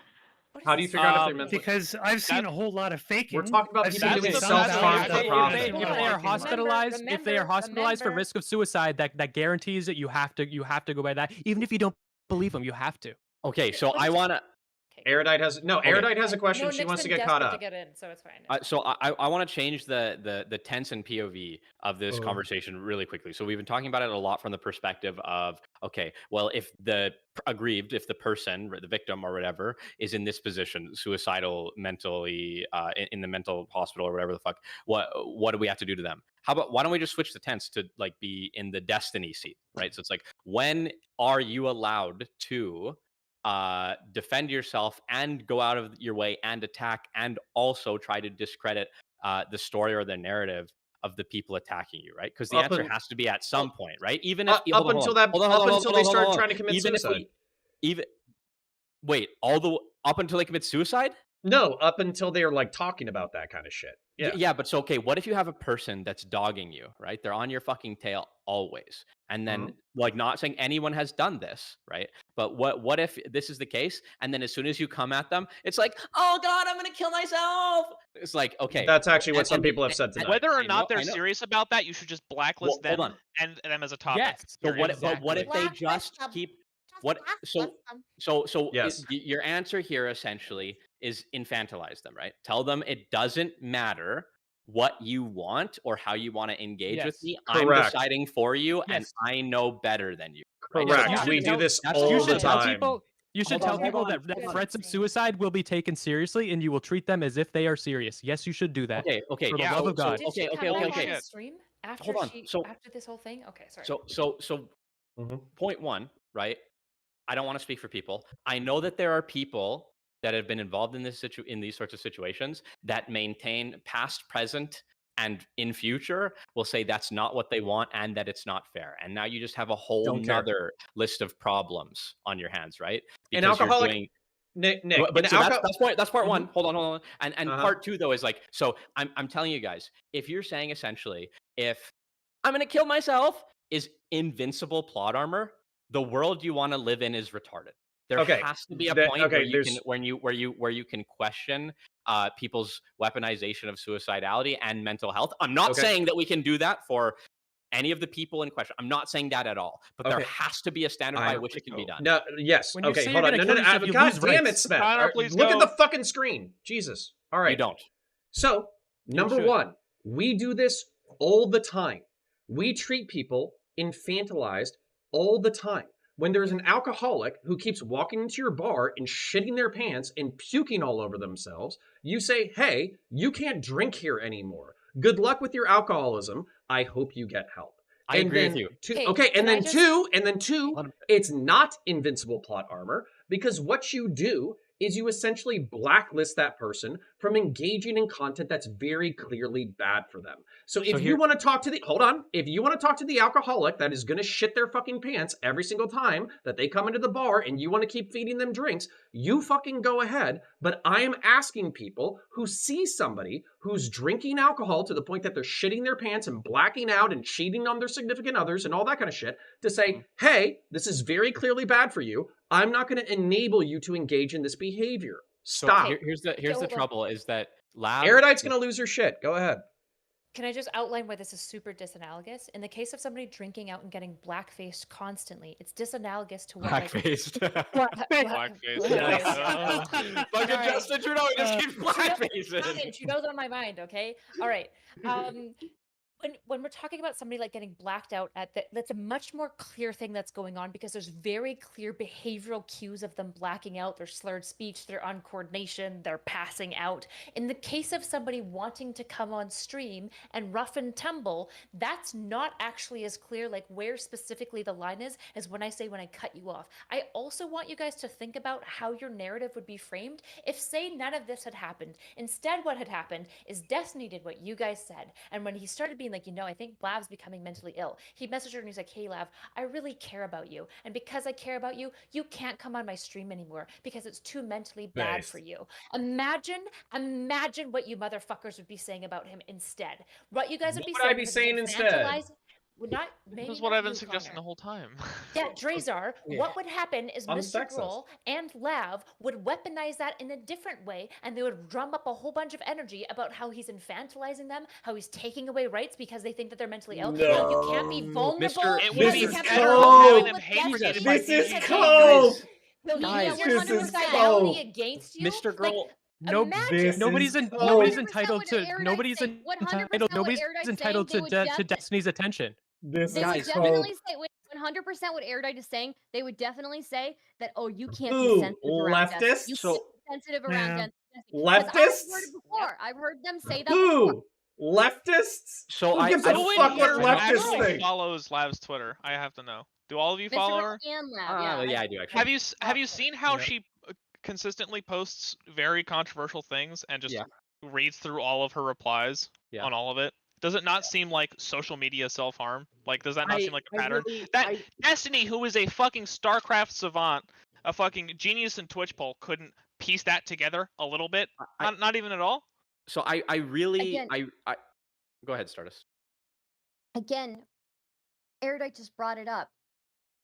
Lav has brought up in the past that you can't be sensitive around Destiny, or you can't be vulnerable around Destiny. Same thing with Mr. Girl, Uh-huh. right? What do you think happens? What do you think happens if he tries to start preventing her from self-harming?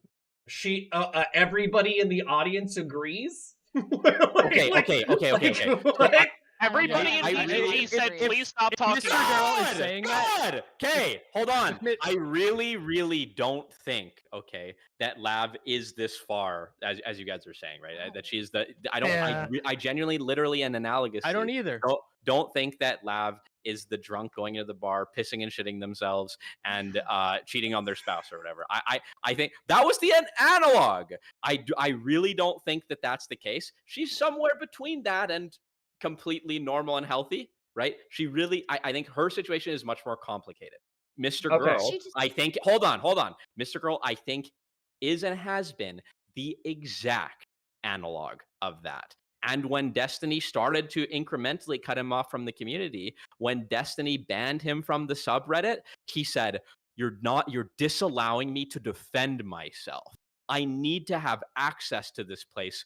You are my boss. And then he drummed up this entire thing. This is exactly the nascence from where all of this came, was Destiny being like, whoa, you're going crazy. You're hurting yourself and damaging my community. You are destroying homeostasis. I need to cut you off. And here we are.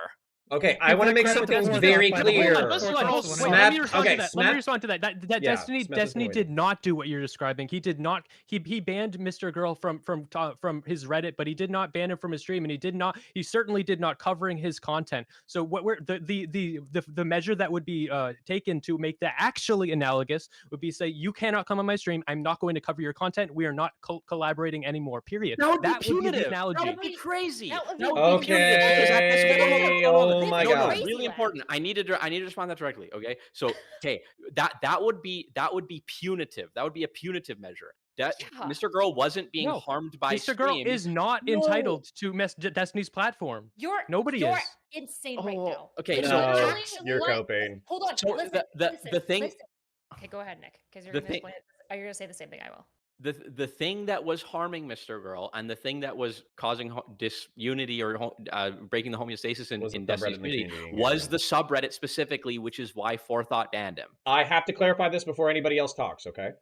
Yep. I think that I can understand how the alcoholic pissing and shitting yourself thing could be insulting to Mr. Girl and Lav as artists, okay?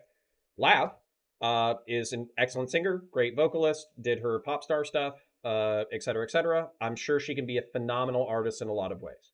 Mr. Girl, let's face it, he did some hip hop fucking bangers, okay? And he, as crazy as he is, he's a very insightful commentary person. As a matter of fact, I think I heard Zonia like praising how much she liked a lot of his art, right? What I'm talking about when it comes to the alcoholism is very clearly engaging in self-harm by being controversial and then thinking that everybody's negative opinion about you has to be directly responded to. This is a incredibly horrible way to engage with the internet, okay? And it's clear that it's almost compulsive on their end, where they can't stop fighting people who dislike them, okay? Yeah. So that is the alcoholism. No, I know. But I think the thing is here, though, right, is that it's like I think the alcoholism thing was valid, right? I think Lav is something like if we're talking about engaging with negative attention, she's somewhere between being normal and being on the alcoholic spectrum. Yeah, I would say if we wanted to be like if we're going to be as charitable as possible, she's probably closer to the normal end. If you I think so. I think engaging in negative attention. She just tweeted about being normal, so I think we should give So, her the agency look, she deserves. So yeah, I think here's the thing. something I like think there are some people on this panel who want to So suck normal. all of the fucking agency out of these people, and then there's the rest of us who actually want to treat them like the real fucking adults that they are. So this is, I'm just going to treat them as adults. I don't give a fuck if they want to pretend that they're mentally ill, pretend they're unstable, pretend they're out of control. Fuck them. I don't give a shit. I'm going to treat them like the adults that they are, who opted into this adult space where we could do commentary on each other and where we actually are supposed to handle each other like adults. And we learn to actually back the fuck off of this shit when we bite off more than we can chew. What kind of because fucking we're adult handles adults. all of their interpersonal relationships in the exact So- same fucking way? so here's the thing. Here's a real question for you. Here's a real question for you. Let's pretend in La La Land that they're actually completely mentally unstable. What is the reason why we shouldn't chase them the fuck off the internet for their own fucking good?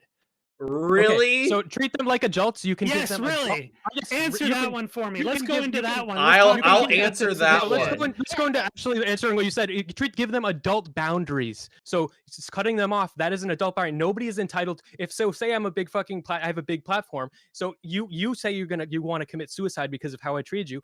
I'm not letting you on. I'm going to set an adult boundary. You have the agency to say that. Have the agency to remove you because I don't think it would be ethical for you to be on my platform anymore. You're an adult. You've said that. Okay. Either you But what if need that help person's or I'm bugging not. you? Like What if the that person is fucking bugging hold you to on, be the on? fucking sycophantic approach where you're like, I'm the hero. I know what's better for you, little girl. I'll save you is so No, fucking it's bad gross. for me. Save If someone anybody. is suicidal, I'm not letting them on for me. I'm not done shitting down your throat, okay? It's so Gross. gross and it's so harmful to mentally ill people. It's actually so Right. fucking Right. harmful. There are very few instances where your mental illness is so bad that you do not have agency. It is incredibly rare, and to treat somebody like Lav, who like I'm muting has everybody. a trauma history, was having like some serious withdrawal issues, which are all very legitimate, and was getting super overwhelmed with negativity, all of those are fair. But to treat her like she's at this far end of like lack of agency is fucking wild. Also, you didn't deal with the fact that what you're prescribing to do would have been actively putative against MrGirl at the time when they started having the fight. You just completely avoided that. Your recommendation is that the moment you think that somebody might be mentally ill is to punitively ban their content and them from your platform because you might be right to save their ass. It's fucking insane. It's deranged and it's harmful to mentally ill people. Okay. So Nope. My turn. Everybody shut the fuck up. Everybody's muted. Smith, everybody's muted. Not just you. not me. You can go when I'm done. Okay? The point here that I am making, and I'm going to answer Zonia's point first, is that bullying people off of the fucking internet is not the minimum amount of force required in order to get people to engage with the world the way you want to engage with them.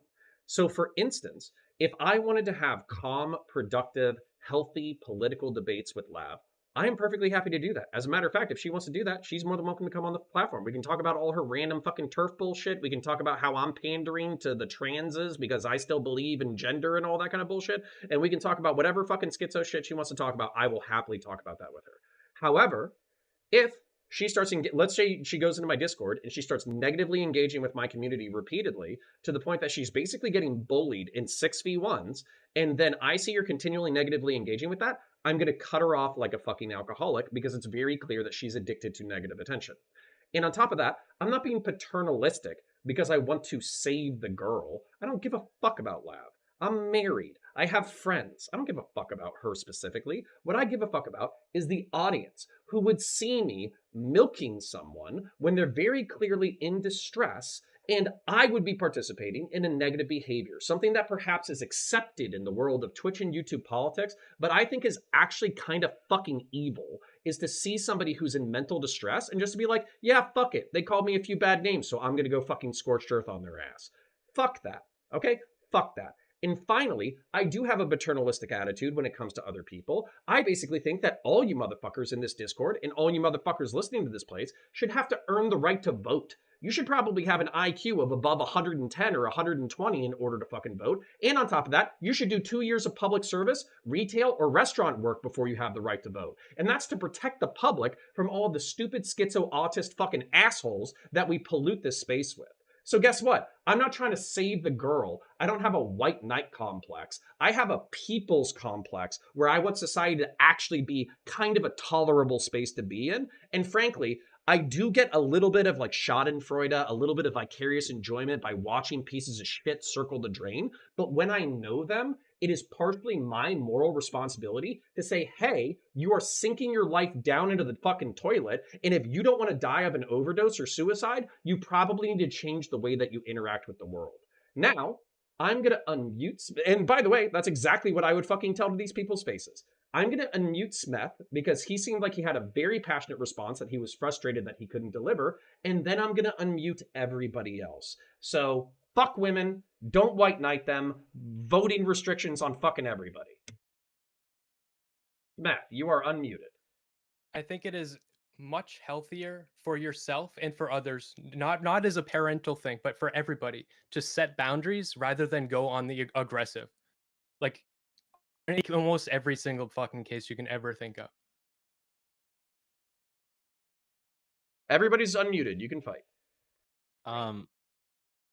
Okay, so I think there's like a really this is like this new concept that I've been getting inundated with that like it seems to only really be a problem online, where it's like if you open yourself up to do something that is both good, or at least has the potential to be good, and is brave and admirable, people treat it as though it's like you're in like way more trouble now. It's you have to be way more careful now, which is not the world I want to live in, right? So it's like I only got in trouble with Destiny's fitness DGG people because I made Darius a free program, a free special or a personalized program committed specifically to his goals, which you need to have a decent amount of know-how to tailor a program to someone's super specific individual needs, right? Dr. K came under an insane amount of fire because, in my opinion, he was trying to do a good in a new way that no one had done before by broadcasting it online. And Destiny, I think,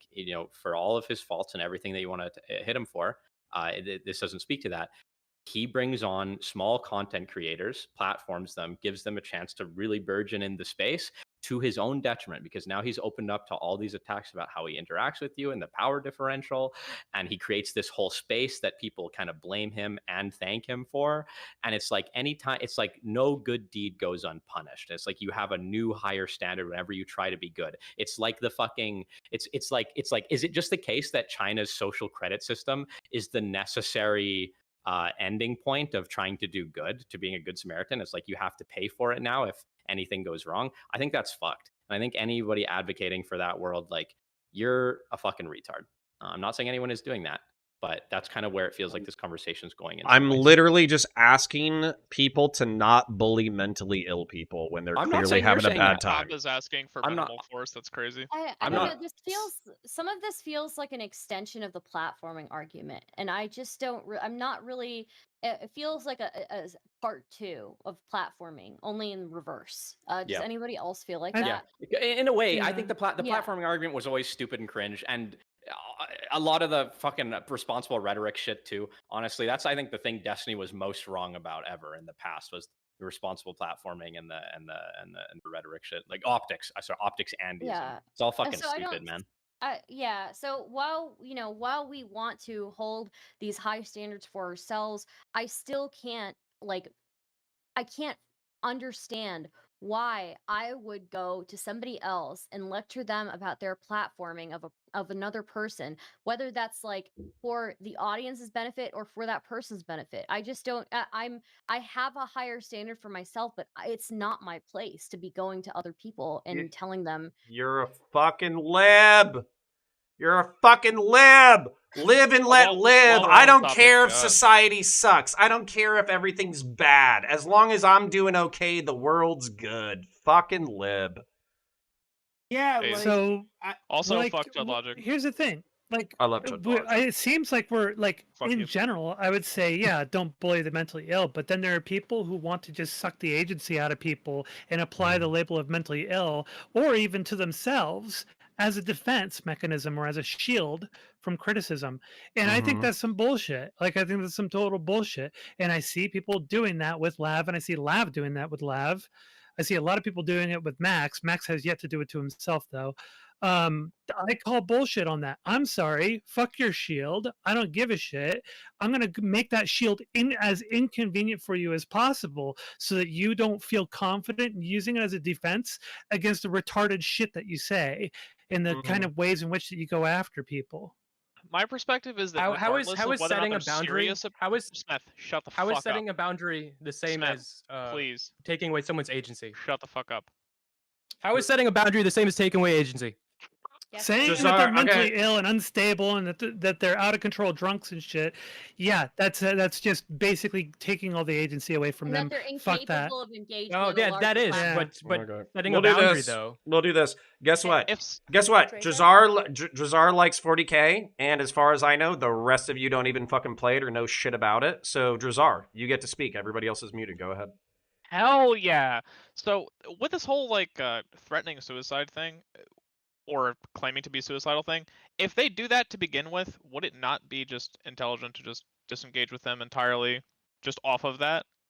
No. Whether or not they are actually suicidal. If they're threatening it blankly, disengaging with them because they are so fucking I'm okay with morally engaging ambiguous. with them. Just engage with them with training hang wheels on, on. hang on. Wait, he's kind of convinced me at this point. I realize, yeah, you're right. We should give them free reign to go on to everybody else's platform that'll platform the locale and have fun with it and let them say whatever they want completely unchecked. You know what? You're right about that. We should just give them their shield so they can Oh completely my That's the go. exact god, opposite you would of what I'm give them. saying. So- Okay, I Well, have something to this say is- after this, but Erudite, please go and. So Fuck this is me.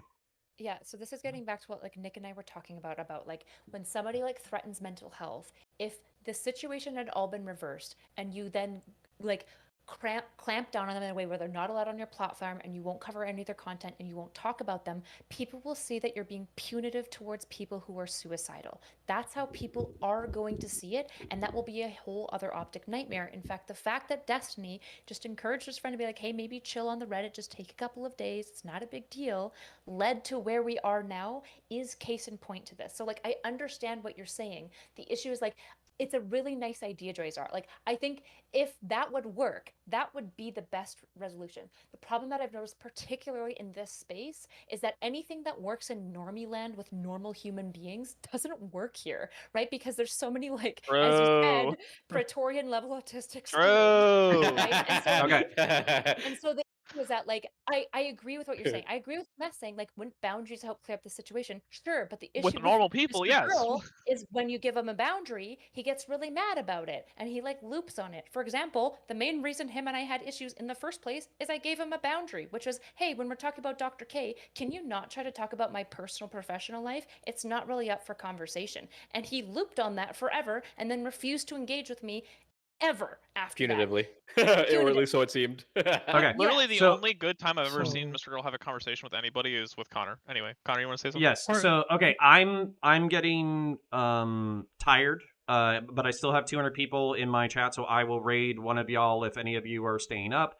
And also, what the fuck was I gonna say? So I wanted to respond to this. So punitive versus responsible. This is where I feel like we're creating a binary, and perhaps that binary was warranted because I think Drazar and Smith said like, yeah, blacklist them, disengage with them, all that kind of stuff. No, I think you can do. I didn't say these- blacklist. Okay, yeah, so I think you can do these conversations responsibly. So for instance, like if you had a specific issue with Lab, I think that you can have an adult, responsible, calm, cool, collected conversation and even walk through every single one of the dramas. If you wanted to be like, hey, the Hassan thing, what happened there, blah, blah, blah, blah, blah. But that's not what happens in these conversations. And by the way, I'll use this as an example. I don't know what happened between Lav and Hassan and Lav's friend. I have no fucking idea. I don't have a DNA kit or a fucking witness testimony or whatever. I have no fucking idea. I don't know the timeline and I don't know the person. And frankly, I don't give enough of a shit to fucking walk through it. But I could still have a calm conversation where I could say, hey, Lav, you said some contradictory shit about this.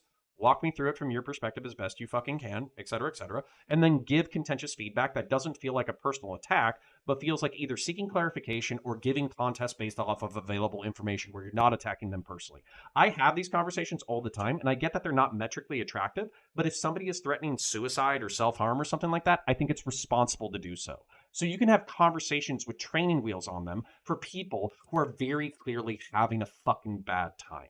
It's not a binary, it's a spectrum of engagement. And frankly, I think it's more responsible when somebody's threatening fucking suicide or talking about mental health shit or talking about depression or anxiety or any of that kind of stuff to put the fucking training wheels on. And on top of that, that can be about skill development where you're trying to develop that person in order to be able to engage with the space in a more responsible manner. So maybe they're not a fucking alcoholic. Maybe they can have 2 beers and go home.